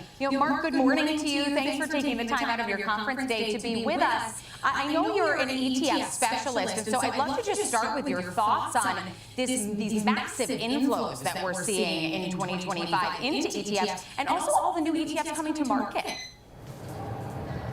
Yeah, so look, Marley, firstly, thank you so much for having me today. And before I talk about the flows, what an amazing conference. 5,500 advisors here. And what I'm seeing and hearing today is the energy around the usage of ETFs, which brings us nicely to ETF flows. We've seen about $1 trillion this year, $1 trillion this year in ETF flows. And I think that's a testimony to the use of the ETFs. Shut up. And that's what I'm hearing today. We broke the 21 from the Schwab conference. And when we break down those flows, it's really driven by three main areas. The first area I would point out to is the continued usage of building blocks, low-cost building blocks This is around 47% of the flows year to date, and this really allows our clients, our investors, to build portfolios using low-cost access. And in State Street Investment Management, we have the lowest cost portfolio suite out there, and we have SPYM 2 basis points for our S&P 500 ETF. The second area of flows that we're seeing We're retesting it. is in active. And unsurprisingly, mutual funds have historically been the wrapper of choice for active managers, but as more and more clients are using ETFs, we're really seeing people use that from active fixed income to option. Here they come again. And then lastly, AMD, man, look at AMD down. is a lot of flows, about 300 million going this year in fixed income active flows. And that's really more on the short end of the curve as people are figuring out what to do with their money, just put it in cash. Oh gosh, 3 black crows on AMD. And we've seen more than 900 ETFs launch in the first 10 months of this year. I mean, just record amounts coming to market and so many options. Do you think that this current pace of product proliferation is sustainable in the ETF market? And also, do you have any concerns about how much product is out there right now? Yeah, so I mean, first and foremost, it keeps me busy. I can tell you that, Marley. It keeps me very, very busy, not just thinking about what are the right products for us to develop at State Street Investment Management, but also just keeping an eye on the broader market trends. To your question around, is this sustainable? I think the jury will be out. The way I like to think about more of our product development is around putting the client needs first. What ultimately are we trying to solve for them? There are lots of ETFs already out in the marketplace today, so when we think about bringing a new product to market, we really need to make sure it's additive and it's adding value and not one of our existing solutions can be used. So ultimately, I think products will probably slow down. We got a bit of a ramp up, but I think over time we're going to see the real needs, the products that are ultimately providing the right use case and solving the solution for our clients will be ones that stand the test of time. And so, Mark, it's important that they be additive, and I saw a release from State Street saying that you had partnered with Bridgewater to create this new fund, this all-weather ETF fund. Can you tell us about that fund specifically and the partnership and why State Street decided to bring it to market? Yeah, absolutely. So, you know, when we think about bringing products to market, again, as I highlighted earlier, it begins with solving the client need. And, you know, if you think about today, I see red on your screen, markets are down, there's a lot of chatter here on the floor around our markets at the top. Are they choppy? What should we do? So one of the things that we were researching and we heard from our clients was the need to provide a solution that could provide diversification for their portfolio. And as we thought about that, one of the things we're pretty strong at State Street Investment Management is doing what we're really good at, which is we're great at ETFs, we're great at indexing, we brought the first ETF to market over 30 years ago. But then we're also really good at knowing what perhaps we're not good at. So by putting the client first, which in this case was trying to find a solution that created a diversified. Man, there's some deals going on here. To work with Bridgewater. Bridgewater have been around for 30 plus years. Their all-weather product was historically used by institutional clients. We want to democratize access to investors. We want to create more resilient portfolios. So it's a no-brainer to partner with what I would call the OGs for our all-weather ETF product. TQQQ at a double bottom. And it's now at 650 million AUM. So we're super excited, and the feedback we're getting from clients is wonderful. Tesla has 3 black crows. It's a very interesting thing, as you say, you put the needs of shut your up. client first, and you're trying to Cleavage. move into this demand for active and diversification, and that comes in the form of creating a partnership with an active manager. Do you think that is going to become more common as ETF product Marley has development cleavage. evolves and people are looking for more resilient ETFs as opposed to just quantity, which is a lot of what we have right now? I noticed they all wear cleavage at this here It's a great question. thingamajigger. I think it depends on the firm and the issue. He's trying to get investors. I can tell you the firm we're at, we know we're really good at, and we're really comfortable partnering with others. And we've done that with Bridgewater, we've done it with Naveen, we've done it with Blackstone. It's something that we love to do because we also know CMG. how to put our clients Oh, first. look at CMG. If my fellow issuers do the same thing, I think it's Everything's sold wonderful for the off. end client. Ultimately, it's about bringing the Shop. best solution to them. Mark, we appreciate you taking the time out of your busy day at Impact Right to my be with us support here level on Trading Shop. 360 and talk ETFs. That's Mark Alberici from State Street Investment Management. And we've got plenty more to come on Trading 360. Next, we've got the big three. 3 stocks, 3 charts, and 3 Target's trades. at 89. This is a Take us Christmas through the technical. special. Jason Brown is joining us to take us through the trades for Microsoft, Broadcom, and Oh, Meta. Target. That's next on Trading 360 on Schwab Network. Triple bottom on Target. Must have had some kind of good news here for this big bounce yesterday. So you could probably see something with that. Oh, how about Starbucks? What about that piece of crap?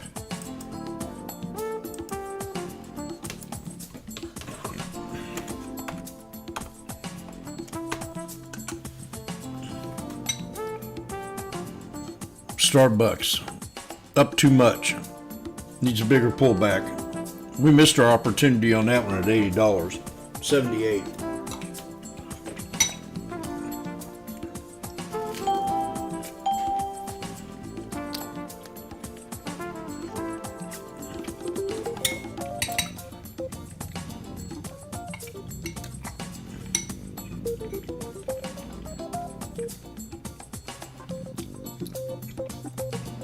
I gotta go up and talk to the painters here in a little bit.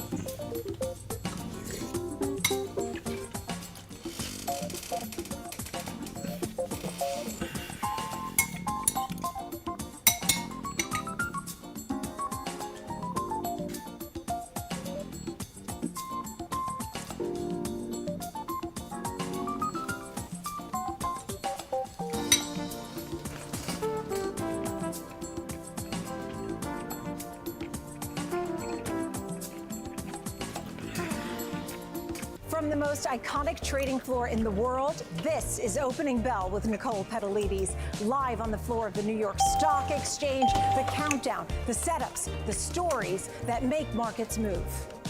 Minute-by-minute breakdown of the biggest headlines, earnings, and global movers, just the trades that matter. As the bell hits and the markets react in real time, Opening Bell, live at the NYSE, right when it counts. Believe me, when it comes to investing, you'll love Carl's Way. Take a left here, please. But there's a... Carl's Way is the best way. Is it? At Schwab, how I choose to invest is up to me. Exactly. I can invest and trade on my own. Yes, and I let them manage some investments for me, too. Let's move on, shall we? No can do. I'll get out here. Where are you going? Schwab. Schwab, Nike looks cheap to go long until Christmas. Welcome back to Trading 360. I'm Marley Caden. It's time for the big three. 3 stocks, 3 charts, and 3 trades. $61 for sure. And here to take us through the trades is Jason Brown, the founder of thebrownreport.com. I'm going to be moving my options up. Thanks for coming back. Love to start as we normally do. Big from picture the thought on the 6,800 performance we're seeing so far this week. Yeah, hey Marley, to hey, the Rick, good to see you both. 60. I ran a little bit of red 70s. today because big picture, the market is down because the Mag 7 is down, which is the only stocks that have really been holding the market up. But from a, if you look at the technical standpoint, the S&P, the Dow, the NASDAQ, they're all pulling back to the 20-day moving average after being in a healthy uptrend. So at least for right now, we're still in that uptrend and it looks like a healthy pullback, but it still remains to see if weakness in the economy is going to take us down even lower. So I'm cautiously, I'm not even bullish right now. I'm just cautious right now. All right, we're not cautiously optimistic. We're just cautious. Your first pick, though, is in the Mag 7, Microsoft. Walk us through this pick. Yeah, so my first stock pick is Microsoft is in the Mag 7. We talked about this last time I was on. I'm wearing the shirt, you never go broke taking a profit, because I think as a trader, when these stocks were up, you had to look at it and say, we've had a nice run. Is it time to take some chips off the table? Now, Microsoft reported earnings, which was great from all standpoints. Free cash flow was up $25.7 billion, total revenue $77.6 billion, up 18% year over year. but yet the stock still sold off, I think mainly because of the accelerated CapEx for AI infrastructure. But one of the things SPY almost hit my bottom support. is that they said Azure, their Microsoft Azure server and cloud services remain capacity constrained all the way through 2026, which means they have so much business they cannot deliver on it, and they will be constrained or maxed out, if you will, until 2026. So I think that's a buy-in opportunity. It's not a bad company. They didn't miss earnings. I think you're just seeing some profit taken from the Mag 7 stock. So I think this is it's down to a support area, which I know Rick will talk about the charts, but I think it's a low risk reward to start looking further out and saying, this is a company I want to own. All right, so Rick, where are we seeing these support levels that Jason's mentioning, and are the technicals indicating to us there could be a potential move to the upside? Well, it does seem like we're crossing below one of these significant supportive areas here. You could say that perhaps our price action has mostly been a big M recently here, bouncing between these two extreme points here. You could see we had our highs that came in here near 555. That's roughly where we topped out once again, but crucially we did not make a higher high. So never what you want to see. It did translate into a rather swift down move here. The 500 level stands out, old highs, lows here as well, and it looks like we are on pace to break through that level here today. Now there's still plenty of time left in the trading day, but that 500 level sticks out as a point that many traders might have their eye on. Below that, 488 was our recent low point. That's our light green line. That could be a further supportive area to consider down the road. When we look at some of our other studies, you can see that the moving averages that are on this chart, yellow 21-day, orange 63-day exponential moving averages, so not quite the same as simple moving averages here. In this case, we have crossed below both of them. They're both starting to point downward. We have a very steep trend line angling down as well, starting with our recent highs. RSI has also fallen off a cliff here after a very short trip into the overbought area. We have crossed below the 50 midline. Look for a further crossover below the threshold of 30 into the oversold area for further signs of bearishness and potential weakness here. Finally, when we look at our other studies here, our volume profile study shows our point of control, our very thick red line there, comes in at about 510. That is the heaviest trading area. Again, not a great sign that we are starting to drift below that level here. The next significant volume area lines up right about here near 470 or so. Now that's also where you start to get our -1 standard deviation channel and our purple 252-day exponential moving average. So 468, 470. A quick look to finally at our 5-year chart shows 468 was a notable old high point right there. You can see that was a point where we topped out previously. So that really stands out as well in a longer term picture.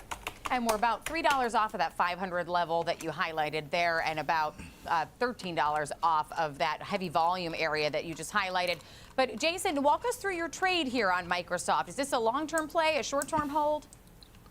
Yeah, so this is a long-term play. Again, cautious. We want to see if the stock can bounce here. Obviously, if it breaks down and starts to go lower, this trade will become null and void. But I think this is the area where you want to start thinking about picking up a long position. So I'm looking at the June 18, 2026 call option. The 320 strike price, it's going for about $78 and maybe a little bit lower than that since the stock's been selling off.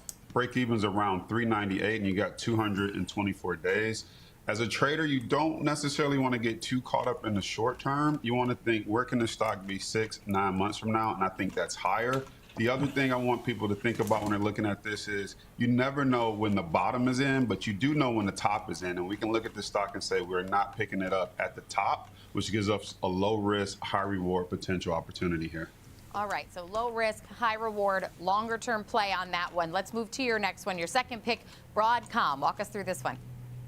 Yeah, and it's funny to even think long term is just 6 to 8 months out to next year, but that's long term in this world now.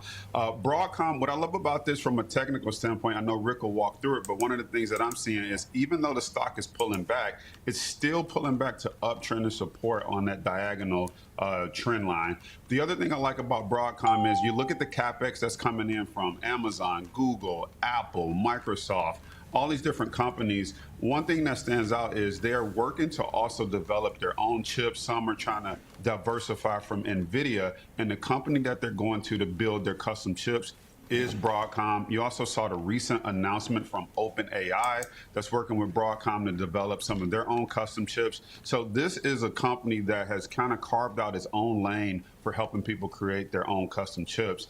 And there's a lot of CapEx to prove it that's flowing into this company as well as NVIDIA. But I love that Broadcom is carving out its own share separate from NVIDIA. Yeah, and it's an interesting one here with Broadcom because their earnings are pretty significantly removed from where we are right now, not until December. But I was just looking at some of the analyst expectations. They're expecting earnings to be up more than 30% year over year. So as you look to trade Broadcom, Jason, does the earnings date get included in your trade? Yeah, so what I liked about this is that we had a little bit of time for earnings. What I would love to see is the stock run up into earnings. If that is the case, then I would take the profit off the table. However, as it goes into earnings, you always, the way I look at a trade, I know sometimes people say, why do you go so far out? You want to have time to sit through at least one or two more earnings in case you have what happened with Meta and Microsoft and the stock sells off. So I do take the earnings into consideration, even if you're expecting a beat. That doesn't always translate to the stock is going to go higher. So you want some time on the back end for it to recover. All right, so we want some time on the back end for that with the earnings included there. Rick, as we look at Broadcom, knowing they've got their earnings coming expected on December 11th, what are the technicals telling us here?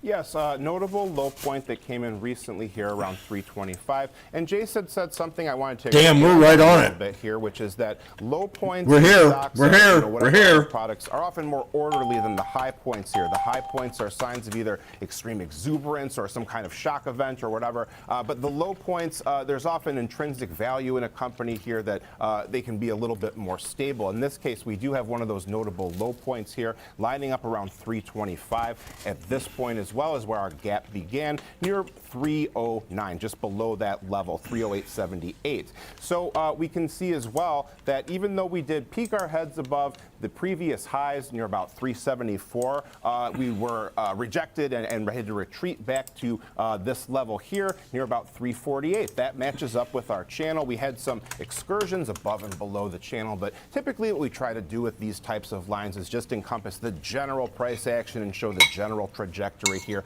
not necessarily meaning to show a very strict path for the price that it followed exactly here. If we do move lower, then our 63-day EMA in orange comes in at about 334. That could be one area to watch. That is just above our lows. We're here. We're here. We're here. RSI had been trending downward for a while. Our last peak in the RSI very notably showed bearish divergence. Not what you'd want to see necessarily if you were bullish, a sign of slowing momentum here where price makes a higher close, but RSI is trending down. Nevertheless, still above the 50 midline though, so still more of a slight bullish lean. Finally, when we look at our volume profile study, this is a different situation than our previous chart. In this case, we're actually hanging on above that notable volume node near about 340 or so. So that's the potential traffic jam area where price could see some consolidation. It's also the site of our teal linear regression line, our line of best fit, an idea of fair value essentially at 341 that some traders use.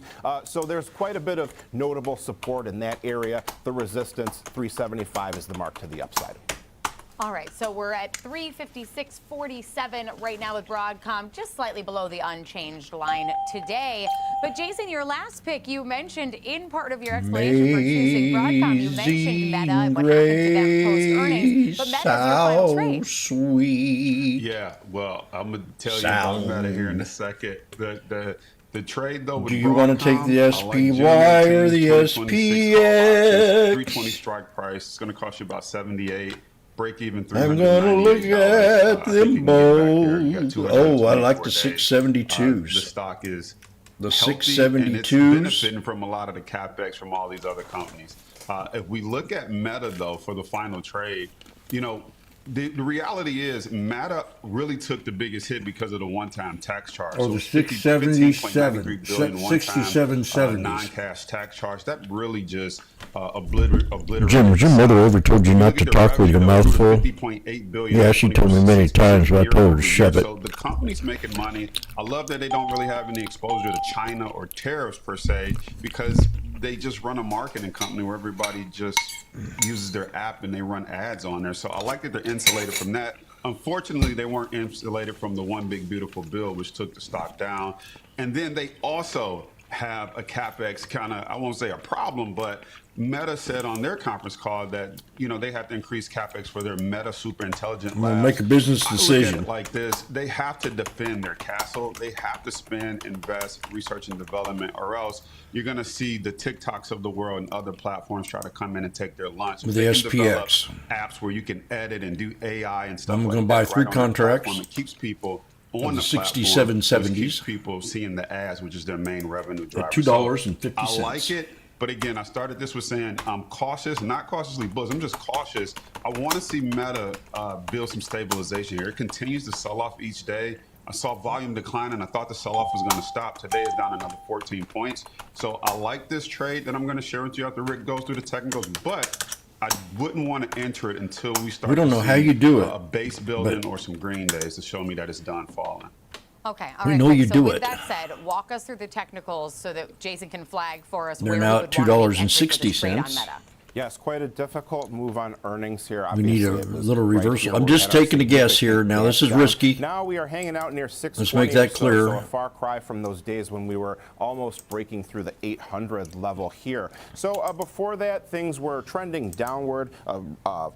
Declining I gotta channel type shape. go here, outside moving and take a lower. leak by a Between those tree. two blue lines now, we have a much The tighter, 672 much more spies narrow are up. channel between our two white lines. So some notable activity. Price has fallen below the purple 250 two-day exponential moving average. Many of these big names haven't come anywhere near these longer-term moving averages for a while. I don't know if a lotto would be a good idea right now. Level kind of stands out to me as well. This 620 area here, though, is an old supportive point. We had a gap up on earnings previously, and then we bottomed out around that point twice then. So for now, we're hanging on at that supportive point, but if we were to move lower, 570 would be another level that stands out. That was another low after a gap up. Momentum is doing poorly if you're From bullish here, but Washboardjim, we're seeing some the founder of the sneaky downside snake trade strength. We're in the strategy. oversold area. We're at talking 25, about but a tiny chart bit patterns. bullish divergence. Our Moving averages made a lower close yet, and but being as I in the said now. earlier, the day is still quite young here for traders. Finally, when we look at our volume profile study, the point of control have given up long ago here. That came in around 714 or so. But now there's this other kind of block of volume here. The standout levels in this general region would be about 630 and 600 here. So those areas also could be potential congestion points once again. All right, so 630 a potential congestion point. You said 714 was our previous area. Jason, as you're looking to trade Meta, where do you think is the best entry point here? So I'm looking at 2 earnings ago, it gapped up from around the 605 area. At this rate that it keeps selling off, I wouldn't be surprised if we touch back around that 605. If it stabilizes around there, I think we look at a long call entry. I'm looking at June 18th, 2026. The 550 strike at this point is going for 126 or maybe lower because the stock is down today. Break even 676. You got 224 days on this. What I want traders watching this to understand when they hear someone like me come on, we only get this snapshot in time. If this stock continues to fall, I would not take an entry right here, right now. I want to see this stabilize as well and build a base. But there is no better app that has the attention of the world than Meta with their Instagram, their Facebook. I don't know how he does it. Ads right in front of people. Jim, have it's you a ever good took stock. Quaaludes? It's having a tough time Nope. right now, but that's typically when you want to buy, not at the all-time highs. Down there. Have you ever some ate major Nancy's pullback, values? And I would qualify this as pretty I major take the Fifth pullback. Amendment. We're down from 800 down to 621, almost off 200 points. I think you start to look for an opportunity to scale in. Yeah, buy the dip, buy a stable dip. Have you Good ever advice, belched and on the I know mic? We all have Facebook, we all have Instagram. You are right, it is products we interact with every day. Jason, Yeah. thanks for being with us for the big Yeah, I Q&A for have. those picks. That's Jason Brown from thebrownreport.com. And of course, Rick Ducat, our lead market technician here on Schwab Network, for breaking down the technicals for us always. Coming up next, we're going to spotlight Elanco Animal Health. We're As we've retesting seen the shares 9. gain 75% this year. We'll be joined by the president and CEO to discuss earnings and its latest drug offerings approved by the FDA. Trading 360 will be right back. Oh my gosh, they're so good.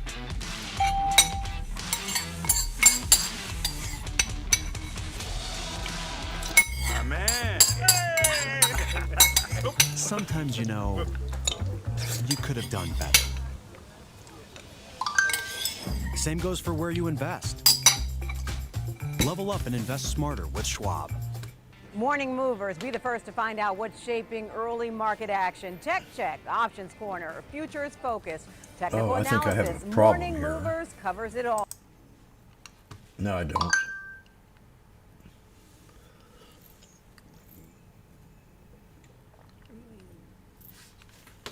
Because it was probably still recording.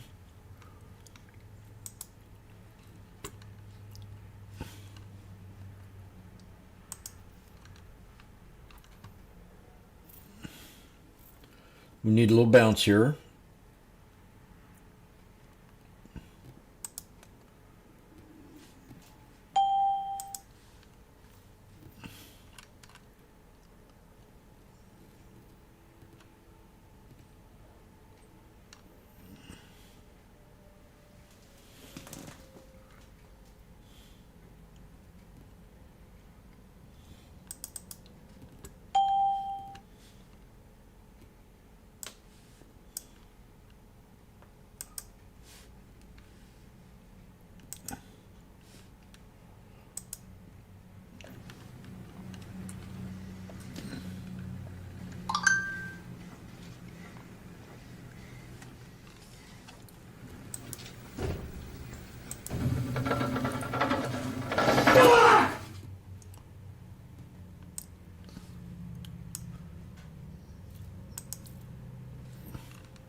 We're now at $3.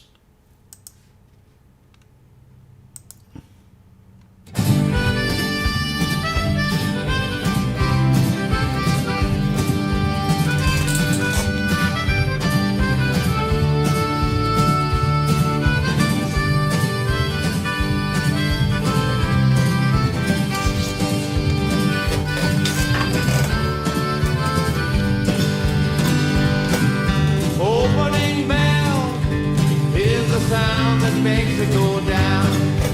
Sneaky snake, chart pattern, moving averages, and being in the now, being in the now.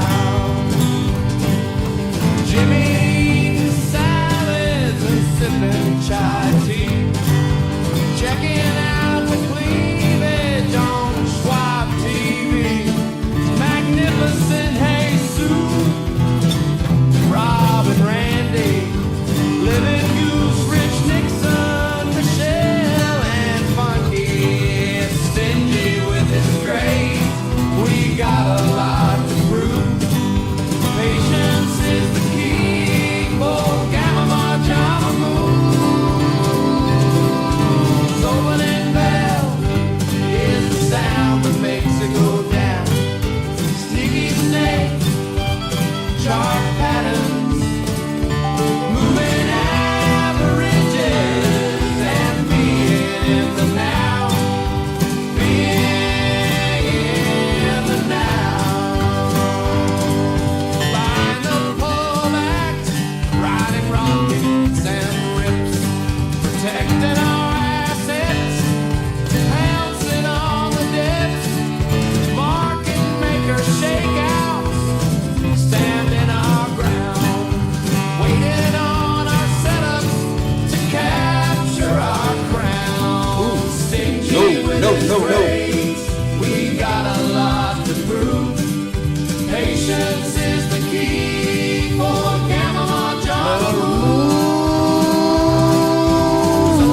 could drop more.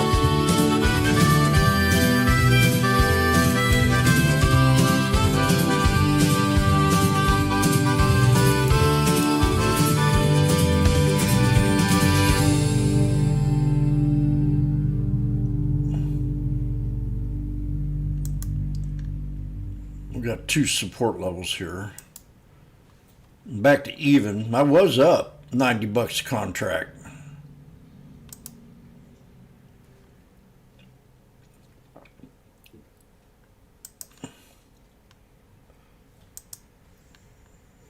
So I actually got 2 support levels. One right here where we are. And that's a head and shoulders. That's where we hit the most on a downtrend. So if that holds, I think I'm safe. If not,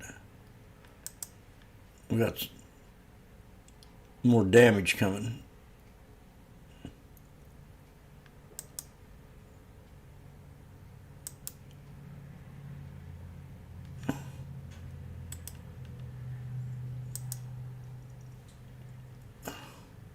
$67.10 if this doesn't hold here.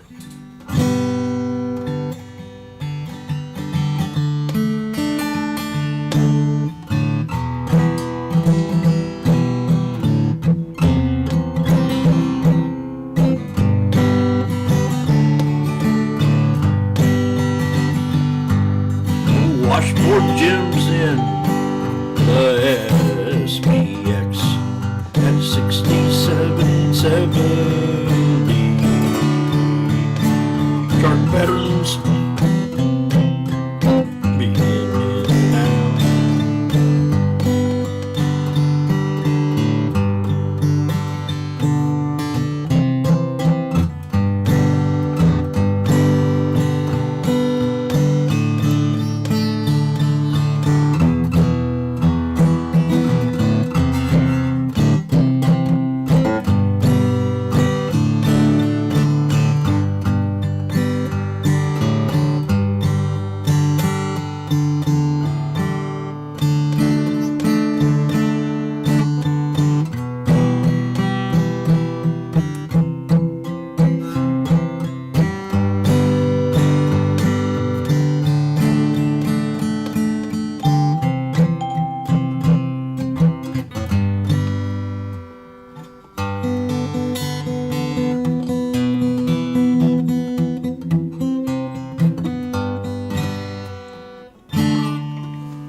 Figured the market's probably pretty bearish right now.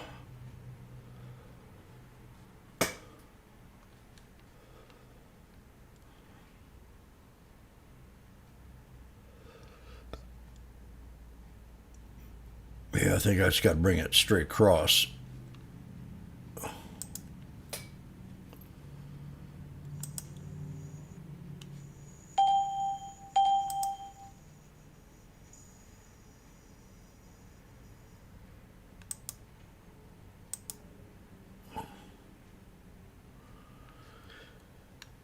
$67.38 would be my hard resistance. Might add 3 more here. Now give me 6.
Come on, baby.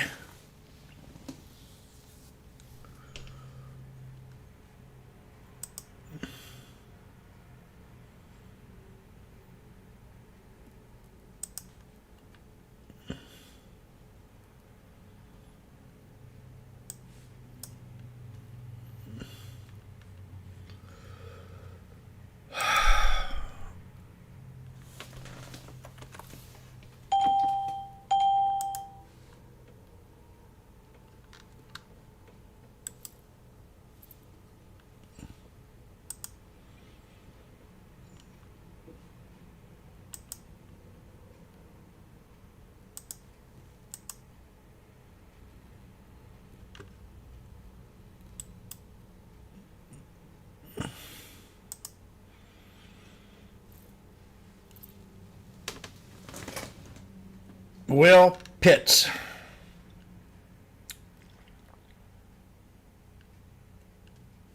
U.S. stocks waiver with Tesla vote. I don't know about that.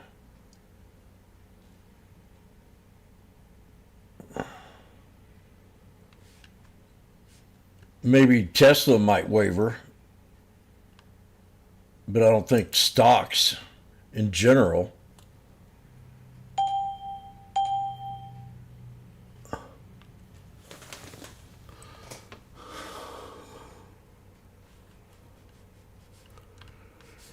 Yeah.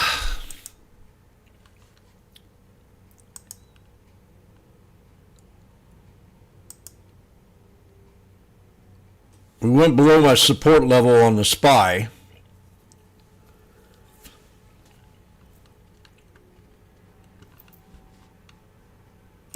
Still in the SPX.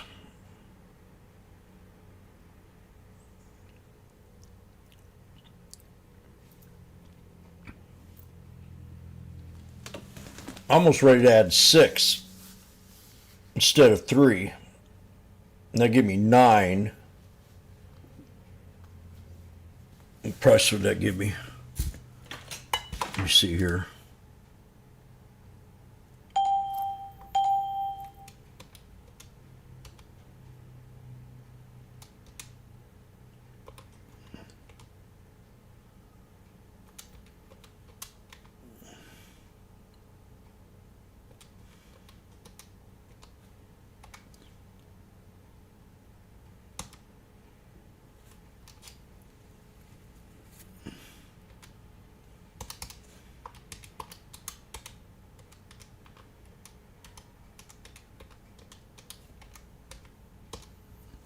Give me $1.90 if I get 6 more at 170.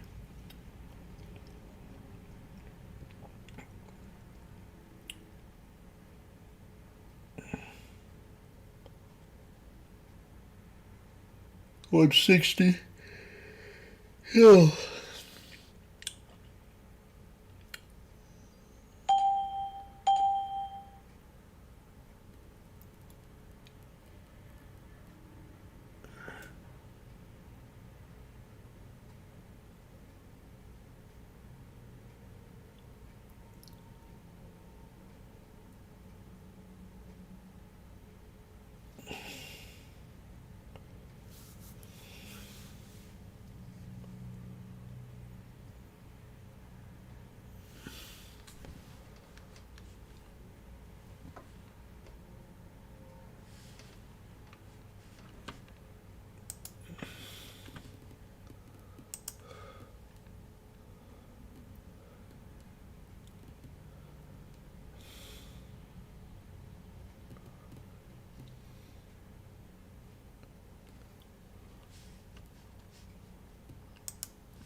I got 666.68 next.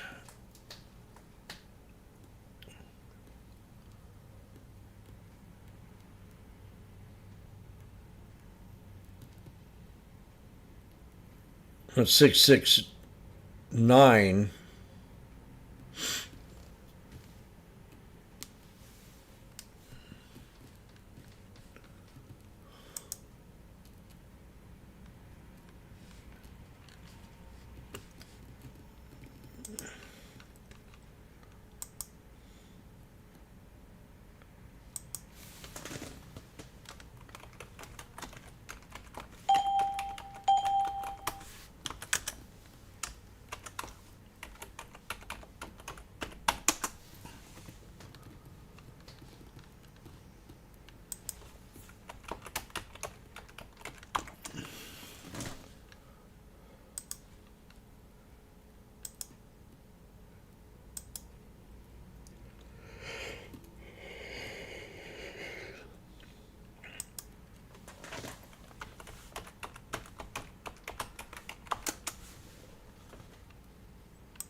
Come on, baby.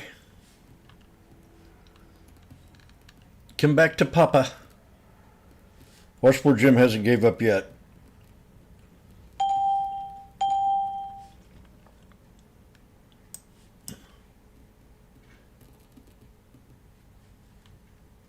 I don't know if I want to call that a fallen wedge or just a bull flag.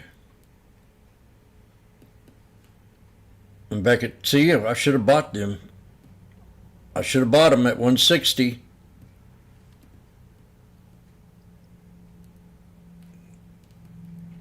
That gave me 9 contracts. And I'd be out of the trade maybe. Because my average, what would have been 160?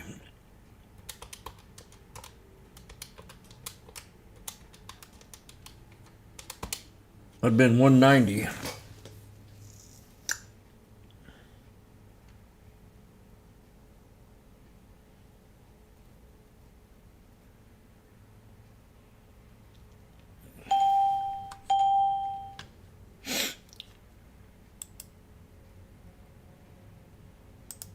It's such a beautiful day today. Look at the sunshine.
We're at 225.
You're doing so good.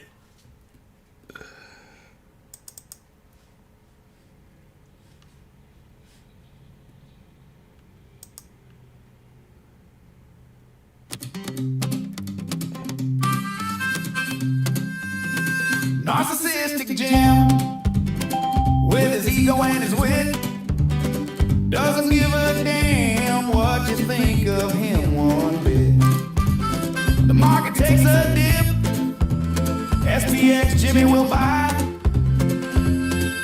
Bitching at Molly, careless till the apple of his eye. Burp it up, Jim, let it fly, let it roar, let it roar. Stocks tend to rise with a fart from his core.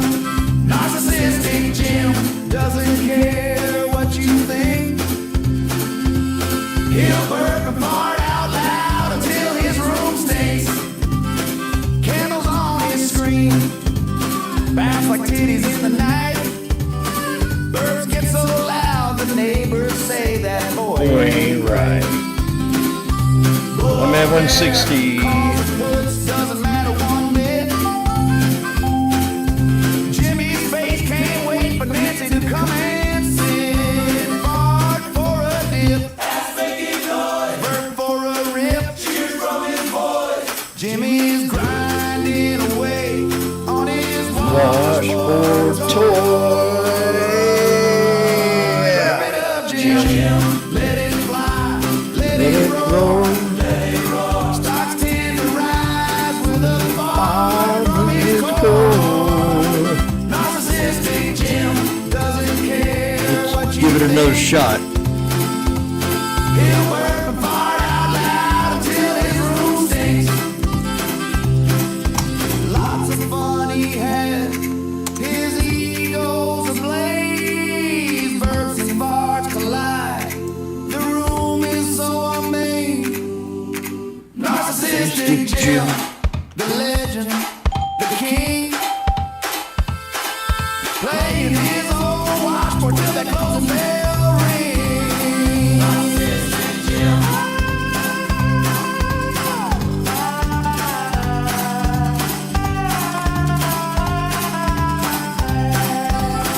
Narcissistic Jim.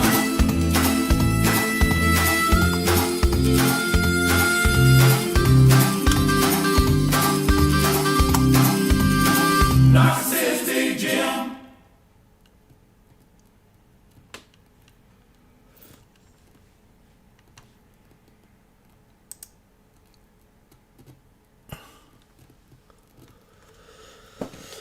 Okay.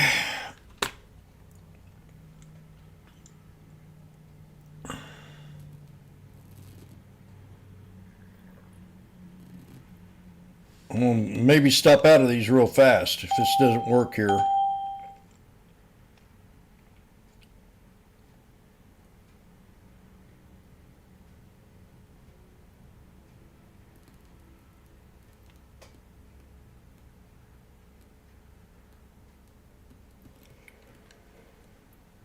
Hmm.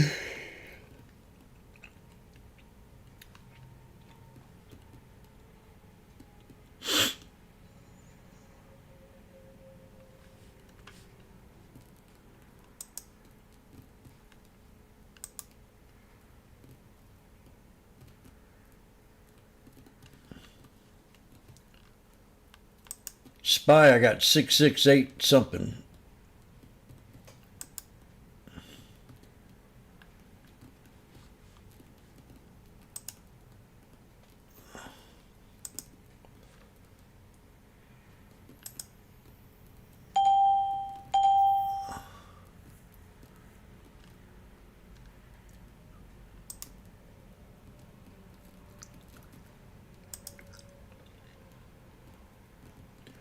$666.68. I'm about even on my calls.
I'm even. I have no profit. Trump makes an announcement.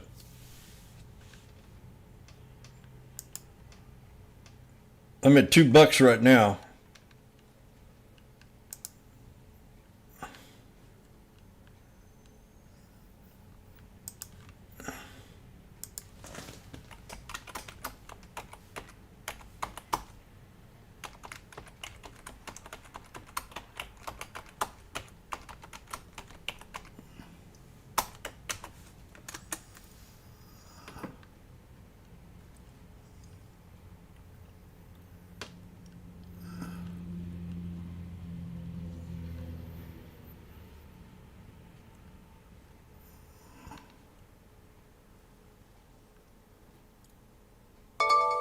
We're at 210. I'm up $20 a contract. We got to break the 50.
I'm at 235.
That should have been it. I should have got out at 230.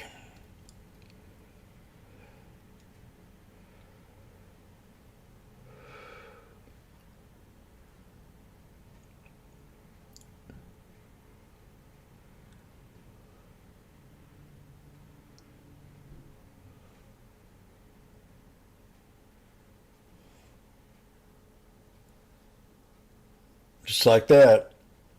Dog.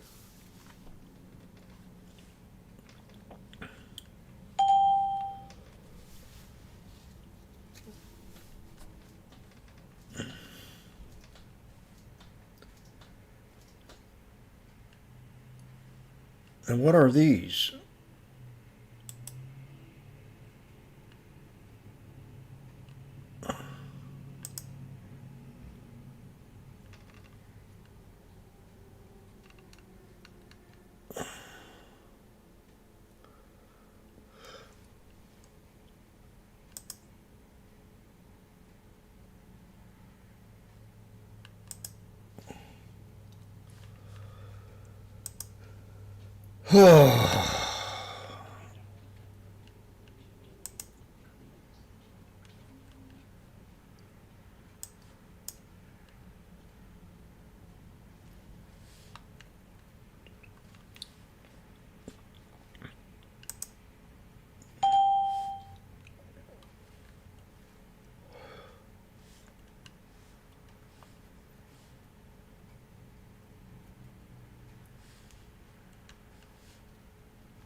and $149 per month.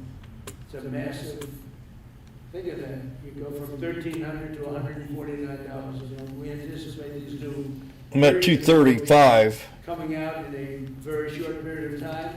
All of these drugs will be available directly to the consumer at TrumpRx.gov. Trump, they want to use my name. TrumpRx.gov. It better be good. TrumpRx.gov. And I think it's turning out to be pretty amazing, right? Just as significantly, Medicare and Medicaid will finally cover the cost of these weight loss. 250, baby. Yeah. From obesity, co-pays for patients will be as low as $50.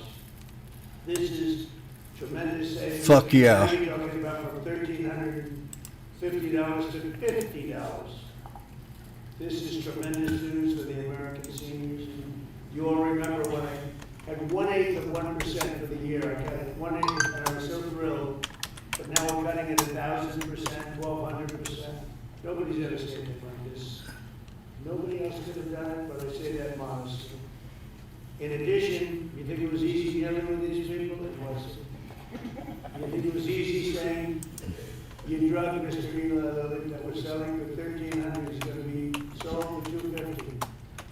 You know the amazing thing, the stocks all went up. I mean, these guys are, they're fantastic. Because it's going to equalize the world. Scaling out some. And it's going to equalize.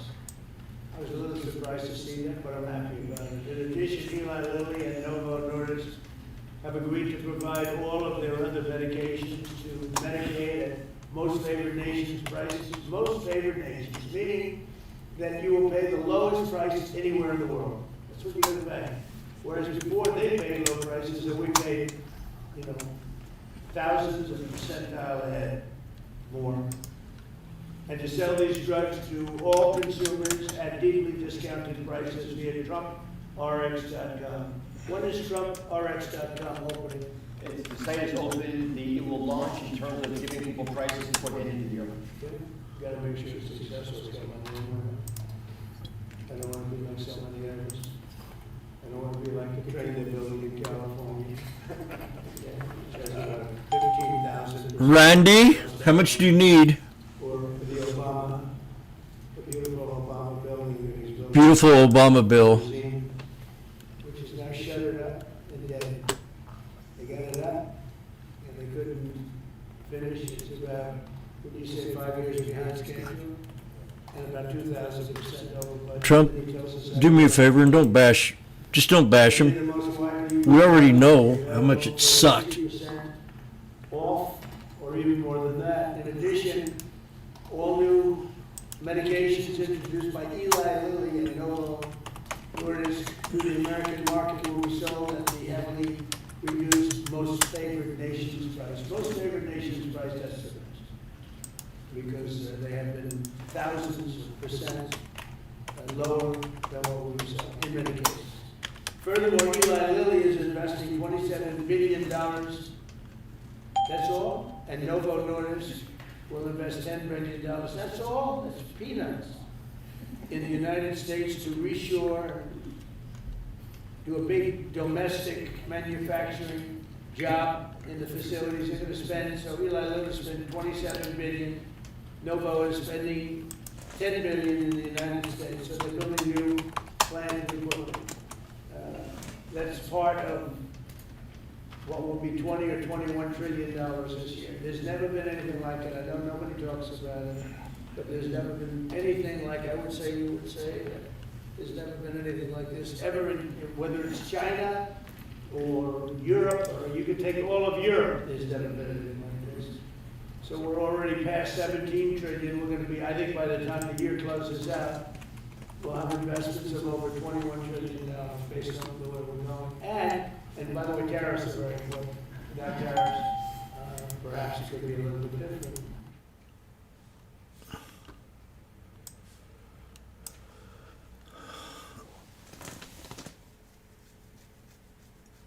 Well, I don't know. If I had Trump's money, I don't think I'd be doing this job. His job. I really don't. If I had his money, I probably wouldn't even be living in the United States. I'd be living over there. Well, I'd be living in one of the islands, maybe one of the for sure one of the islands in Hawaii, isolated. I'd have bodyguards.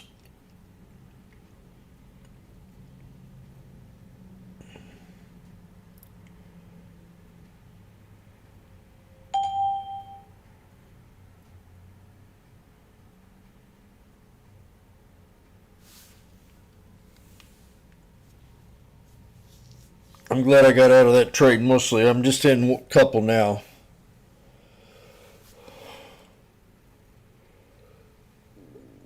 This is one of them days, man, where you got to get out.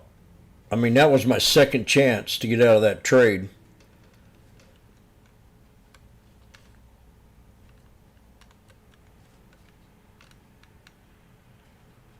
I didn't do it there, and I didn't do it there, but I did it there. That last chance, I said, that's my third chance of getting out of this thing. And I was up when I first got in it. But this, it paid off this way, though.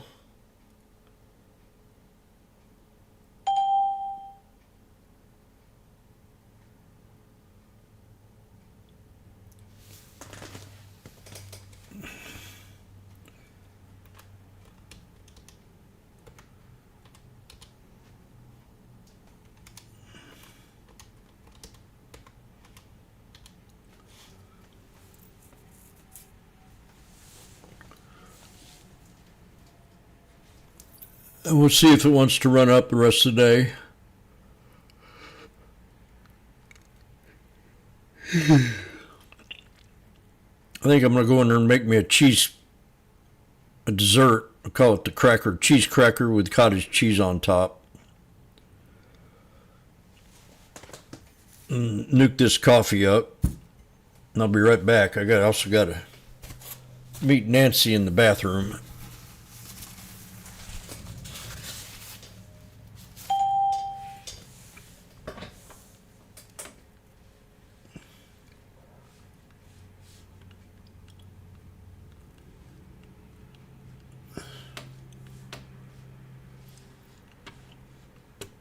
No, I wouldn't have much to do with government unless I was poor. If I didn't have no money, I'd be in there. Because I know I'd be rich.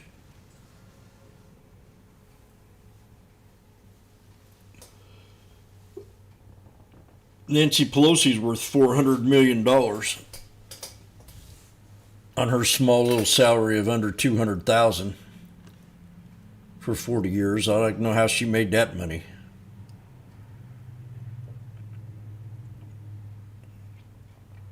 Obama worth $500 million. Clinton's worth $300 million. And they were broke when they left the White House. She says.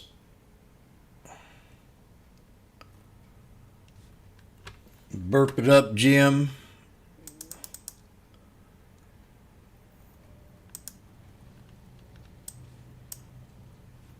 Well, you know what I see? Randy, you know what I see here? I see a breakout coming.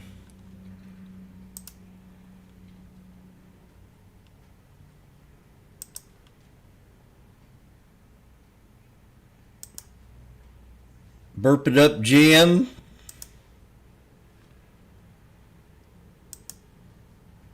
Come on, you idiot.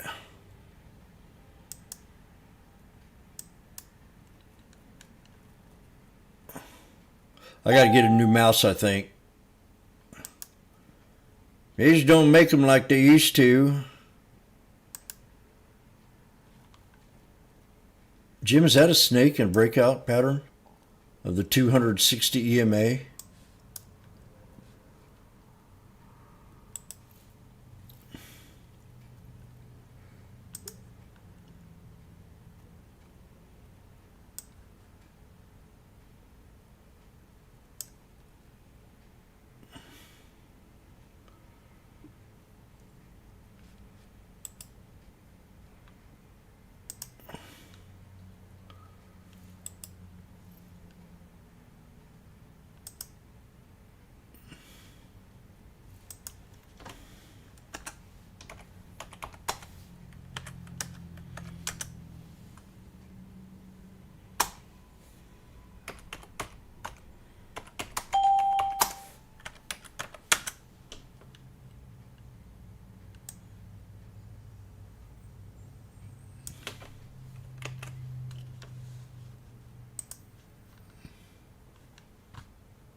What they find?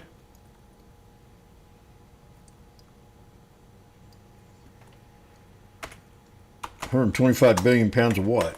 Fat? Weight loss?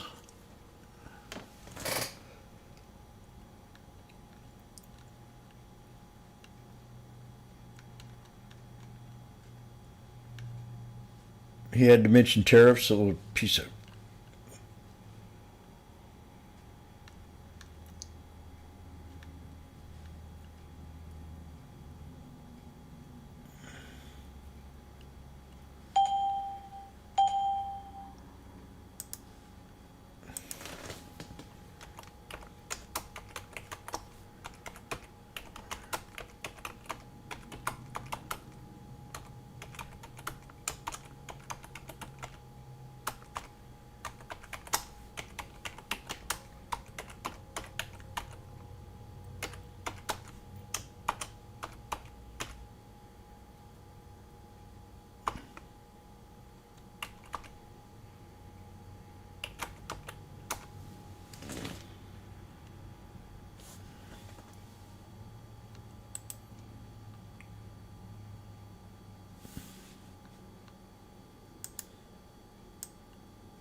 What a night. We're back at the bottom of the megaphone. Jim, what about the 6750s this time? Well, they look nice. Yeah, let's do it. Let's do it. Woo!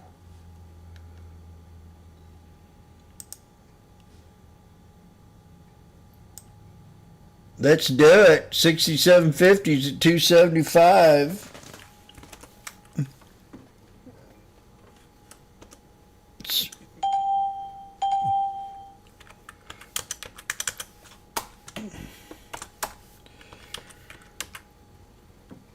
Jim, you did it again.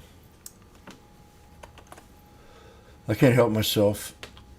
For I'm Washboardjim at the Sneaky Snake Trading Factory, where I talk about chart patterns, moving averages, and being in the now.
They're at 340, 350, baby.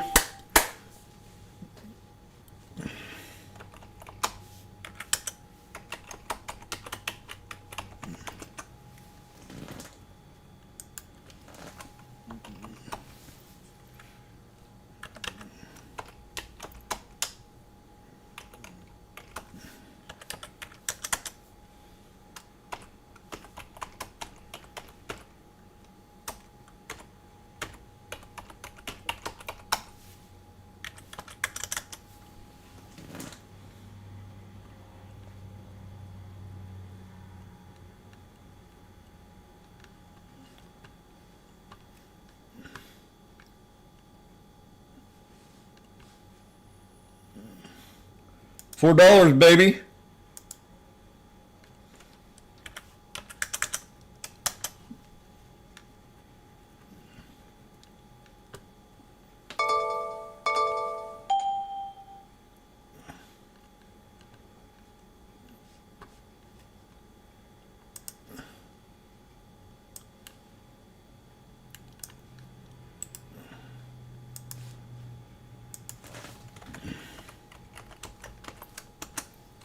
Oh, 460. Woo! I've done it.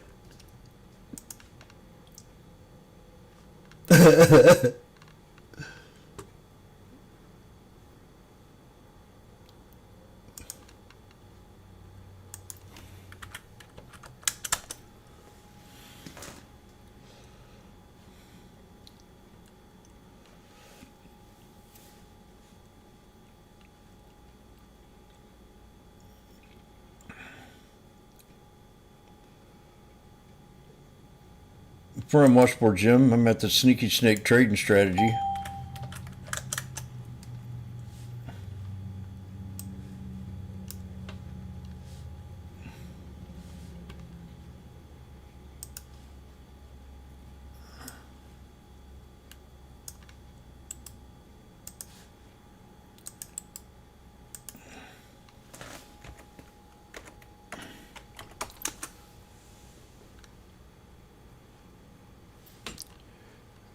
Giddy up, giddy up, giddy up, bow, bow. Okay, I'm going to go to the kitchen and microwave my coffee. And go meet, I still ain't met Nancy in the bathroom yet.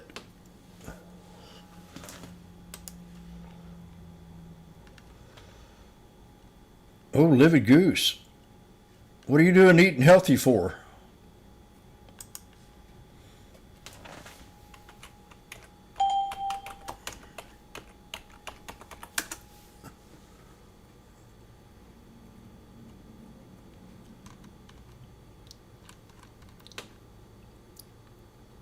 Your daughter made it?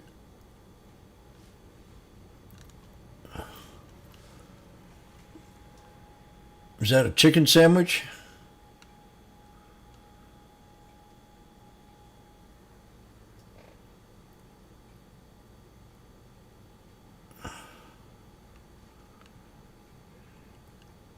Yeah, I found one of my ex-girlfriends.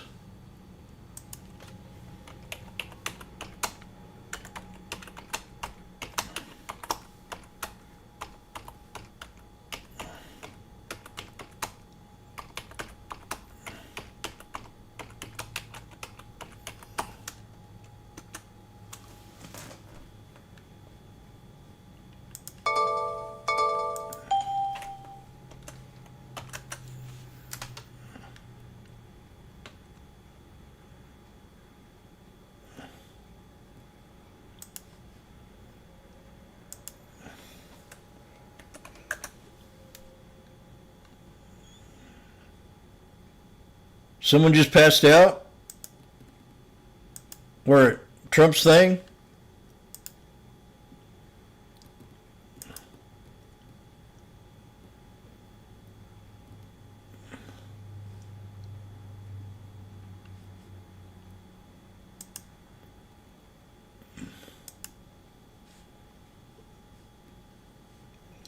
$4.30.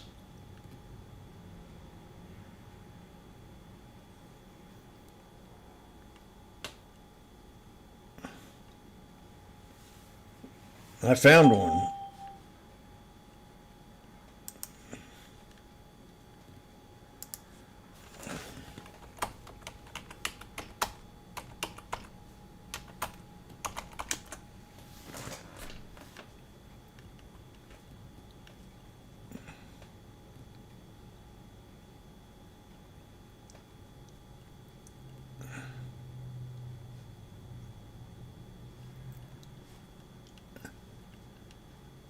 We're going to 67.40.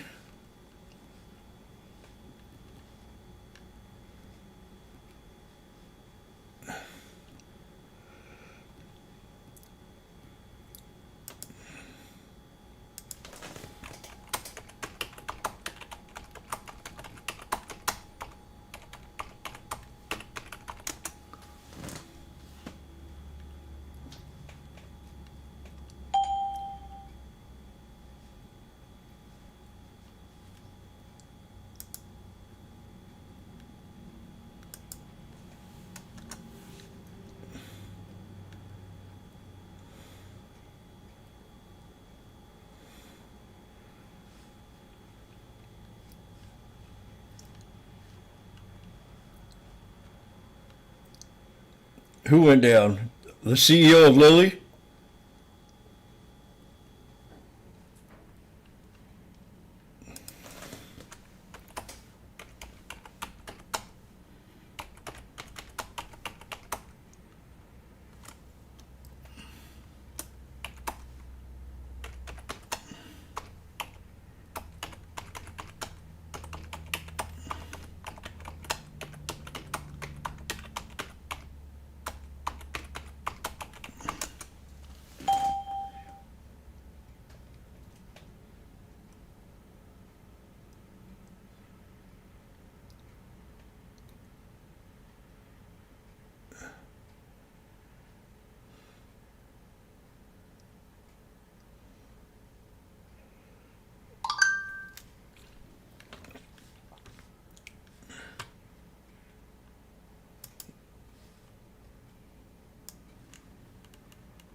No.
We're now at $4.50, baby.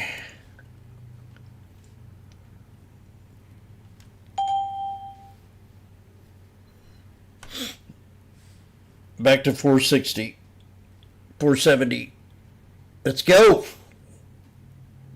Give me $8 a contract, please. From Washboardjim, the founder of the Sneaky Snake Trading Strategy, where I talk about chart patterns, moving averages, and being in the now.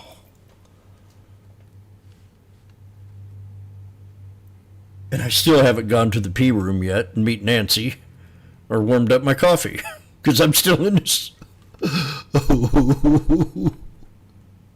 I have 2 contracts left, and I'd love to see this go to 6742.29 at the 200 SMA and EMA. Now I'm going to watch to see if the EMA crosses the SMA, because the 9 is about to cross the 63. Randy, they're at $4.80. Did you take them or not? Or were you scared? I know Lizard Goose didn't take them, because he's scared.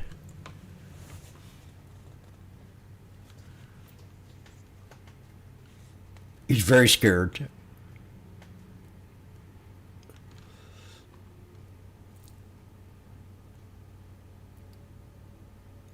I'm trying to figure out who died.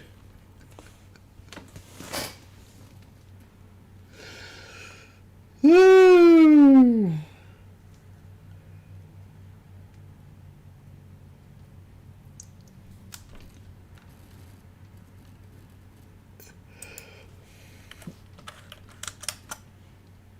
$5. $5.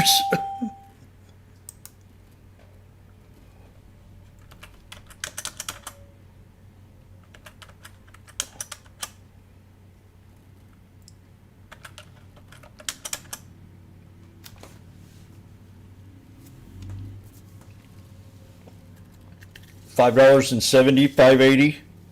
Keep going, please.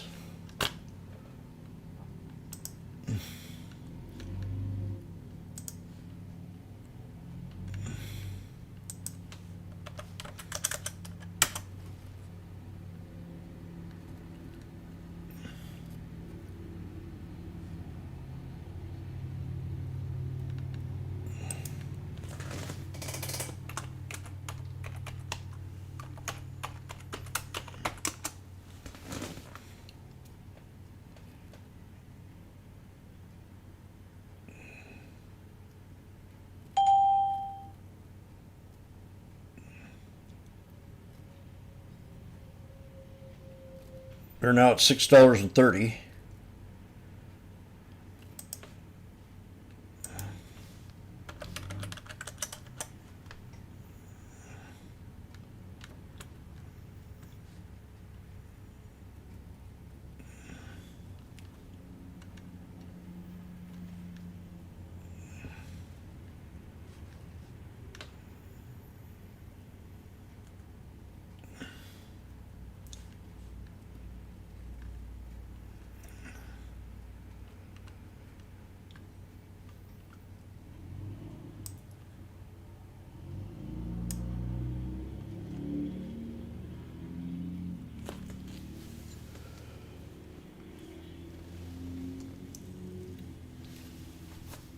Oh boy. Jim, how do you do it? Well, it takes practice. It takes practice and a full belly of urine. If you don't have a full belly of urine, you just can't trade right.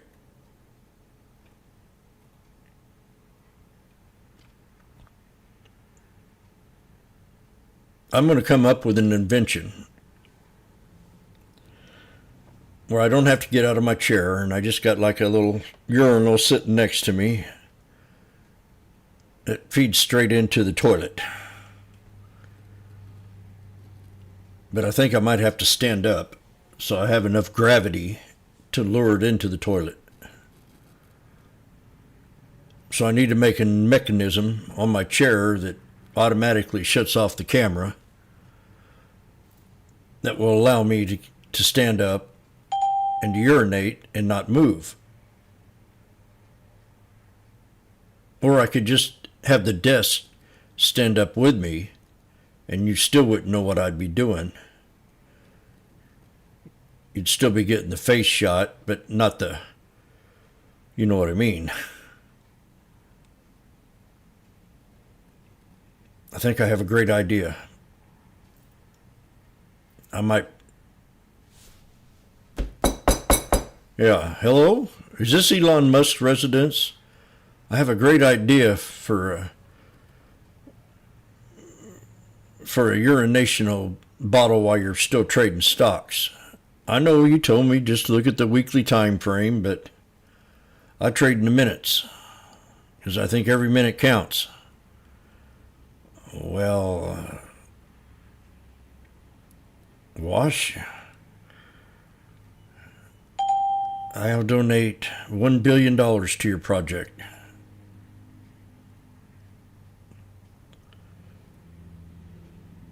Thank you, Elon.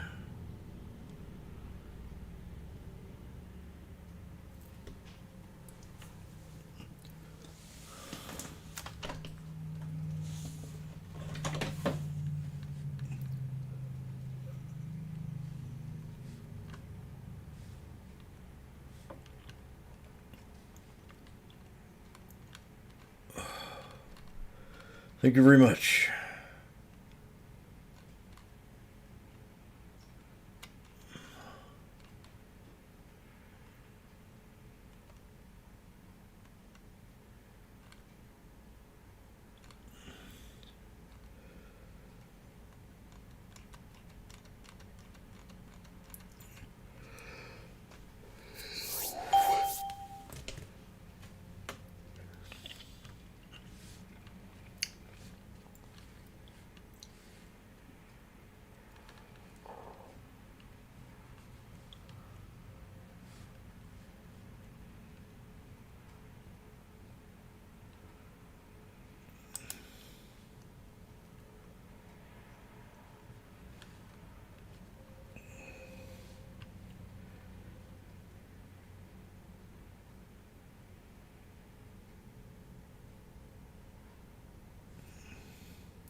La la la la la la la la la.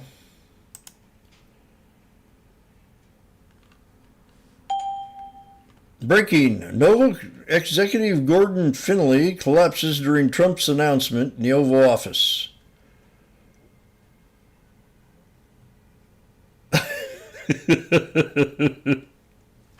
There's Kennedy right behind him. Sir, you've just done too much cocaine or not enough.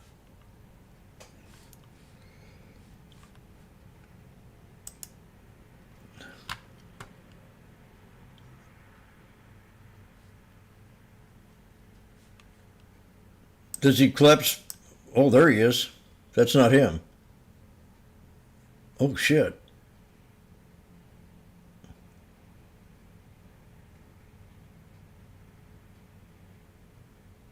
Trump.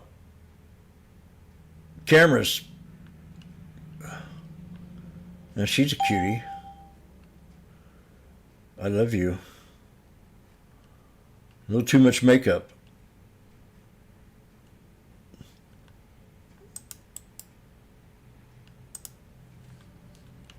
Oh. Kennedy, you're a strong man. Jump over there.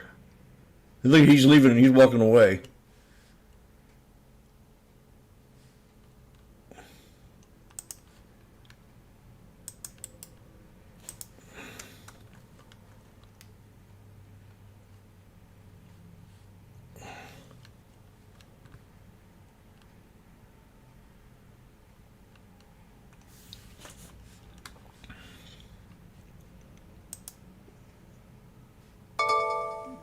Giddy up, giddy up, mow, mow, giddy up, giddy up, giddy up, mow, mow.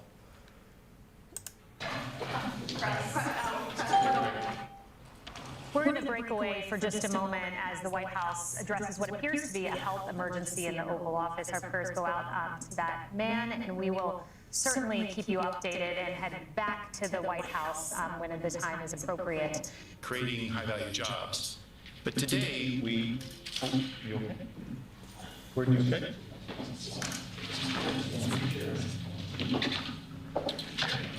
Damn.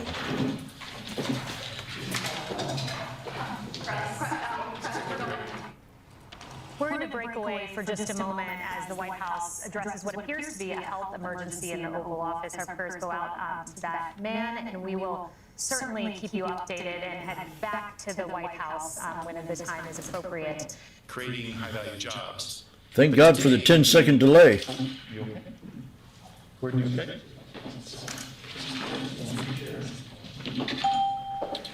Yeah.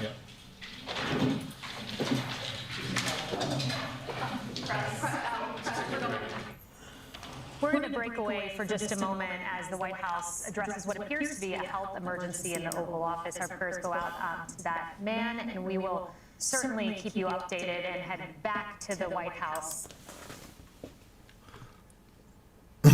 These price cuts hit hard.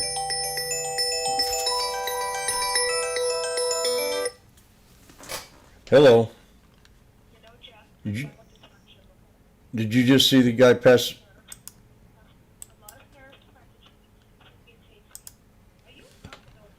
Did you just see the guy pass out at the White House?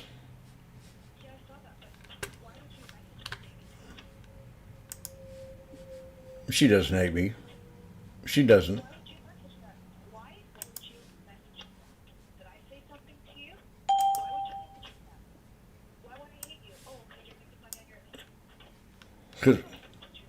Say what?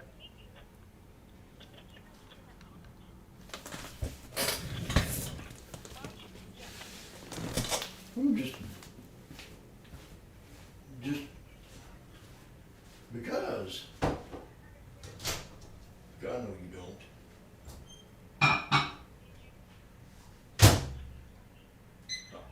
I know you don't.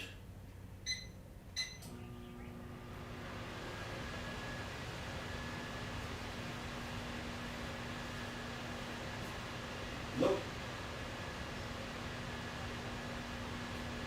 I don't know. No.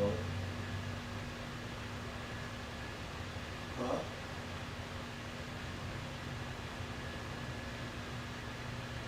Okay.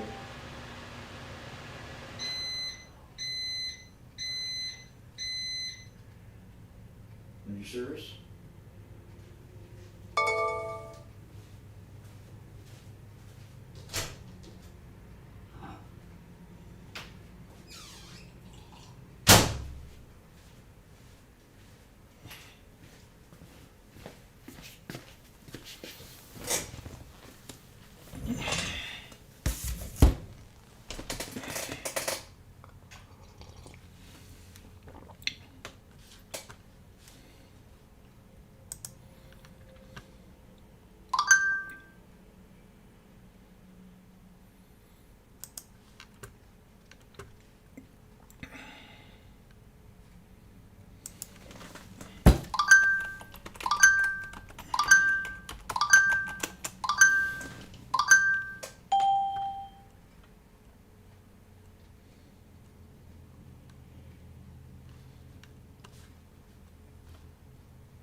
Get inside the minds of pro traders. My point is that they're getting a higher rate of change in sales based on their guidance, but not the same rate of change on EPS. Follow the biggest headlines, live analysis, breaking news, and sharp trade ideas minute by minute.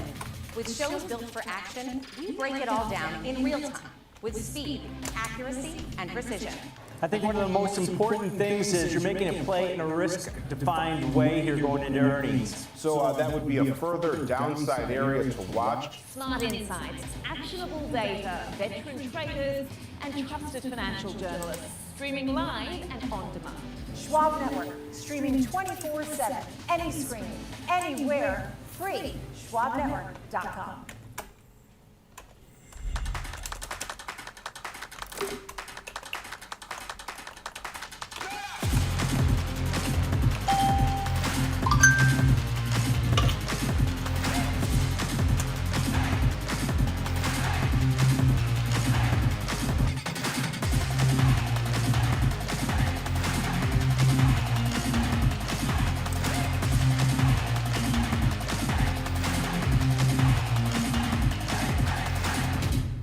I'm Nicole Pedalides at the New York Stock Exchange. Live interviews, market movers, and real-time coverage right from the floor. Subscribe now at SchwabNetwork.com.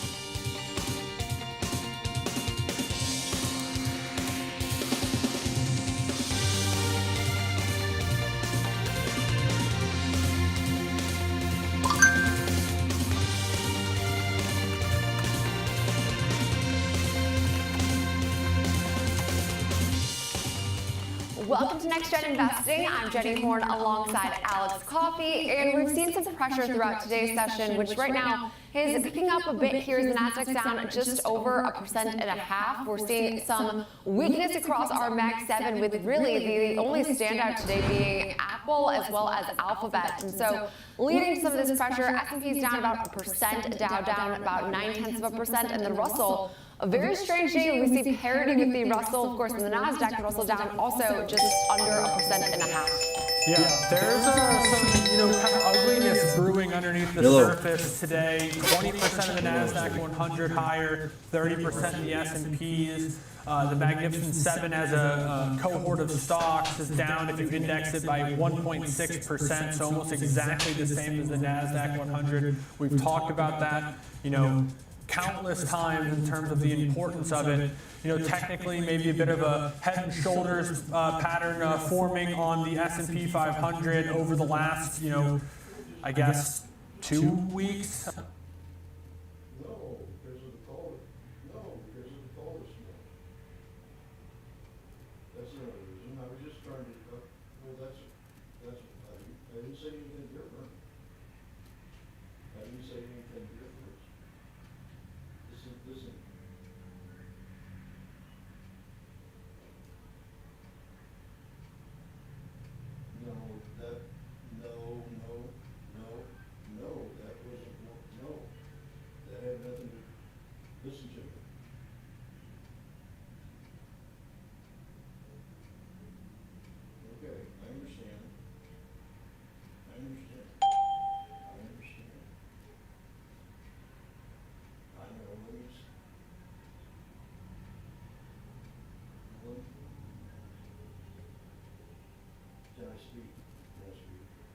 Of trading, you go back to, kind of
finish.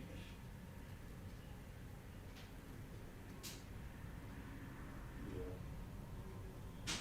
Yeah, I know.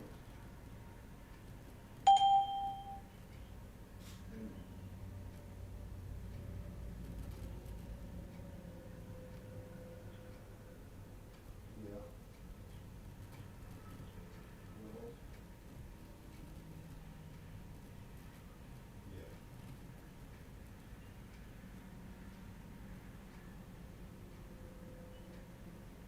There wasn't an excuse, is what I thought.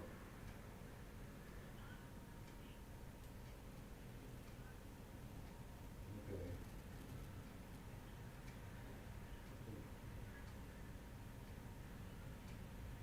Yes, ma'am. Yeah. I got you. Right. Yep.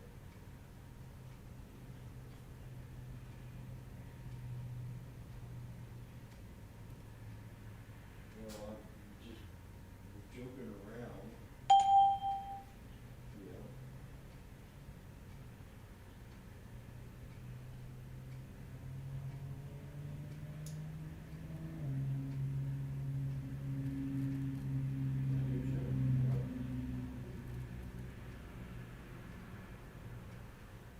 Okay, I got you.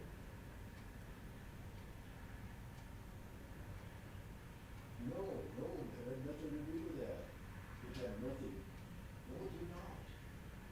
Please. That's not true. That's not. No. No, it had nothing to do with that. I mean, I didn't mean to put the two together at all. It had nothing to do with that. Well, just because of the call this morning, it just kind of went through my head. No, I wasn't being sick. I'm not. I'm not. Okay.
joking manner, just in conversation. Nothing serious. You don't know if I was serious about something. Yeah.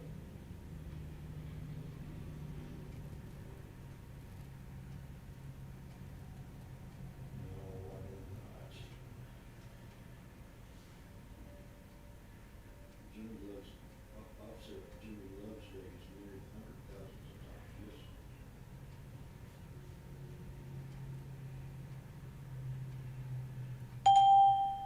You don't. Because I know you don't. You don't.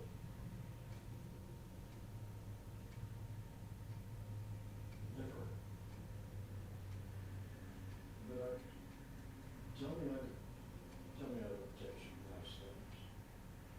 Jimmy almost every day says he loves you. What are you talking about?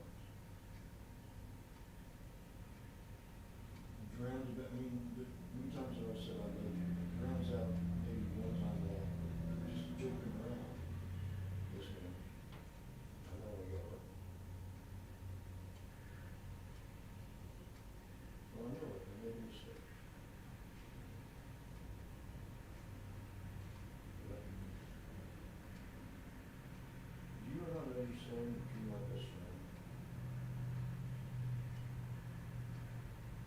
Or do you understand that?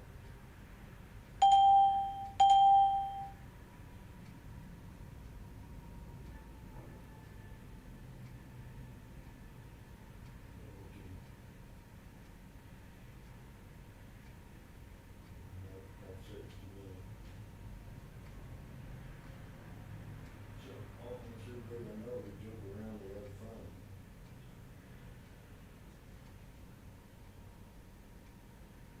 Yeah.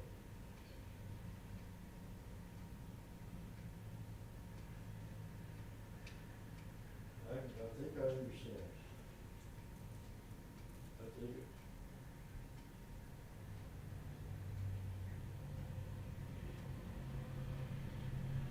It had nothing to do with the trade at all, nothing, not a thing. Nor do you think it did.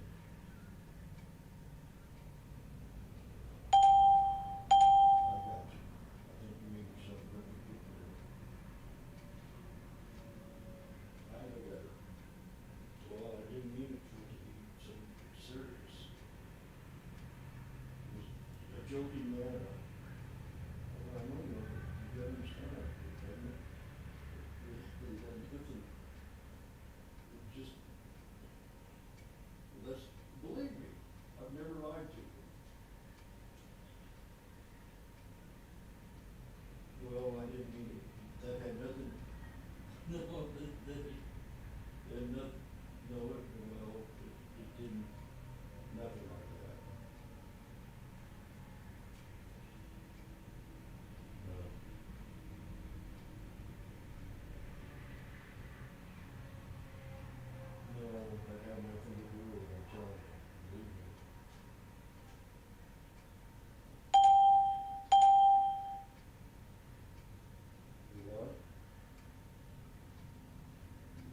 express that in the story that I read that I thought it was meant to be, that, you know.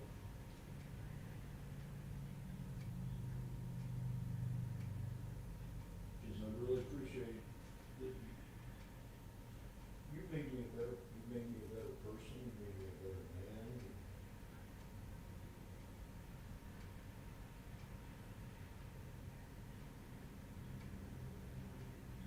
You know, I'm sorry about that.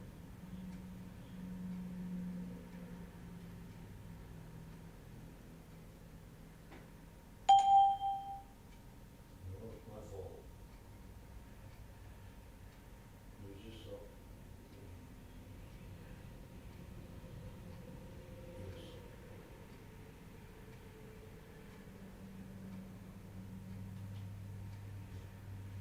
It was my bad. I don't want to ruin a friendship over this. I really don't.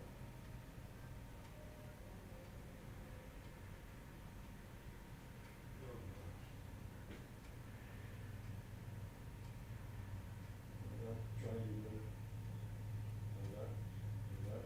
do that. I was trying to give you, do it out of my way to tell you how much I appreciate you.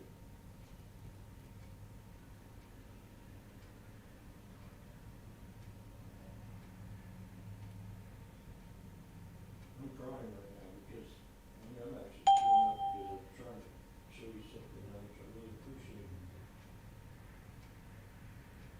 And I thought it was a kind way of doing it. Well, I just thought it was a.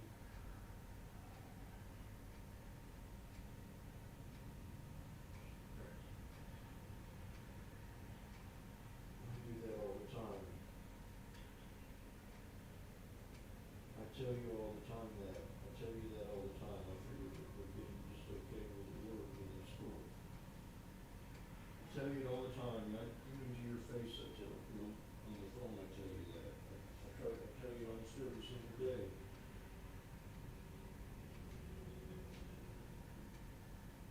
Huh?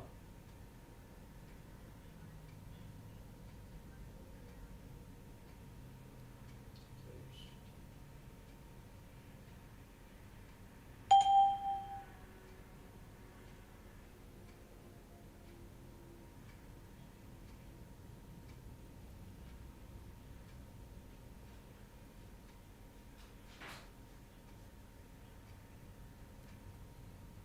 I want to make it the best day of your life every day. I'm not trying to stress you out. Don't you understand?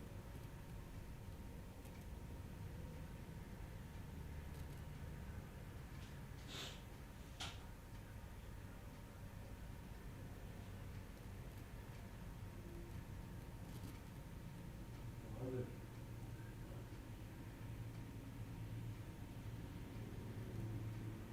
Probably do. Got a friend Richard that's down in that town. Yeah, you know, I live day to day. We can keep that story.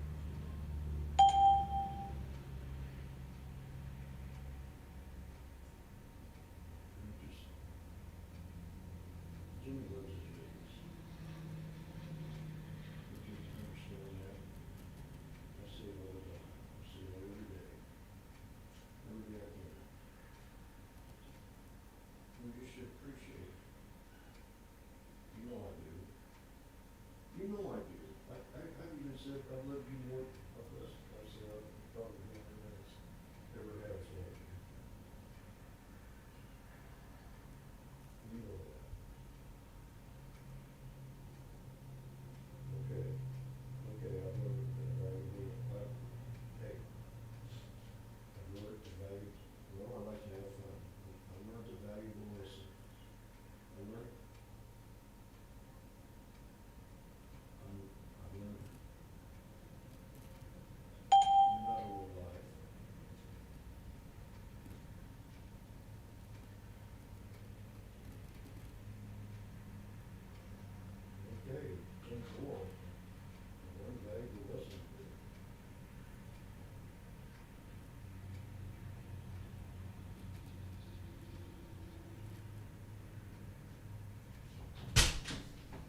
Can I still say this?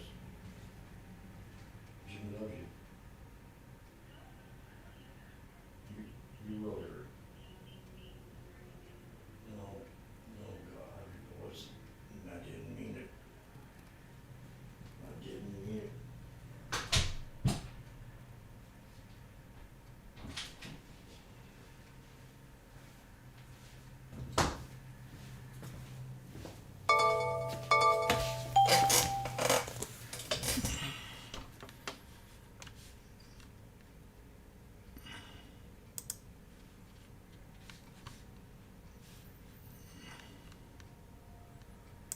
What'd it do? Freeze up?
The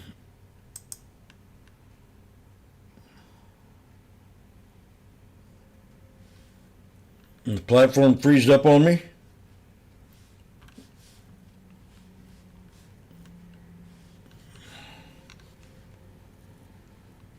Not again.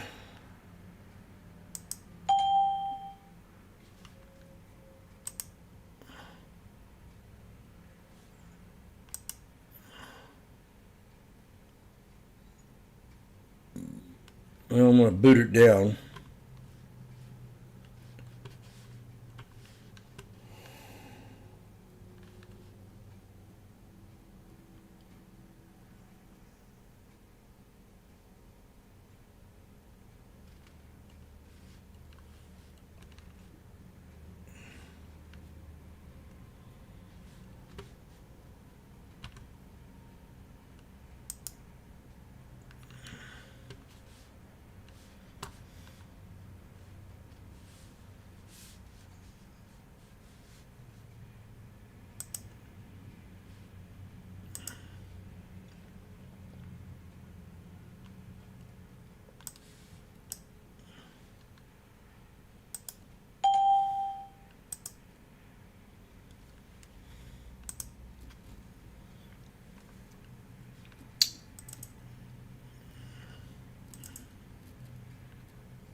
I'm rebooting.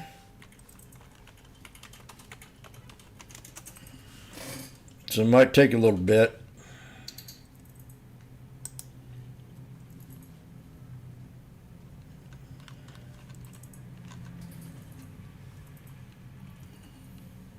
I'm rebooting.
I've had a lot of problem with this platform here lately.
I'll be right back.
It went out.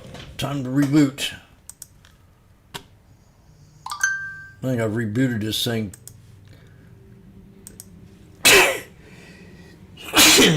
Excuse me. 3 different times.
Let's go.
just wanted to know, to tell you how much I appreciate it.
You right now. Well, Mike, I started with AT&T Wireless in New York City many years ago and ended up being a general manager for 2 countries. And I was on the wireless data launch team, so I've always loved tech. And I understand it, and I think that's key. You need to love it and understand it in order to get on board with AI. And my husband and I had a small business which we needed to sell. A couple of years ago, we weren't really ready, and I used all AI in order to put it together and get it sold on the market. And now I really teach people how to do that. And I've been speaking for many years about tech, but I really have spent an infinite amount of time learning, and it still takes 8 to 10 hours a week of learning to keep up. Susan, our last guest, Bill Burke, used the phrase educated bravery, and I love that in terms of how we should approach our interactions with this technology. But even with that, I think it's still pretty intimidating the first time you start to interact with some of these platforms.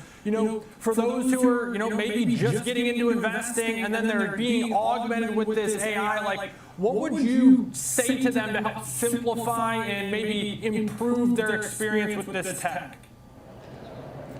Well, I say that you need to go old school before you go new school. So you really need to evaluate your business and all of your processes and find the friction in there.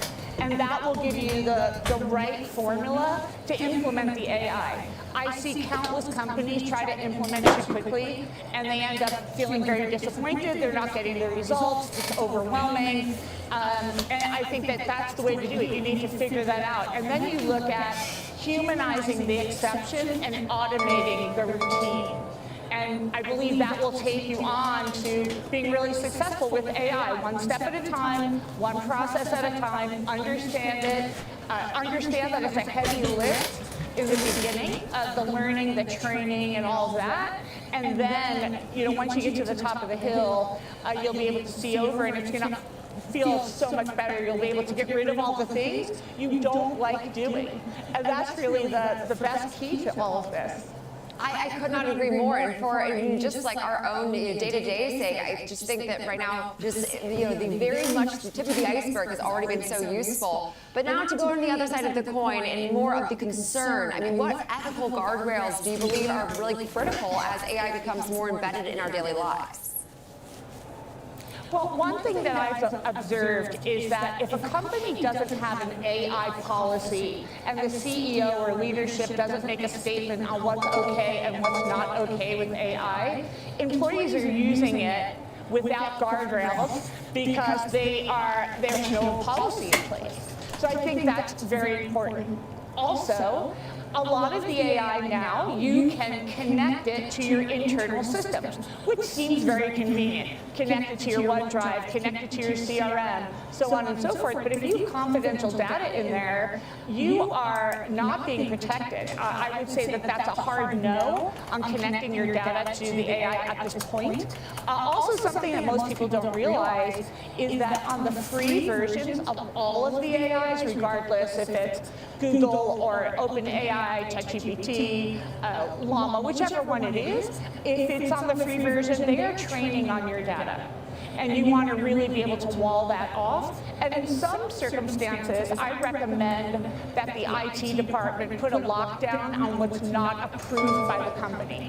So if the company buys 30 seats of Microsoft Copilot and they don't want everyone else using it, there's a way for IT to get involved and sort of wall that off to protect their confidential client information. Yeah, and I mean, I think there's a lot of exciting innovations that we'll be witnessing just over the next several years. So exciting time definitely for all of us to be able to engage and sort of watch this transformation. So we so appreciate your time, Susan Frew, entrepreneur and AI innovator. Thank you so much for joining us on Next Gen today. Now coming up next, last but not least, it's time to discuss Bloomin' Brands, which is seeing also some weakness today on the session on the heels of some disappointment now expected from the Outback Steakhouse parent company.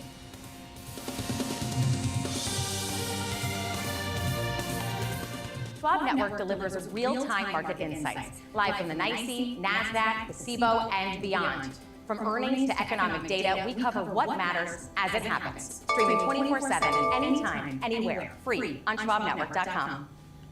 Stay connected to the markets with Schwab Network. Tune in 24 hours a day, 7 days a week on schwabnetwork.com. And on all your favorite streaming services. Schwab Network.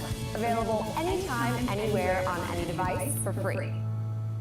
I'm Nicole Petalides, live at the New York Stock Exchange, and this is the Watch List. Your midday view into the trends driving the markets with a sharp focus on technology, innovation, and companies leading the next wave of growth. Big movers, real-time interviews, and insight from analysts, founders, and market voices you trust. The Watch List, 2 p.m. Eastern, only on Schwab Network.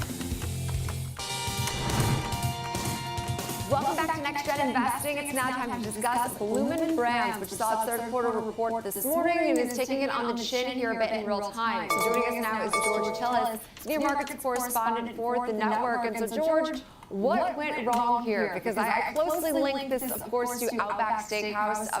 Of course, this is, I mean, like the Bloomin' Onion is a great product, but not enough to resonate this quarter. Yeah, not enough. I mean, if you think about what's been going on with the brand itself, I mean, it's very popular. I didn't realize they have about 1,400 plus stores, which include things like, Outback Steakhouse and Fleming's and so forth. There's a whole slew of different brands that they own. like the wine bar, another example. But nonetheless, I was looking at some of these restaurants in the past couple of quarters. I've noticed some downtrends in many. I mean, just Starbucks, for instance, Chipotle is another one, facing some challenges. So these are, again, some macro challenges that a lot of these companies are facing with the more fickle customer and discretionary spending actually just being retraced back, and maybe people aren't spending much out and eating. But if you look at this company, I did notice in the last, like 5 years, for instance, it's down like 50 or so %. So it's been sort of a thing going on with Blue. But I'll explain my thoughts about what the price action means today in just a second. If we look at please the do. adjusted EPS for the quarter, they actually beat the estimates, but they posted a loss of 3 cents. They were expected to lose 12 cents. But irrespective of better than, better. Well, we got to break the megaphone. This case wasn't as bad as estimate. Let's reframe it. For it to go higher. Last year, And it does have some resistance right at that megaphone. Adjusted profit. Now, sales also for the quarter beat the estimates. They were $928 million. I'm going to go check on the painters, but they were only higher by about I'll be right back. So those are good, things in terms of improvements versus the estimates. But comp sales, for the remainder of the year are still expected to be between 0 and plus 0.5%, irrespective of the fact that the quarter they posted comp sales that were higher by 1.2%. Kind of a mixed reaction, because if you look at the pre-market, there was some positive push higher, and then it just started selling off. So I think what's happening here in this name is a couple of things. As the price has been going down, the market capitalization in terms of dollars and cents has been falling as well. It's around $600 or so million. They have increased their debt load in the past 5 years to about $2 billion, so debt to equity is a little bit high. But they are still eking out a very small adjusted profit. And again, if you look at the non-adjusted profit, the GAAP profit I meant, that's actually one of the positive things I noticed in the last 4 quarters. But if you look at the guidance the company provided, they actually reduced for the full fiscal year the GAAP profits to now from 98 cents to between 75 and 80 cents. They also cut back their dividend or just suspended it completely, which may be a good thing considering it was around 60 cents estimated, relative to $1 earnings on an adjusted basis. So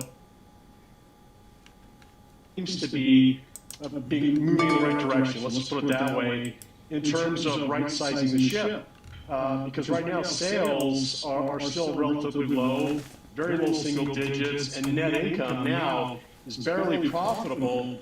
I always talk about how these metrics, when they're at that flatline level, you can see reversals, not just on a quarterly basis, but really from a business basis. So any cost savings initiatives the company provides, maybe shutting down some unprofitable stores, this one may be worth watching going forward. Yeah, and I know that the restaurant space has been fairly challenged this quarter, so not necessarily abnormal to see a move to the downside, but obviously, a substantial move at that, which has been not so great for the company that does operate several brands that are pretty major to, us all here in the United States. So appreciate it, George, for that breakdown. That will also do it for us for Next Gen Investing for this Thursday. We have the watch list coming up next.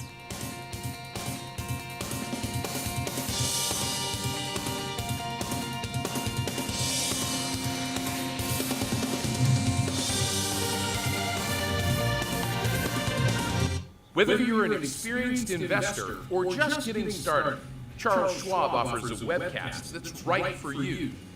The Platforms and Tools webcasts are designed to help you broaden your knowledge of platform features and resources available from Schwab.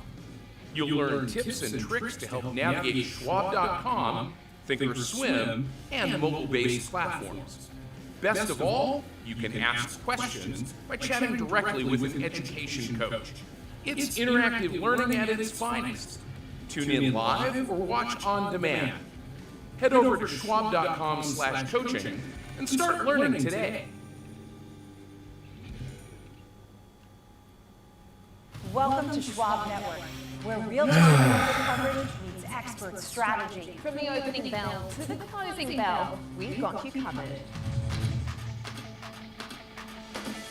Get inside the minds of pro traders. My point is that they're getting a higher rate of change in sales based on their guidance, but not the same rate of change on EPS. Follow the biggest headlines, live analysis, breaking news, and sharp trade ideas minute by minute.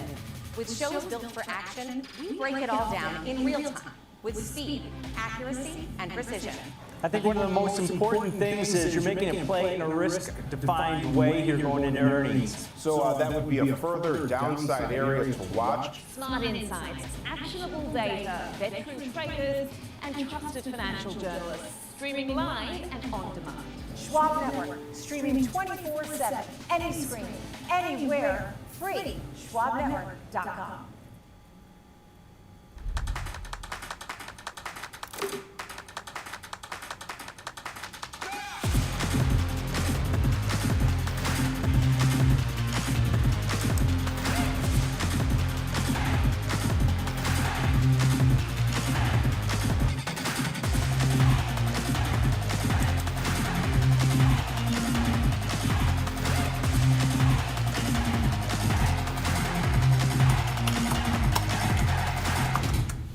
I'm Nicole Pedalides at the New York Stock Exchange. Live interviews, market movers, and real-time coverage right from the floor.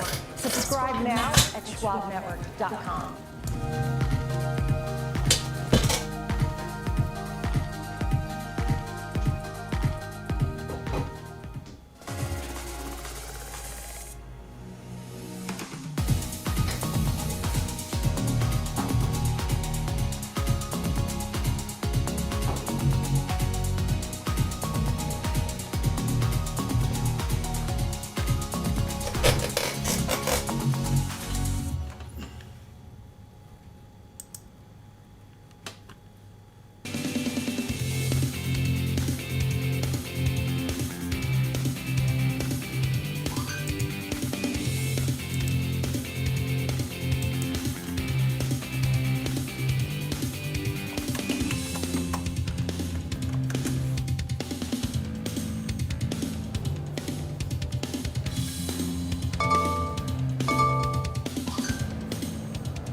Good afternoon. Welcome to the Watch List, live from the Schwab Impact Conference here at the Colorado Convention Center.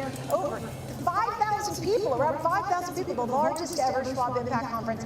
It has been very exciting, a lot of great conversations, and we're going to have a big show for you today with a lot of heavy hitters, too. We'll discuss the topics here, the rise in retail options trading, options strategies for every type of investor. We'll break down Schwab's ETFs and beyond study with the team from Schwab Asset Management. Our panel ready to discuss portfolio positioning strategies for 2026, the outlook for the markets. We'll be kicking off our show with Liz Ann Saunders. So I know you'll want to hear more from Liz Ann in just a moment. She's standing by, ready to go. In the meantime, just a quick look here at the markets. We know tech has been the topic of this week, getting hit hard. We had some comments early in the week from Goldman and Morgan Stanley, from David Solomon and Ted Pick, talking about some cautiousness in the market. Things like NVIDIA and Palantir and AMD getting thrown around. Here's a look right now at the markets. The NASDAQ, the worst of the bunch, which is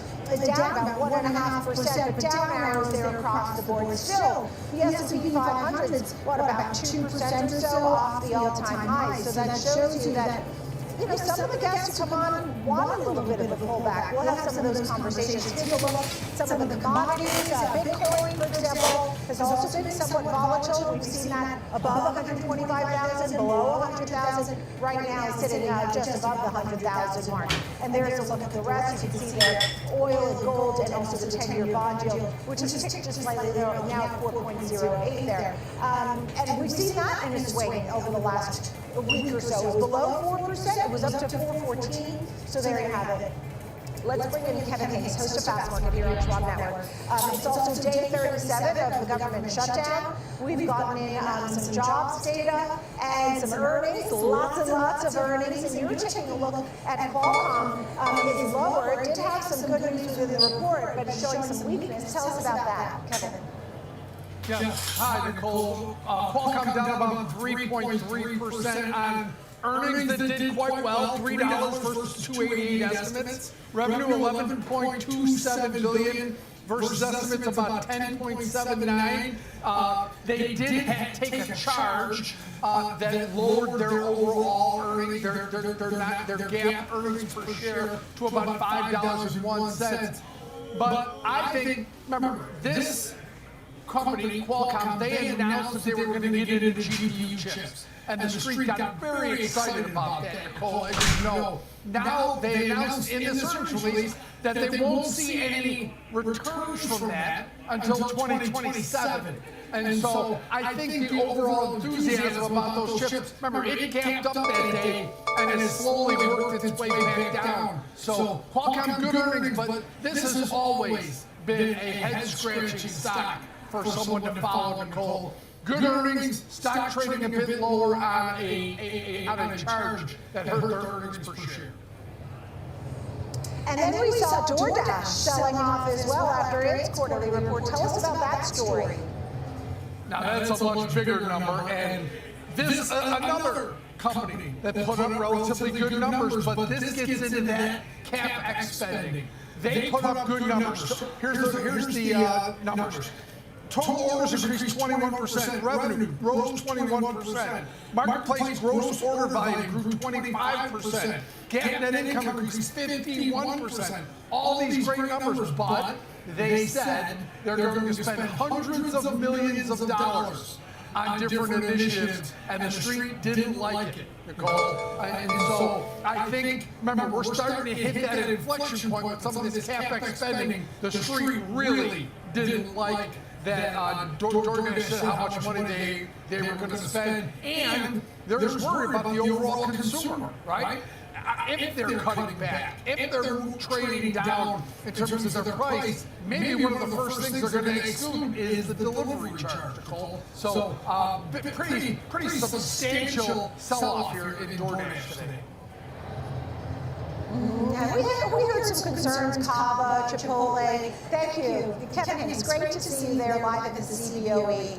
And it's time now to take a look at the bigger picture. We have a very special guest, a Steve guest with us, and that is Liz Ann Saunders, Chief Investment Strategist, Schwab Center for Financial Research, here with us today. How are you enjoying the conference? This is such a fabulous event every year, and it's big. But I love this event, the energy and the enthusiasm, it's infectious. People love having the conversations, RIAs, wealth managers, asset managers. It's a great time to get together and hear some of the trends that have been going on. What are some of the folks talking about right now with the market? What are you watching? I would say the two subjects about which I'm getting the most questions, and I'm not going to surprise you here with these two, AI and tariffs. A few weeks ago, pre the Fed meeting, a lot of questions on what the Fed would do. That seems to have died down. But in general, most of the questions that I get are macro, they're big picture. There's not actually a lot of questions that's really market-specific, leadership, sector kind of stuff. So there seems to be more of a focus on the macro. Within your notes, you talked about AI and actually some of the debt that's been building up versus the cash flows of yesteryear. That dynamic's changing a little bit, right? When we're seeing balance sheets. Yeah, so this boom, and I hesitate to at this point call it a bubble, but the boom in AI has largely been financed out of cash flows. It's been an equity finance boom. But in the last 6 quarters, free cash flow growth for the Mag 7 has gone from up more than 60% to now 2 quarters in a row in slight negative territory.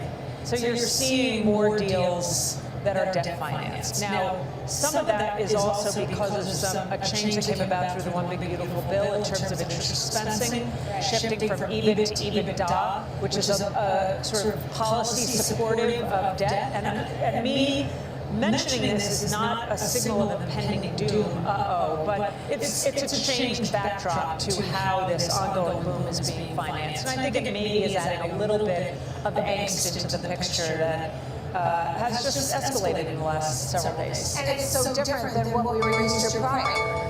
And you're seeing that circular funding, the billions from me to you to this one to that one, and even OpenAI looking to the government for, but they're out, offering billions to make deals. So it does leave questions for folks, but the AI boom and the AI excitement and the growth that we've been seeing in the AI needs, the Max 7, and then trickling out to some of those others, still seems to be on board. And while some of the folks I speak with talk about pullbacks, they still say buy the dips. Is there a big picture about our strategy there just now, or not yet? I mean, I know you look for value too. I think we could be in maybe a more volatile phase for the mega cap AI related names. We're even in small cohorts like the Max 7, we're seeing wider dispersion, bigger spread between the best and the worst. There's only 3 of the Max 7 right now that are outperforming the S&P on a year-to-date basis. And interestingly, as of yesterday's close, Alphabet just leapfrogged NVIDIA to be the best among the Max 7. But it's ranked 40th from a price performance standpoint in the S&P. So one of the messages I always like to impart, especially when we're dealing with an audience of people who deal with individual investors, is I think there's conflating that happens in the minds of individual investors when they hear about and they talk about cohorts like the Max 7, the concentration problem. They have this sense that these are the best performers. They're among the biggest contributors to index, cap-weighted index gains, but that's largely by virtue of the multiplier of their cap size. They're not the best performers. So there are places in the market to find performance. You don't have to bring that same kind of concentration risk into your own portfolio. So then I have to ask you, how do you find performance? Because if you talk about folks being so heavily concentrated in some of those names, and also as they've grown, you have the biggest gains, and then they now are even a larger part of the portfolio, and people want to diversify. So tell me about some of the other areas that you think might be a good way. And I believe it's already starting to come into clearer focus. A little bit more of a shift in attention toward the usage of AI and the companies that are effectively bringing AI into their business and putting meat on the bones of what it means for productivity.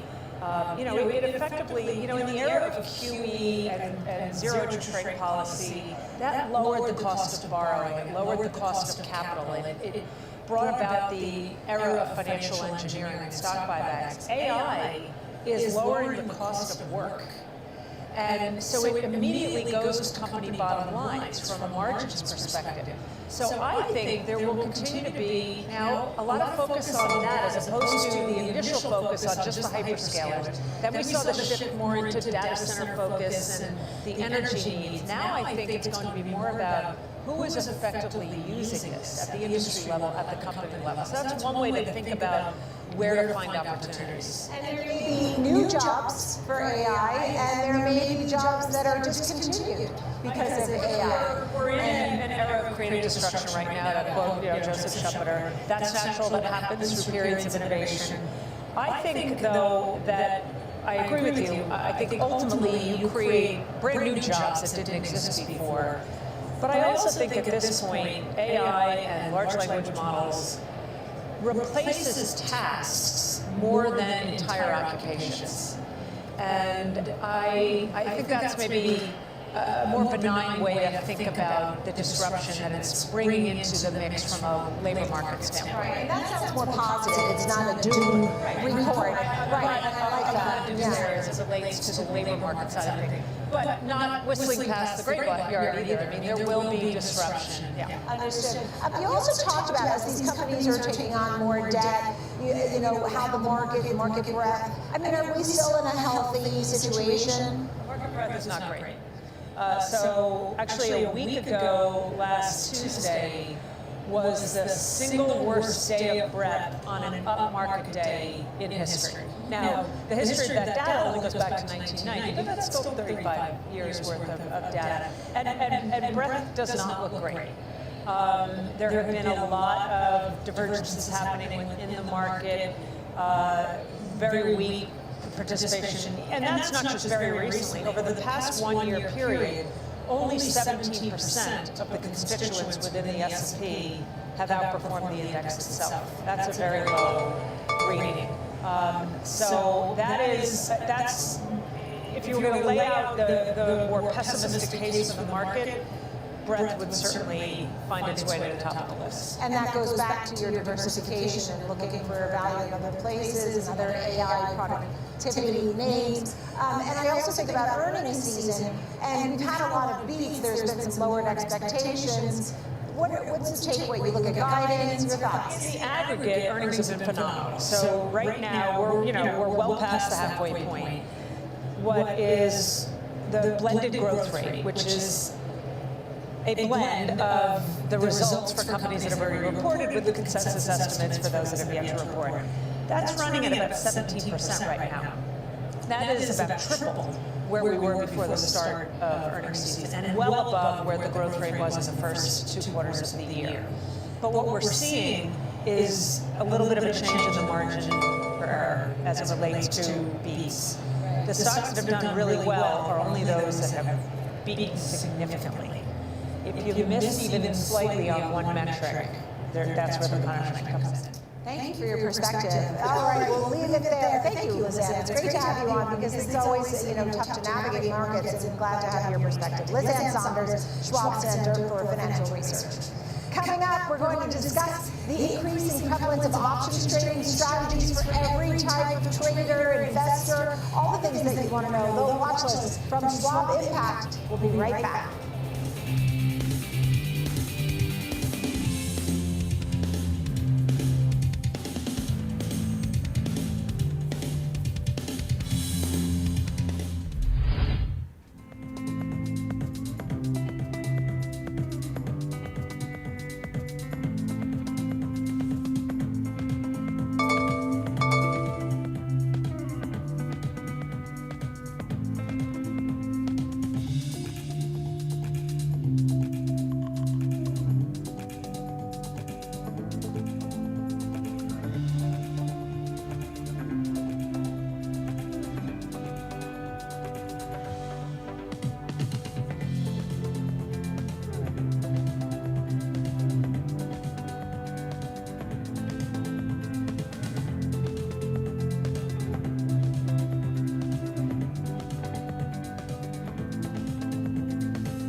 Whether you're an experienced investor or just getting started, Charles Schwab offers a webcast that's right for you.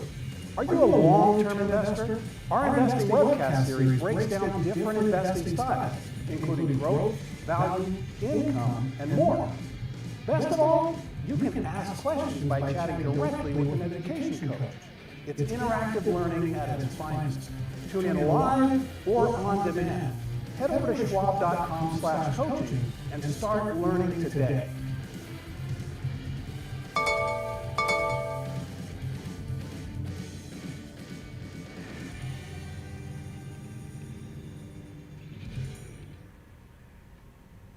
Real-time access, data-driven analysis, from U.S. equities to global macro matters, Schwab Network connects the dots. Watch live, subscribe free at schwabnetwork.com.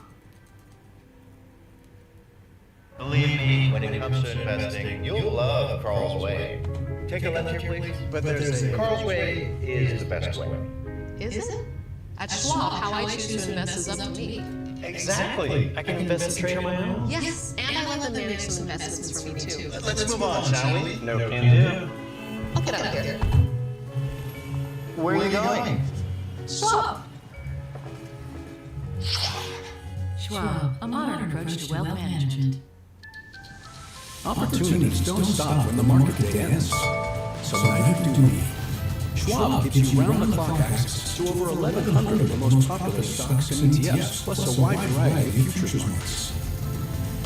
All with 24-hour support from trading specialists who understand the ins and outs of 24-hour trading. No matter the hour, you can trade brilliantly with Schwab.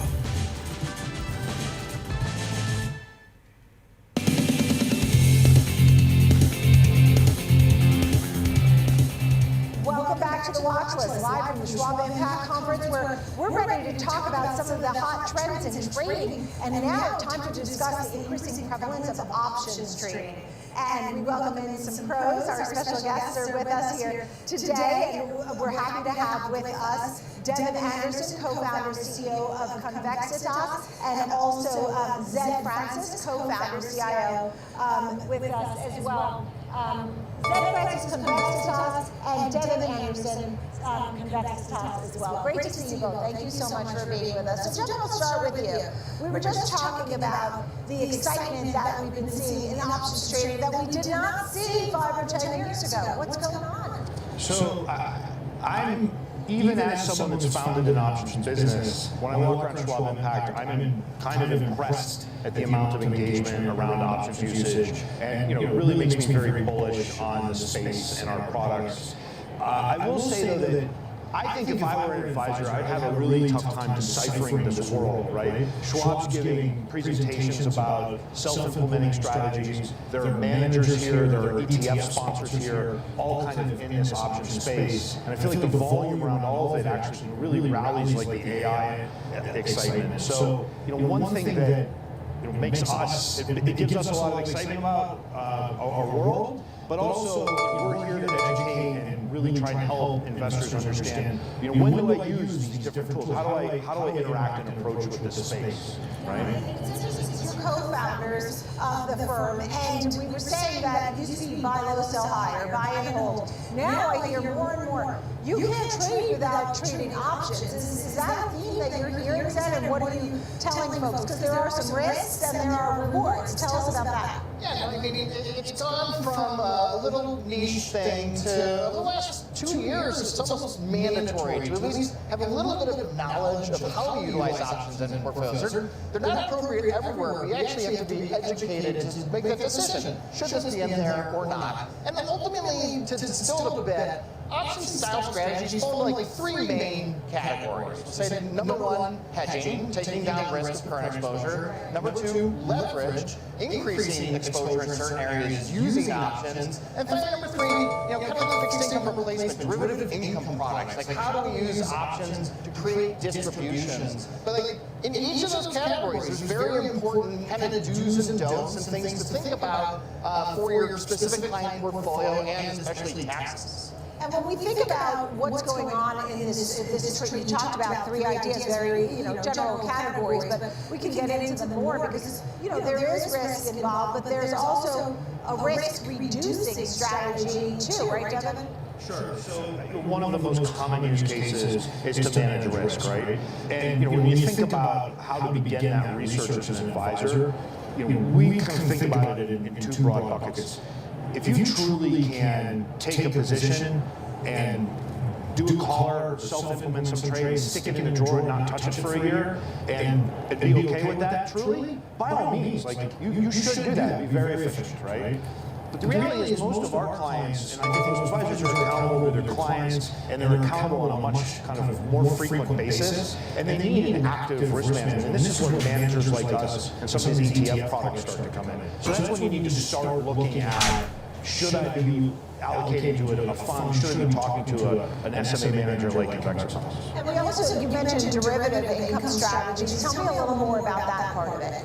Yeah, so I mean, it's definitely exploded as a category, and I would say one of the main things when we're reviewing derivative income style strategies is making sure that the actual income you're receiving is new capital, not distributing your current capital back to you. So ultimately, underlying that is you need a strategy from a total return perspective to actually make enough money to support those distributions, and a lot of the fanfare of late has been created by the fact that the distribution limits are very, very elevated, but ultimately the total return of the strategy is less than those distributions. So the ETF or the non-posted ETFs are actually just giving you your own money back. So it's confusing to the end client where, hey, there's these really big numbers. Why are we now looking at this ETF to replace traditional fixed income exposure? You're like, well, let's look under the hood. Let's make sure it's actually creating new value to create those distributions. I think about the days where they talk about options volume and it was a record day. We have those from time to time, and not that long ago, there was a Friday a few weeks ago that we had such heavy options volume trading. What does that tell you, either pro or con? Because it gives you a glimpse into how people are positioning too, right? So it tells you that more people are using options. That's the only thing I can tell you. I'll tell you as a professional and someone that used to have a very active role running a structuring desk, an active role in a strategy group at a bank. It's very hard to take that volume apart and say what it means, right? You have to segment it up, you have to make a lot of assumptions. I mean, I think there are definitely some trends that we can I'm back. The short-dated, what Zed's talking about, the short-dated derivative income trend, that was particularly... Looks to me like we just hit the VWAP.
Just hit 1070.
$11.60, baby.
Trade brilliantly with Schwab.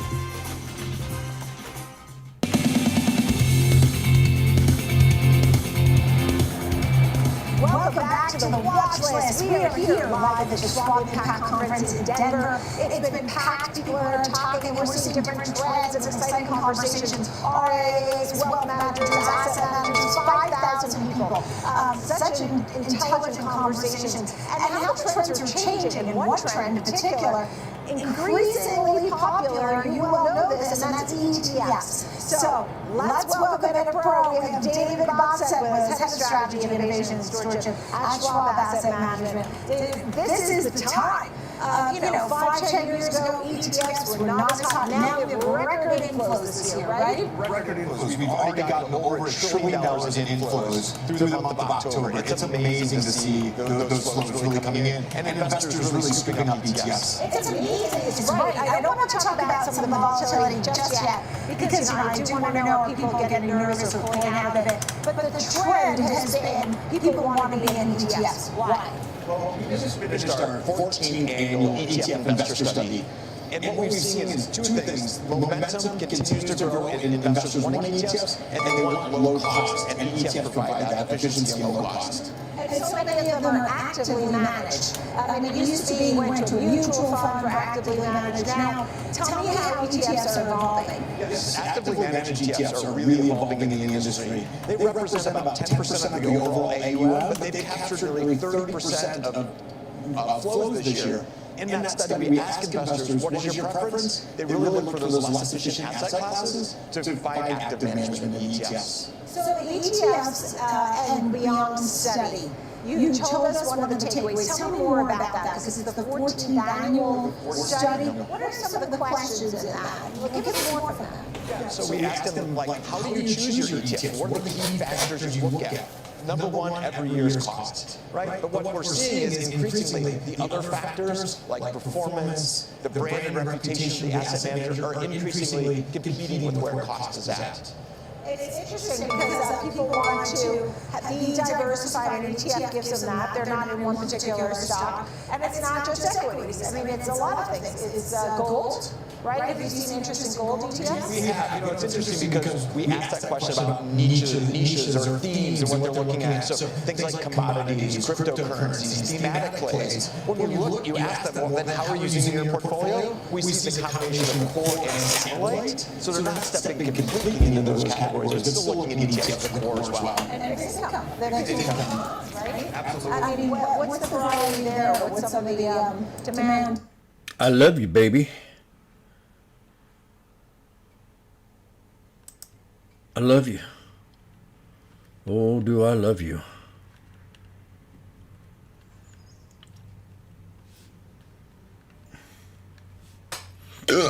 Oh.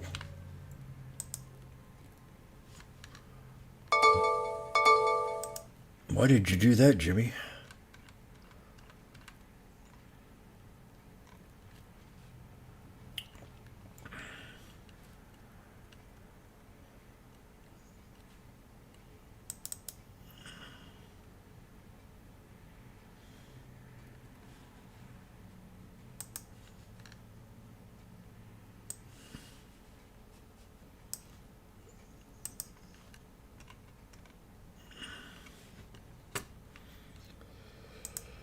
Okay, I'm getting ready to do a video, talk about this trade.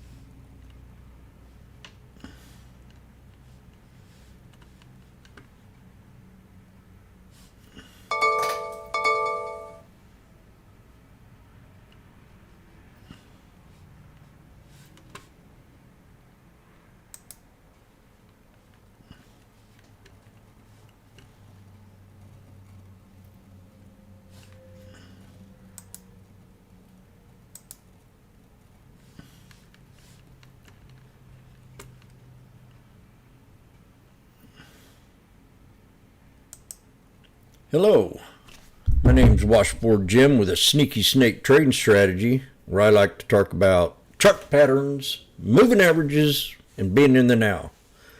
And this morning we watched a huge knife go on, and I want to point out a snake with a megaphone pattern and how I kind of traded it today.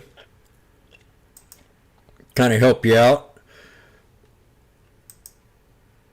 So we got a big old long sell-off this morning. It hit my support that I had, and we had a little bounce up to the 63 EMA, and then it pulled back again. So we had this huge long snake that came into play. Big old sell-off from 86.30 all the way down to 87.10. Well, there's a couple things in here that could catch your eye when you're following a trade like this.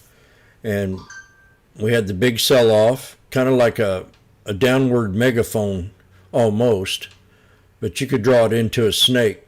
So I got into two different calls. I got in the 67.70s and scalped them up, and then I got in the 67.50s and scalped them up down at the bottom. And I want to point out what got me in the trade. And then we had a pullback, and we had a couple patterns show up. So pretty early in the trade, I started noticing a megaphone pattern that looked real bearish. It started looking real bearish because it held below the pivot point area inside of a megaphone, which is an expansion pattern. That's when you have higher highs and lower lows. Then you had the big sell-off that came down. And we're going to draw in the little candle. I'm going to clean this up. I want to see where I got this resistance here first. And then we have the /ES sitting next to it. Sometimes I'll be watching this, looking for an exit idea to get out of the SPX or the SPY. And I just picked this up last year from one of our members in the room that really, I've always known about the /ES, but I've never used it as a tool when trading the SPX.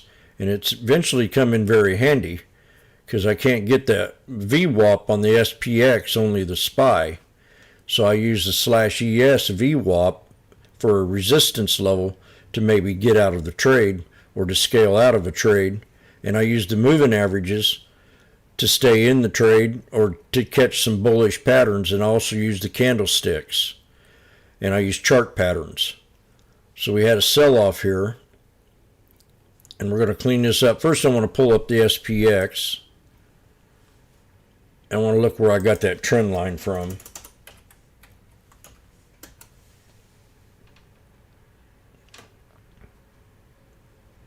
It was a pivot point area on the chart.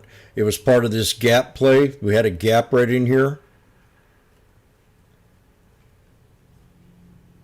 So that's more like a pivot point perspective of where the trade's going to be, and that's on the 1 hour time frame. And we had these 4 big hourly candles that came down and supported that next gap right down here, or that next support level.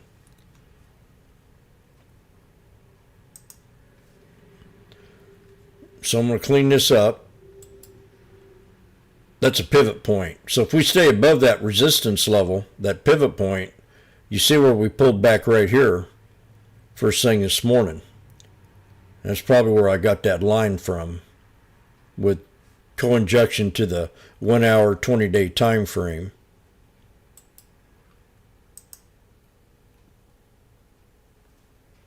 So we're going to clean this up. And I'm going to draw the snake that comes out of this here channel. Snake is just a knife.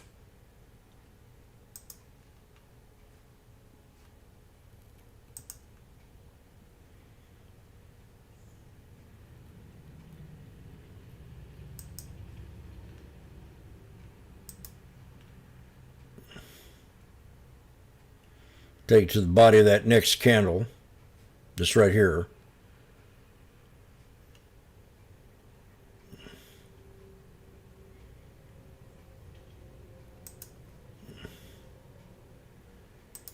And it's right there. So once this starts to break out of that channel, that gets my attention. And I always say look for a pattern or look for something that maybe would cause this stock to go ahead and break out. And here you can see where we had the support channel right here, had the big long snake coming down, almost like a fallen wedge, but and it broke out too.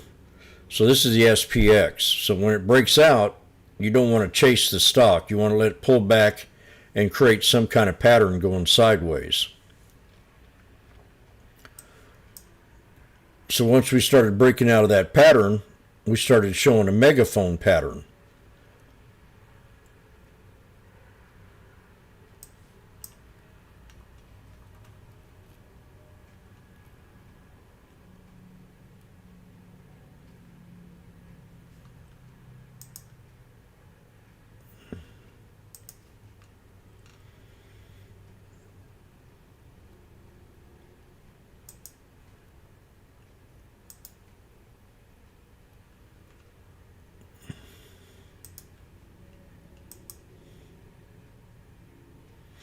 So you got your little megaphone pattern. Then inside this we had the double bottom. So that's when I called this trade out. We ran up, hit the 200 and pulled back down again. Then it created a two-headed snake where you have an inverse head and shoulders. Still kind of showing that megaphone scene. Then it jumped up for the 1, 2, 3. And after we had the 1, 2, 3, which is another trading strategy that I go with. If you can't count to 3, if you can count to 3, you can trade with me. So it broke out of that pattern right there. And then it started doing it again. We had another little megaphone right in here where it started breaking out. So we had the higher highs and the lower lows. Using the VWAP over here was my target. So we hit the 200 EMA and bounced above the 63. And we had a crossover between the 63 and the 200 to run up to the VWAP. And here we had the 9 crossing on each one of these jumps, where the 9 crosses the 21. So anytime the stock's below the 9, you're bearish, but once it breaks above the 9, then you become bullish. And that's another way to trade this stock right here. So you could have either got out, scaled out at the triple top at the 200 EMA, and then got back in it off the 63, and then run it back up again. So my last trade was 275 on the 67.50s, and it ran all the way up to $12, and I got out at 1,000. And I scaled out 7 contracts before I even got that far. I was up 100%, and I went ahead and scaled out and sold them, and kept 2. So when I'm calling these bottoms, I like to go ahead and stay in there and see at least 1 or 2 contracts. I don't do it all the time because I scalp about 5 or 6 times a day, and that helps me get my average that I need for that day. But that's just one way of calling it out. So again, you had the big long snake. It breaks out. It catches your attention. You're looking for the pattern to come out. And here we had a megaphone.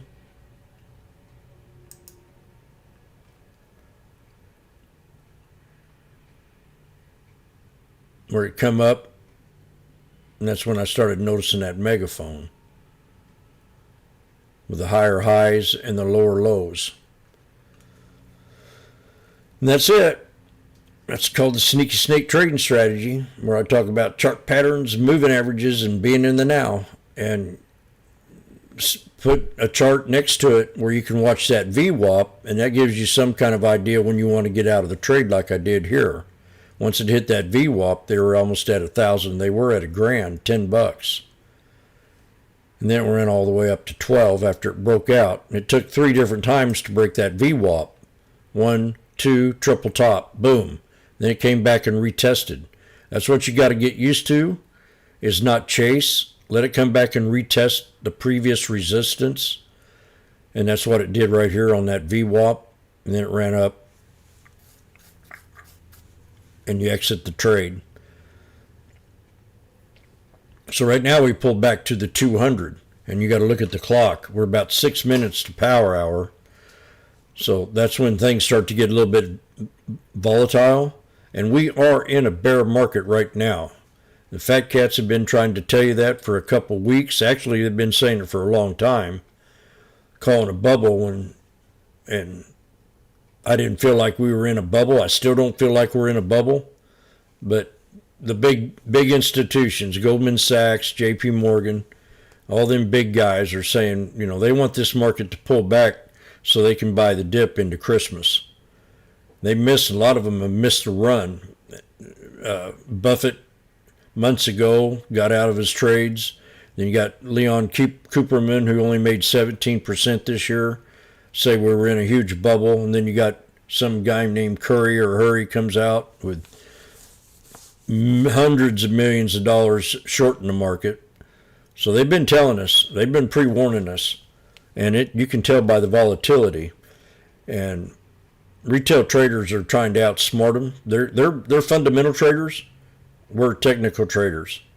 Everybody I know trades off charts. They don't trade off fundamentals. Almost everybody.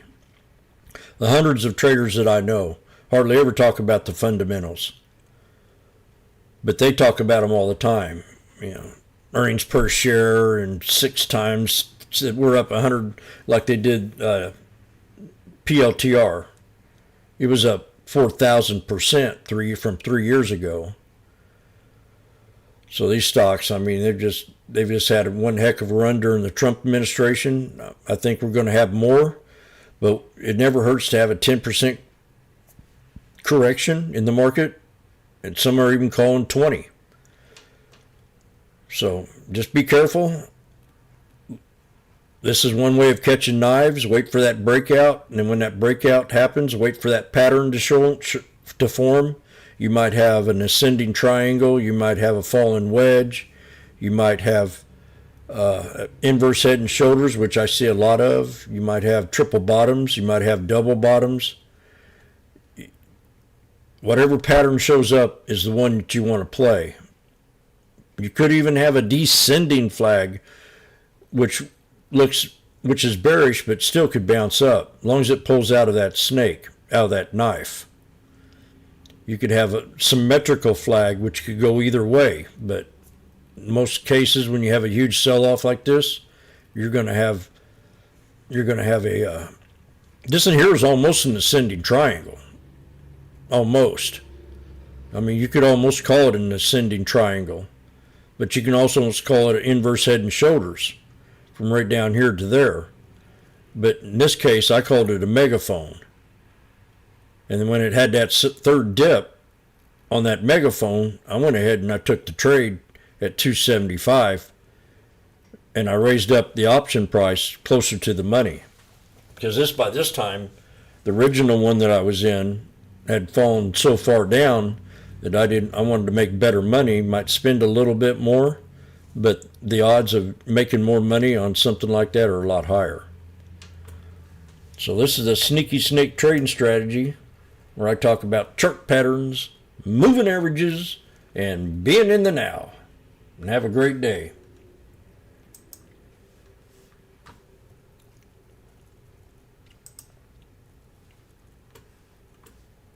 So we bounced off the 200 right here.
Now what's happened here?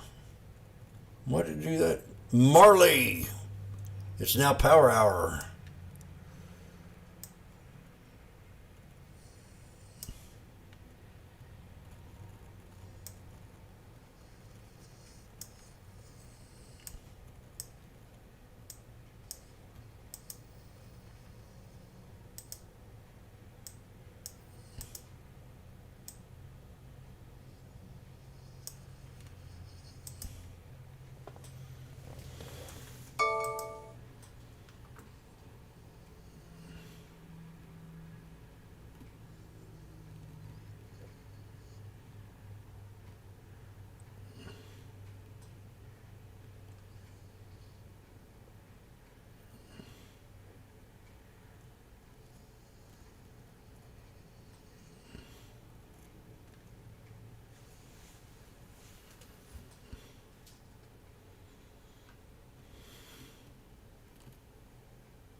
Well, we've seen the airlines under some pressure today, Marley, after the FAA said it would cut flight capacity by 10% across 40 Oh, that would have been a good in trade. the US.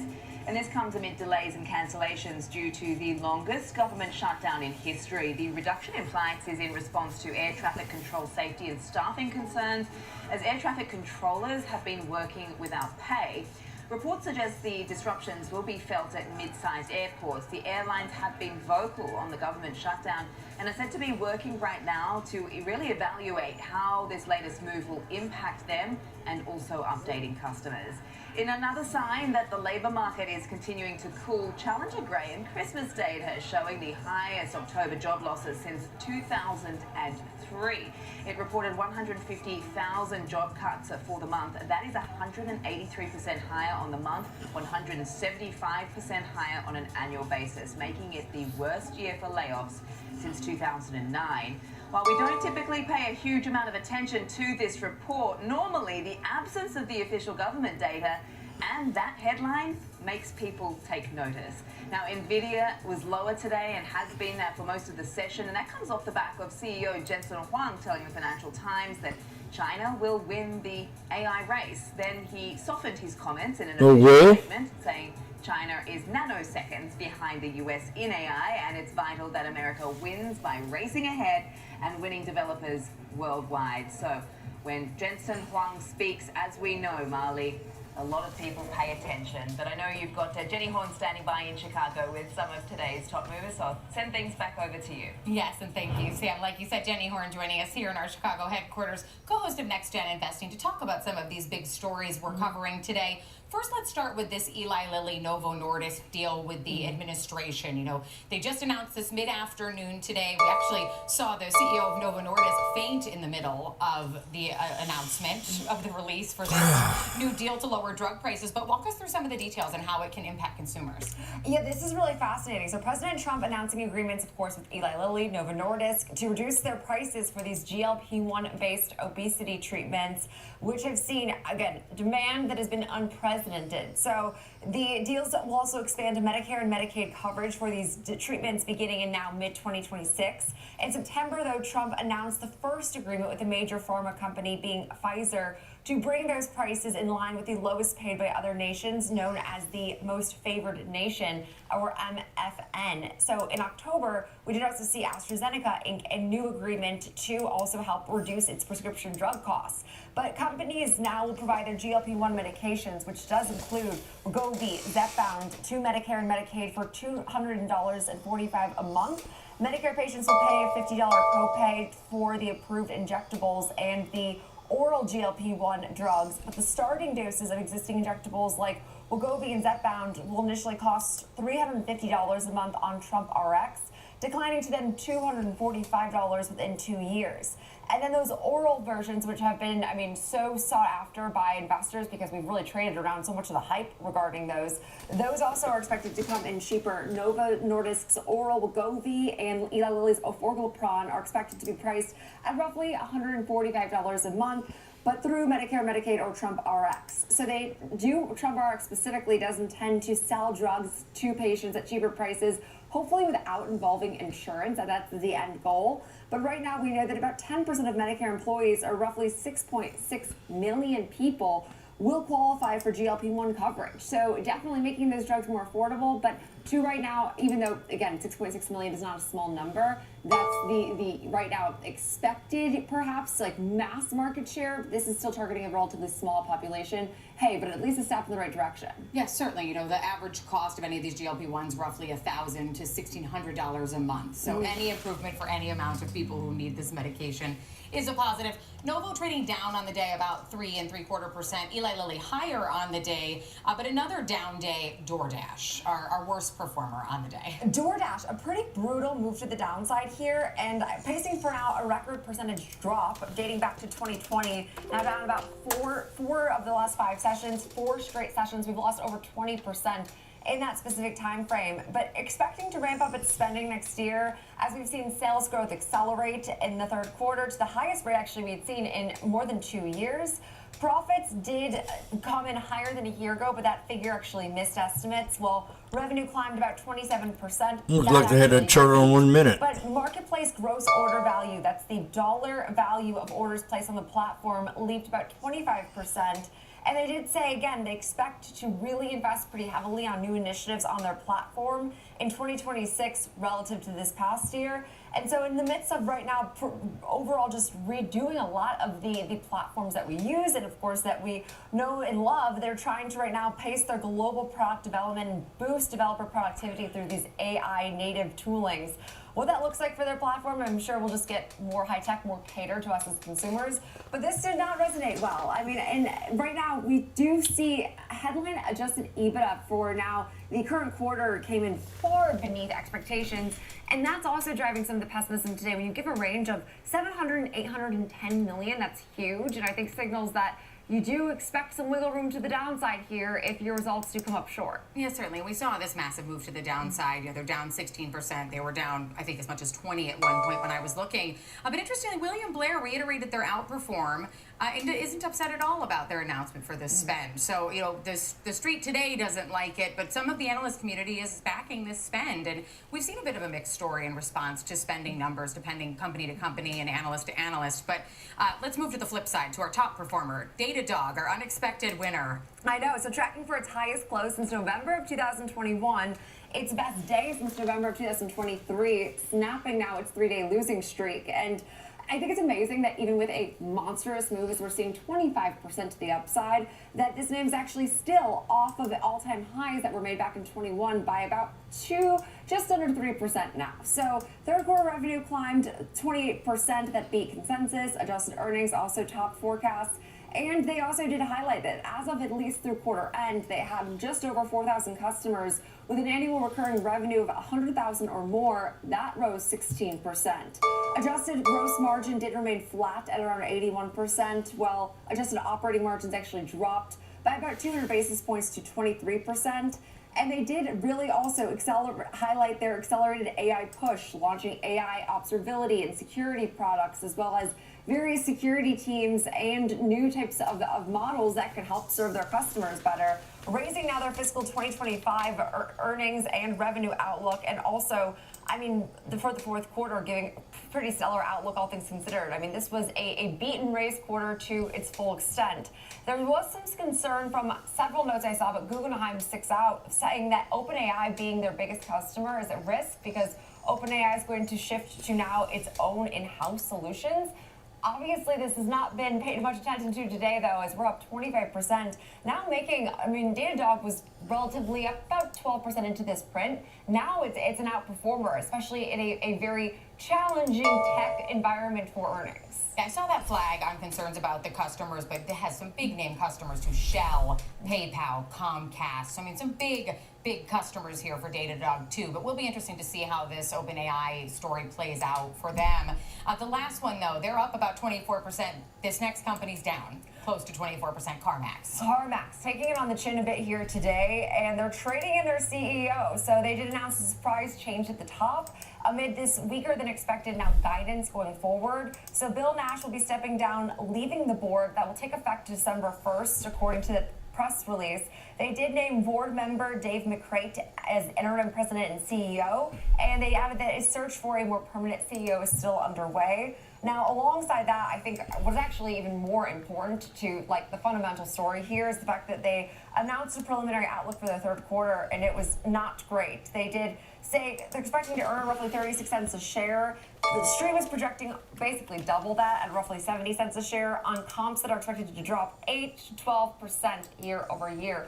Brutal. And so there is, I mean, they said that right now they're trying to be preemptive. They're trying to overall, I mean, really just sort of hedge some of the major turbulence facing the auto market, but also interesting to me that I've seen overall lots of analyst notes highlighting that actually Carvana is stealing away this coveted market share, whereas CarMax is still bigger, but right now they're losing to Carvana, which I never would have thought those words would come out of my mouth. We used to talk about that company's, I mean, ability to grow, ability to have proper cash for its operations, but really becoming a strong player in, of course, the used auto space. Yes, certainly. You know, they mentioned sharp depreciation in their wholesale business too, and they increased their marketing spend. So just a lot of overhang for CarMax and Carvana coming for some of that share. Jenny Horn breaking down some of our top movers today, co-host of Next Gen Investing. Thank you so much, Jenny, for being with us today. I do want to check back in with Sam, though, and see what we have coming up for the rest of the show. Well, Marley, we'll head over to the Schwab Impact Conference in Denver, where Nicole Petalides is standing by with Rick Wurster, the president and CEO of Charles Schwab, to discuss the company's acquisition of Forge Global and more. Mark on Close will be right back.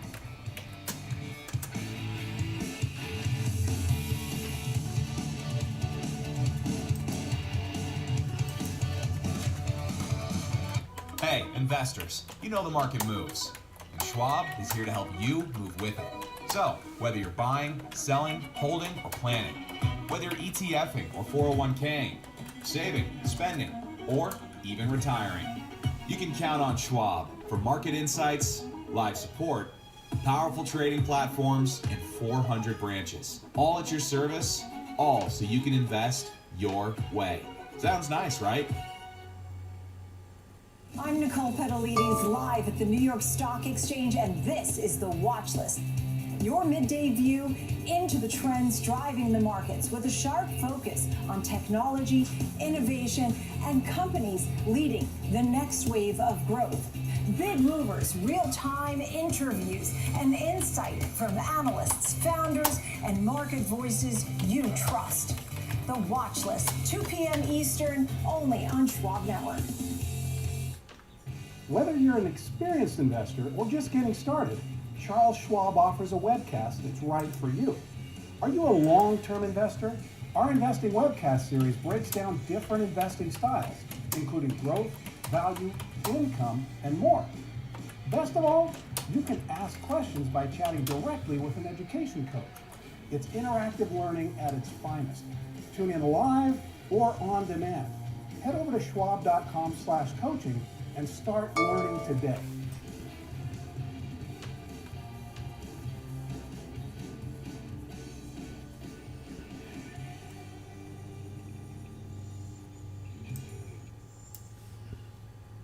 Real-time access, data-driven analysis from U.S. equities to global macro matters. Schwab Network connects the dots.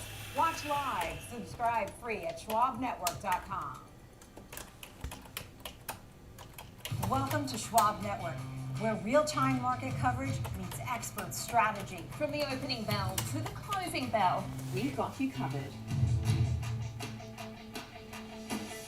Get inside the minds of pro traders. My point is that they're getting a higher rate of change in sales based on their guidance, but not the same rate of change on EPS. Follow the biggest headlines, live analysis, breaking news, and sharp trade ideas minute by minute.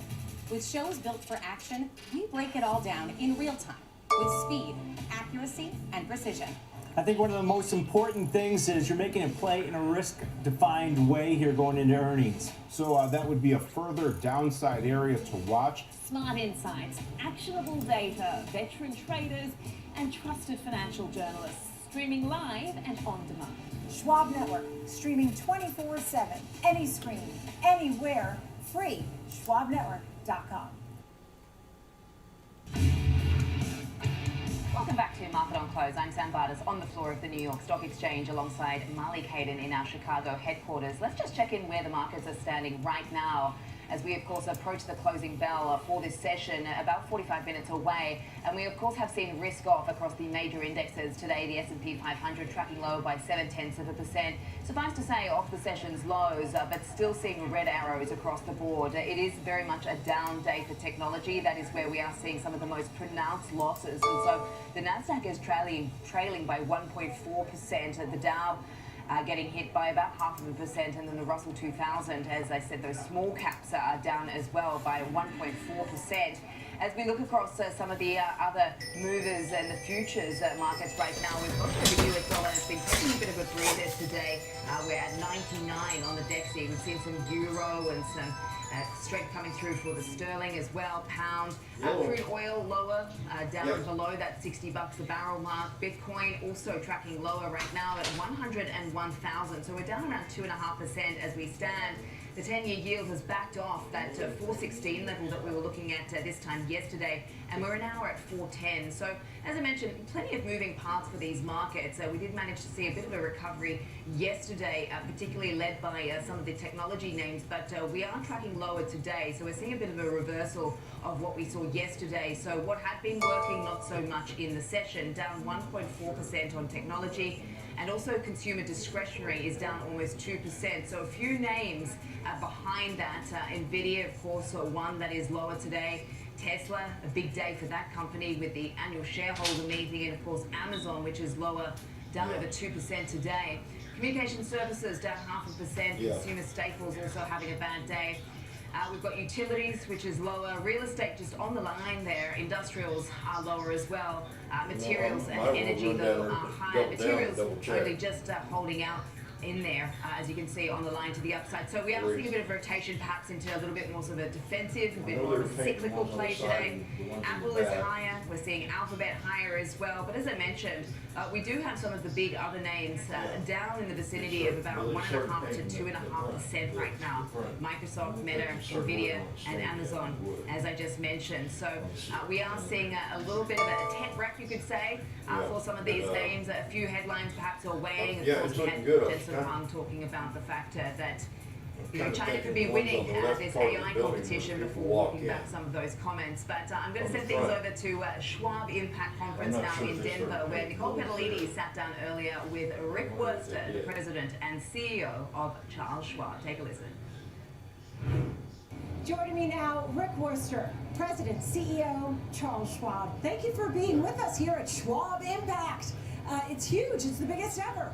It is our biggest ever. It's so great to see the enthusiasm here, the spirit of helping clients. This industry's grown so much, and the fact that we've got a record audience here is testament to that. It's been incredible. We've had so many great guests and conversations, but I want to start with the big news of Charles Schwab, and that is the acquisition of Forge Global. $660 million. Of course, Forge's stock surges on this news. What brings together the two companies? It's about a few things. Number one, it's about providing access for our clients to private investments.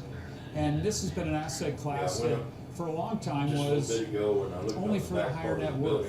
And with our acquisition of Ford, I think we'll be able to democratize access to privates. And so we're really excited about that. It is a growing market. There's $9 trillion of venture-backed companies.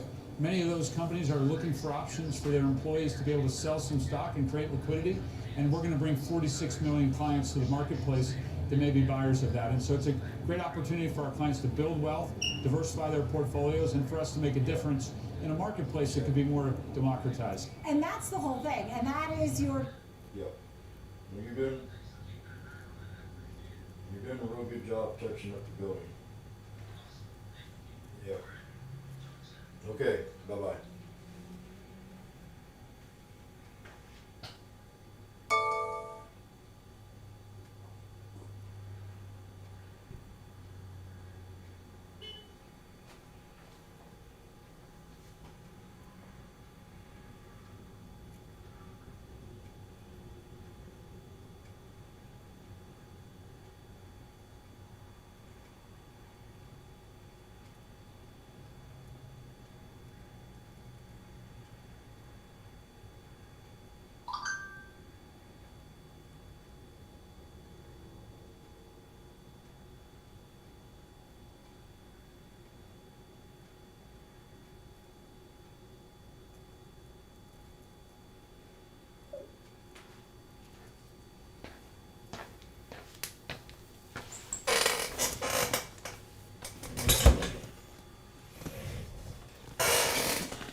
Well, that's CNBC.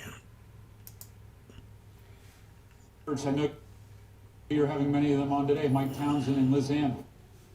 Of insights that traders want to hear. They also want 24/5 trading and a breadth of things to invest in. And that's why, again, why we're excited about this acquisition. I think our traders will love the opportunity to participate in some of these private companies, of which they know many. And more folks now have access to these markets to have a piece of the wealth and the growth that all the different companies are seeing. And Charles Schwab does such a great job explaining it to them. Another area of growth, crypto, and that's something you and I have discussed, and you're seeing more and more interest and delving more into this. Tell me more about the Charles Schwab plan for crypto going forward 2026, right? Well, we always want to meet our clients where they are and what they're interested in. And our clients do have interest in crypto. We've seen a 90% growth in visits to our crypto research site, our investors and traders consuming our point of view on crypto. Our clients own 20% of all the crypto exchange traded products in the country. So our clients are getting invested, and for the vast majority of our clients, their interest in crypto is about participating in the asset, the fluctuations of the asset, not about transacting on the blockchain. And so as a result, the exchange traded products have filled that need.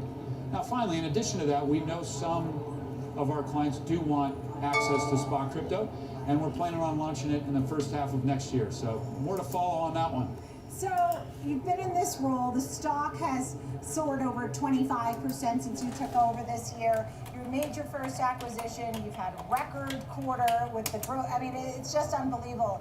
I just would love to hear how you're enjoying your role. And I know you did a keynote here too, talking to RIAs. Maybe just some final big picture thoughts. Yeah, well, I believe so strongly in our mission.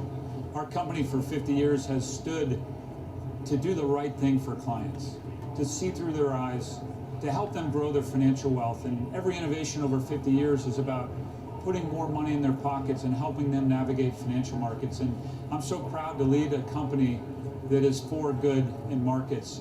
And incredibly grateful to Walt and Chuck, my two mentors, for being in this position. Yeah, I loved when we had an interview together when you were making the transition, and more branches, right? More accessibility more to branches. everybody, right? What's the plan for that?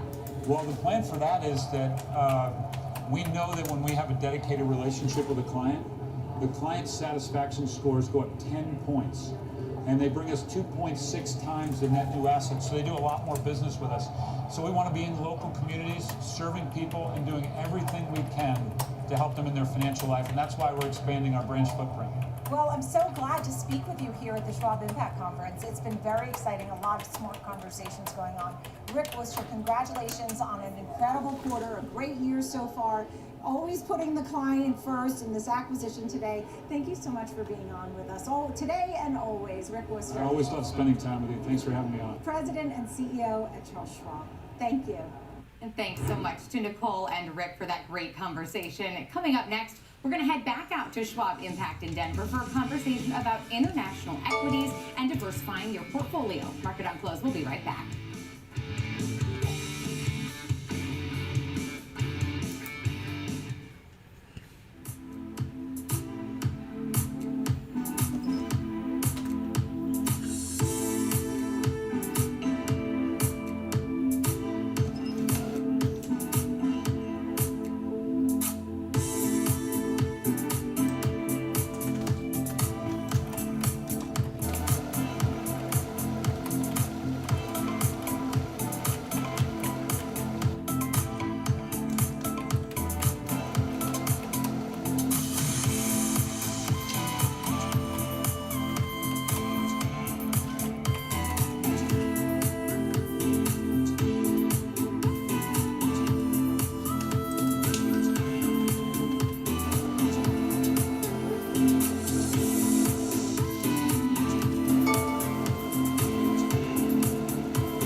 Opportunities don't stop when the market day ends.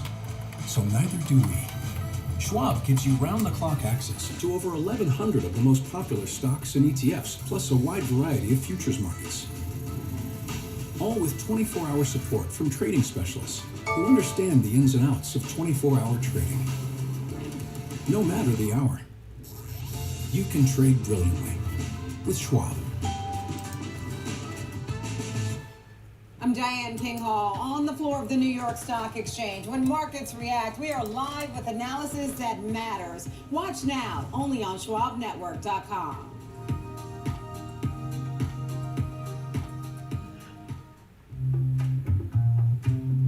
Sometimes, you know,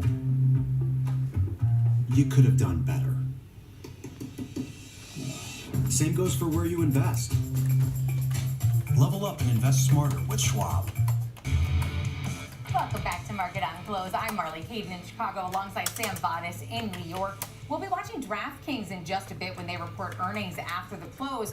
But earlier today, the company announced that it is taking over ESPN's sports betting partnership from Penn Entertainment. DraftKings will now be the exclusive official sports DraftKings got earnings. Disney's ESPN and Penn Entertainment. That might give it a little boost. Marley, I love that dress. 10-year deal. Now, DraftKings not the only company reporting today. We've got a lot of others. They are, however, the only company reporting that is in the green that will be covering after the close. We've got the Trade Desk and Airbnb. I got to block her out. I can't handle that. Central, both of them under pressure today. The Trade Desk under more, down close to 2%.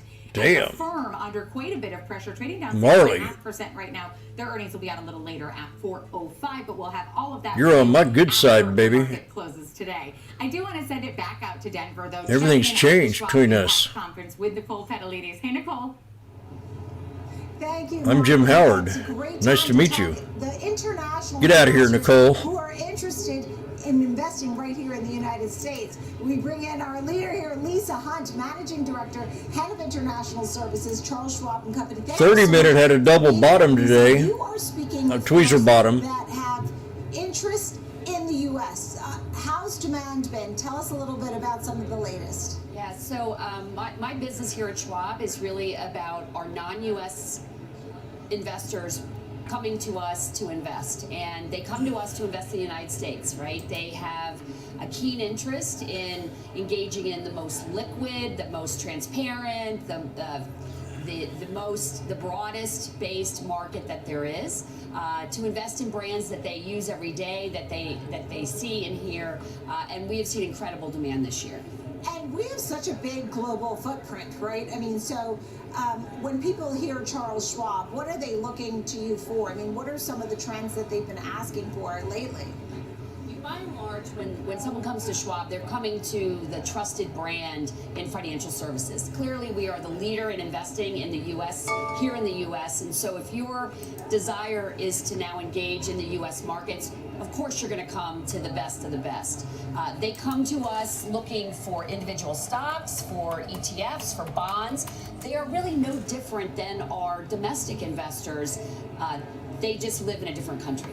And also, they want to diversify away from their own markets. You know, how have foreign markets been, and why does the U.S. provide that balance that they need? You know, it's interesting. The majority of investors outside the U.S. often aren't investors at all. They're really savers. They have a lot of their money in banks, you know, retirement, healthcare, education. So much of that today is taken care of by their governments. And so it's very different than a U.S. investor where so much of our wealth creation is our responsibility. So they're coming to us to do just that, to create wealth instead of saving, looking for ways to long-term invest in big and small companies, to be diversified broadly, and to do it in one place that they can trust. And when you're speaking with the clients, they still are mostly bullish, right? Absolutely. They're no different than our clients here in the U.S. We might say they're cautiously bullish, but they are still extremely bullish. And we saw a big pivot this year, really because of some of the volatility in the dollar early on this year. You know, if you're living outside the U.S., The 30-minute time frame is kind of exciting. A double buying opportunity because it's actually costing you less than it did I mean, you would never to invest in the securities that you're most interested in. And how is the trading the 24/5? A lot of tweezer tops, tweezer bottom, tweezer top, tweezer bottom, tweezer top, tweezer bottom, tweezer top, tweezer bottom on a 30-minute. That's kind of interesting in a way. And then you have an inverse head and shoulders. But man, that'd take me, you know, I don't know if I have that kind of patience. I'd have to look at another confirmation because there's nothing in here. Just the tweezers. But there's a lot of them. Tweezer, tweezer, tweezer, tweezer, tweezer, respect, tweezer, tweezer, respect, tweezer, respect, tweezer.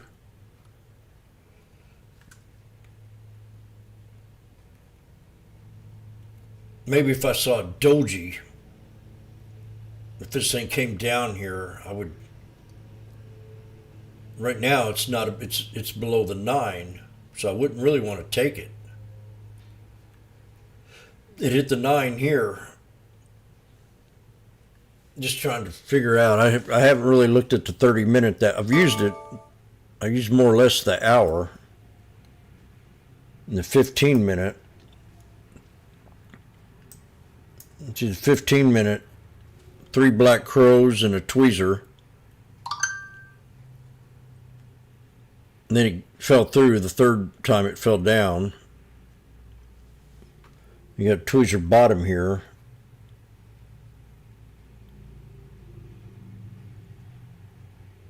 And then respect, another tweezer, tweezer, respect, tweezer, respect, but it didn't respect it. It created a red doji.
I was saying SPY had a little triple bottom right below my low support.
Jimmy's here.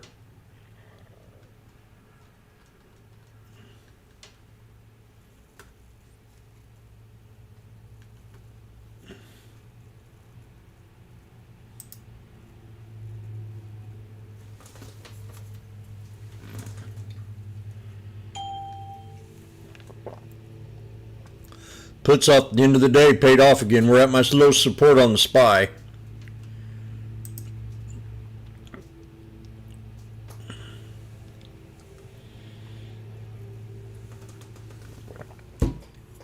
SPX just hit a support.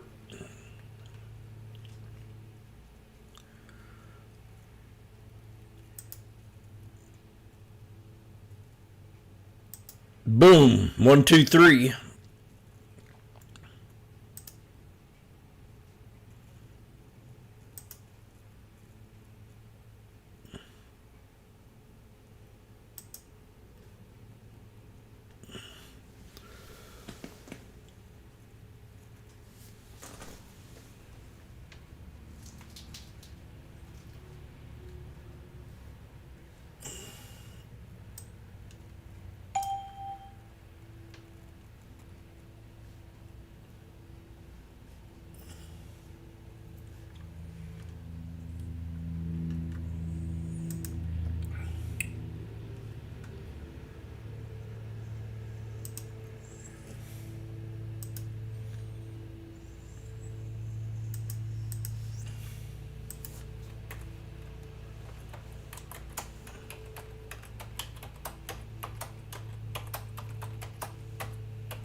Nine more minutes.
First day, so Sometimes, you know, next.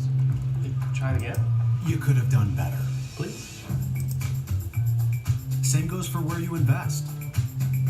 Level up and invest smarter with Schwab. What's up, Carl Nation? It's your #1 broker with the best full-service wealth management skills in the biz. Actually, I'm seeing something from Schwab. Uh-oh. Yeah, Schwab lets you invest and trade on your own. And if you want, they can even manage it for you. Not to mention, Schwab has a team of specialists for taxes, insurance, and estate planning, all with low fees. We're experiencing technical difficulties. Carl? Schwab, a modern approach to wealth management. Stay connected to the markets with Schwab Network. Tune in 24 hours a day, 7 days a week on SchwabNetwork.com. And on all your favorite streaming services. Schwab Network, available anytime, anywhere, on any device for free. For free. Whether you're an experienced investor or just getting started, Charles Schwab offers a webcast that's right for you. Do you like using Oh, this is going to piss people off. Our technical... The U.S. Supreme Court allows Trump administration to enforce passport policy targeting transgender people. Oh boy. That'll go piss off my liberal friends.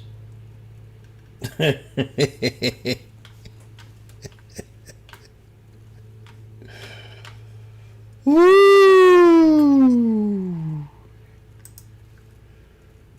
I want to read that again. 11/6 of 2025 at approximately 2 hours 18 minutes p.m. the U.S. Supreme Court allows the Trump administration to enforce passport policy targeting transgender people.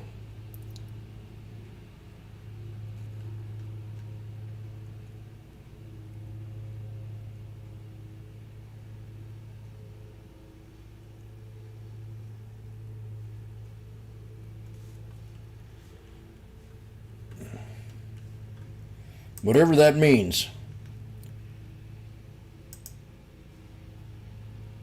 What does that mean? I don't know what that means. Targeting passport policy. I thought for illegals. The U.S. Supreme Court allows the Trump administration to enforce passport policy targeting transgender people.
I don't know what that means.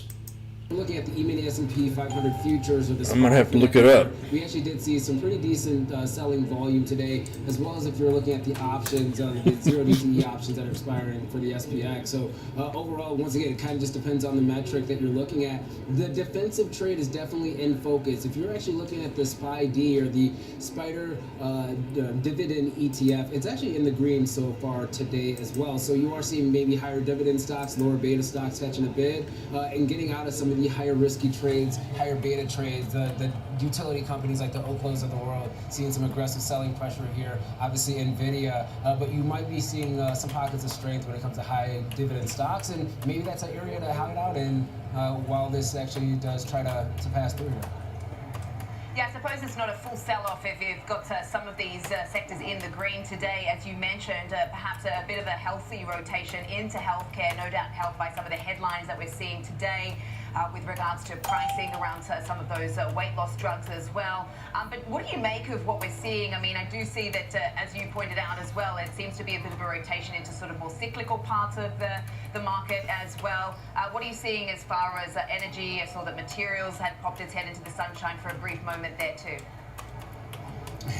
Yeah, so for materials, it's just very difficult. I mean, you're seeing the more traditional material names actually catching a bid, while some of the more speculative ones that we've seen rise pretty aggressively over the last 2 months. The Supreme Court allows pretty aggressively over the last couple of trading sessions here. So I think that's a little bit more of a rotation, getting back to the traditional names within materials. The passport restrictions servicers that are actually outperforming the Halliburtons of the world, things of that nature here. Now, it was a very low bar.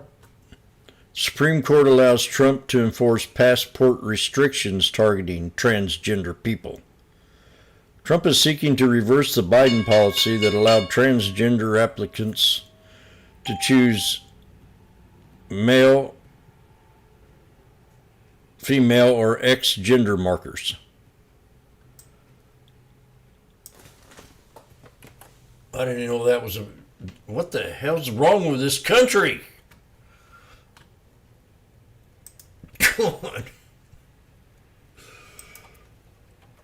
Well,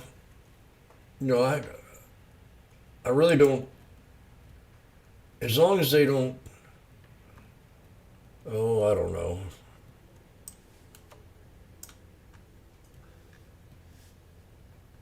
I guess it's going to happen sooner or later. And soon there'll be a law that says there will not be no more restrictions on having sex with goats. That'll be next. Or it'll be okay to marry 3 women, but not no more than 5. 5's the limit. So if you want to have 5 wives, that's it. You only get 5.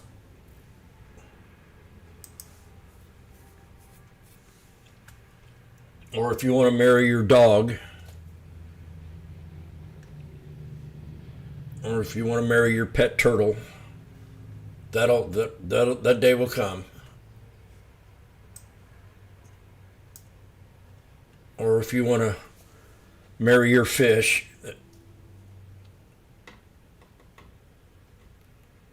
or if you have a pet squirrel, or if you want to marry your mom, or if you're male and you want to marry your dad. I don't see a problem with that.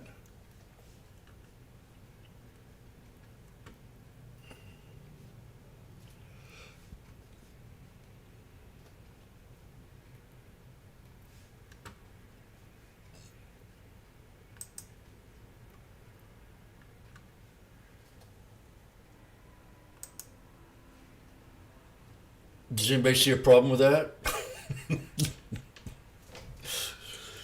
Oh boy. Randy? One day you might be able to marry your roof.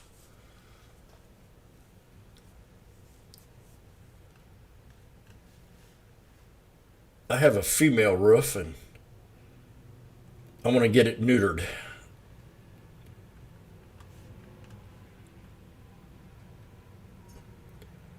Okay, well, today was a fun day, a patient day. I didn't have no red trades. I waited for the setups. We are definitely in a bear market for now. I don't know, 10%. Maybe here in a week, maybe the starting of next week will start being bullish again. Corrections sometimes can happen real fast. The last one was 6 weeks. And everybody was crying, Trump this, Trump that. The market's going to tank. And it didn't do no such thing. It was fear of the tariffs. I don't know what's going on with the Supreme Court. I don't know why they have any business involved in that to begin with.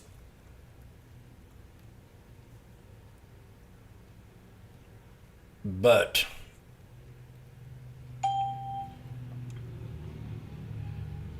it seems like Wall Street is so far out of touch.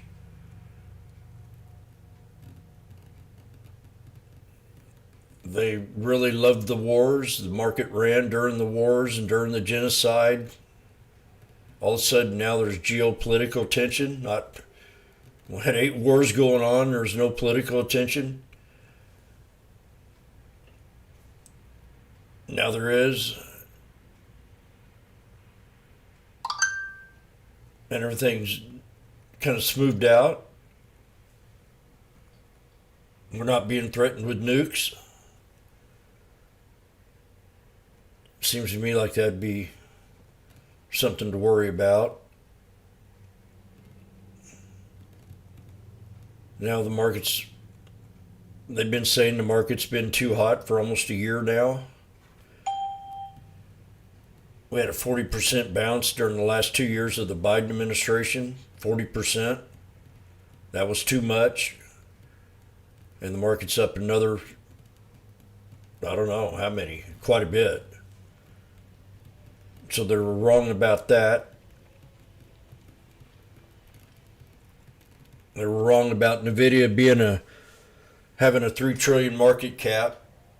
They really had major concerns about that. Now it had 5. They were wrong about the interest rate cuts. We were supposed to have 6, and we only got 3 at the end of the year,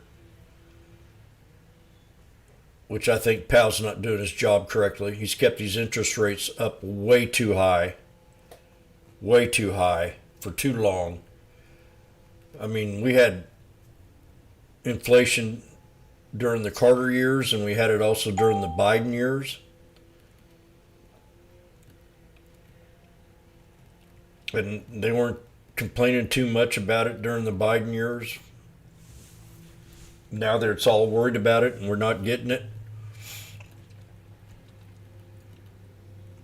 So it's just weird. I mean, that's why I can't believe in the fundamentals anymore. I just have to be a straight, when I trade penny stocks, I like to know if they have cash. That's all I need to know. And how big the float is. If they got cash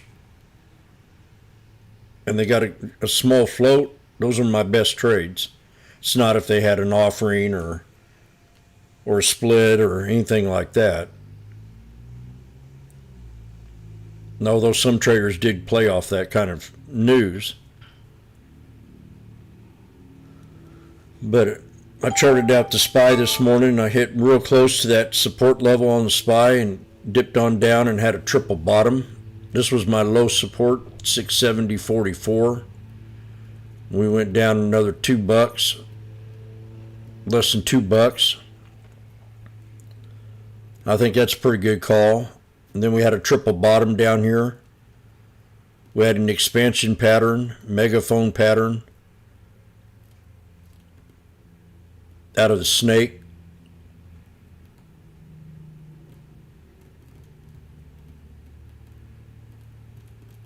So I think patience is I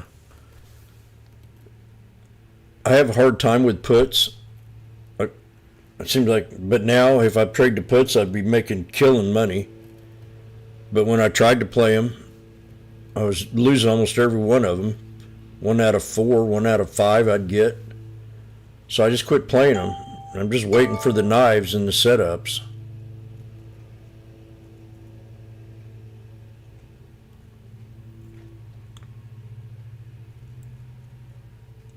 So I got a long night tonight. I'm getting a little cloudy outside. I hope it don't rain tomorrow. I'd like to get this paint job done and over with. Just one more good sunny day. Clouds are coming in right now, so I don't know if it's going to be good or not. If I was a painter, man, I'd be wanting to get as many hands as I could on the deck to get the job done.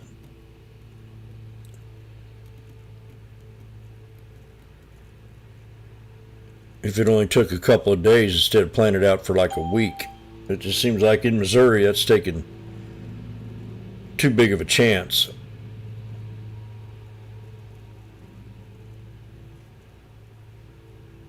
I'd work to dusk to dawn, you know. I'd be showing up at the job site first thing early in the morning when the sun rises and wait until the sun sets and get out of here. I think that's how I'd do it if I was a contractor. But I'm not sure. It's hard to get people to do that unless you buy them breakfast. And Randy, you probably know more about that than I would.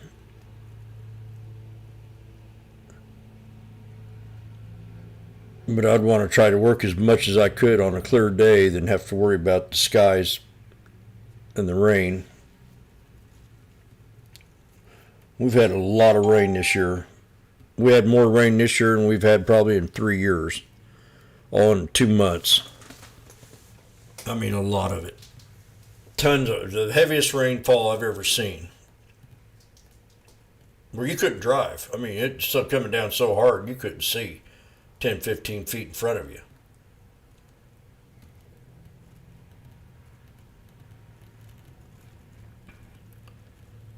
So, judge orders Trump administration to fully fund SNAP food aid benefits by Friday.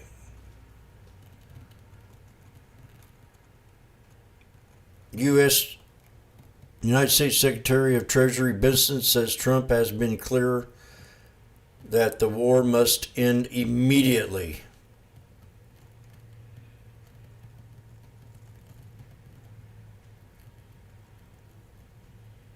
That's the Putin crap.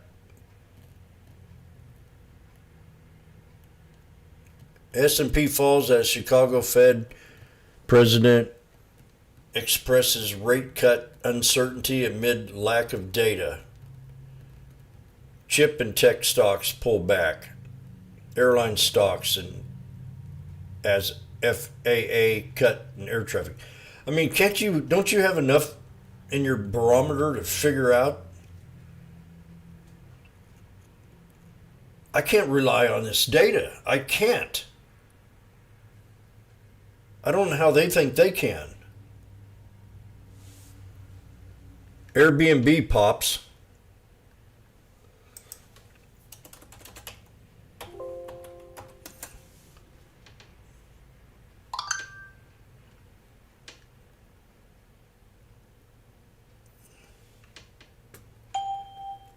Airbnb third gross booking value plus 14% year to date. Almost 23 billion. Earnings per share do not beat versus fact sheet estimate of 231. They hit 221. So that didn't beat. Sales beat. They probably raised rent too because rent's, everything's going up. I didn't look at the airlines, see how much the prices of airlines have gone up since. I might do that tonight, do a little homework.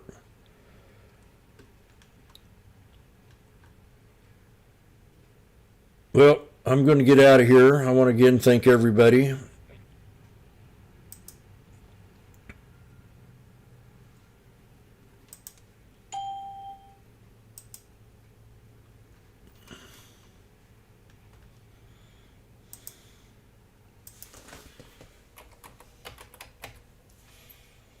I'm going to say in 10 years that you will be able to get married to your goat. That's going to be my prediction. Or you'll be able to marry your dog or your cat.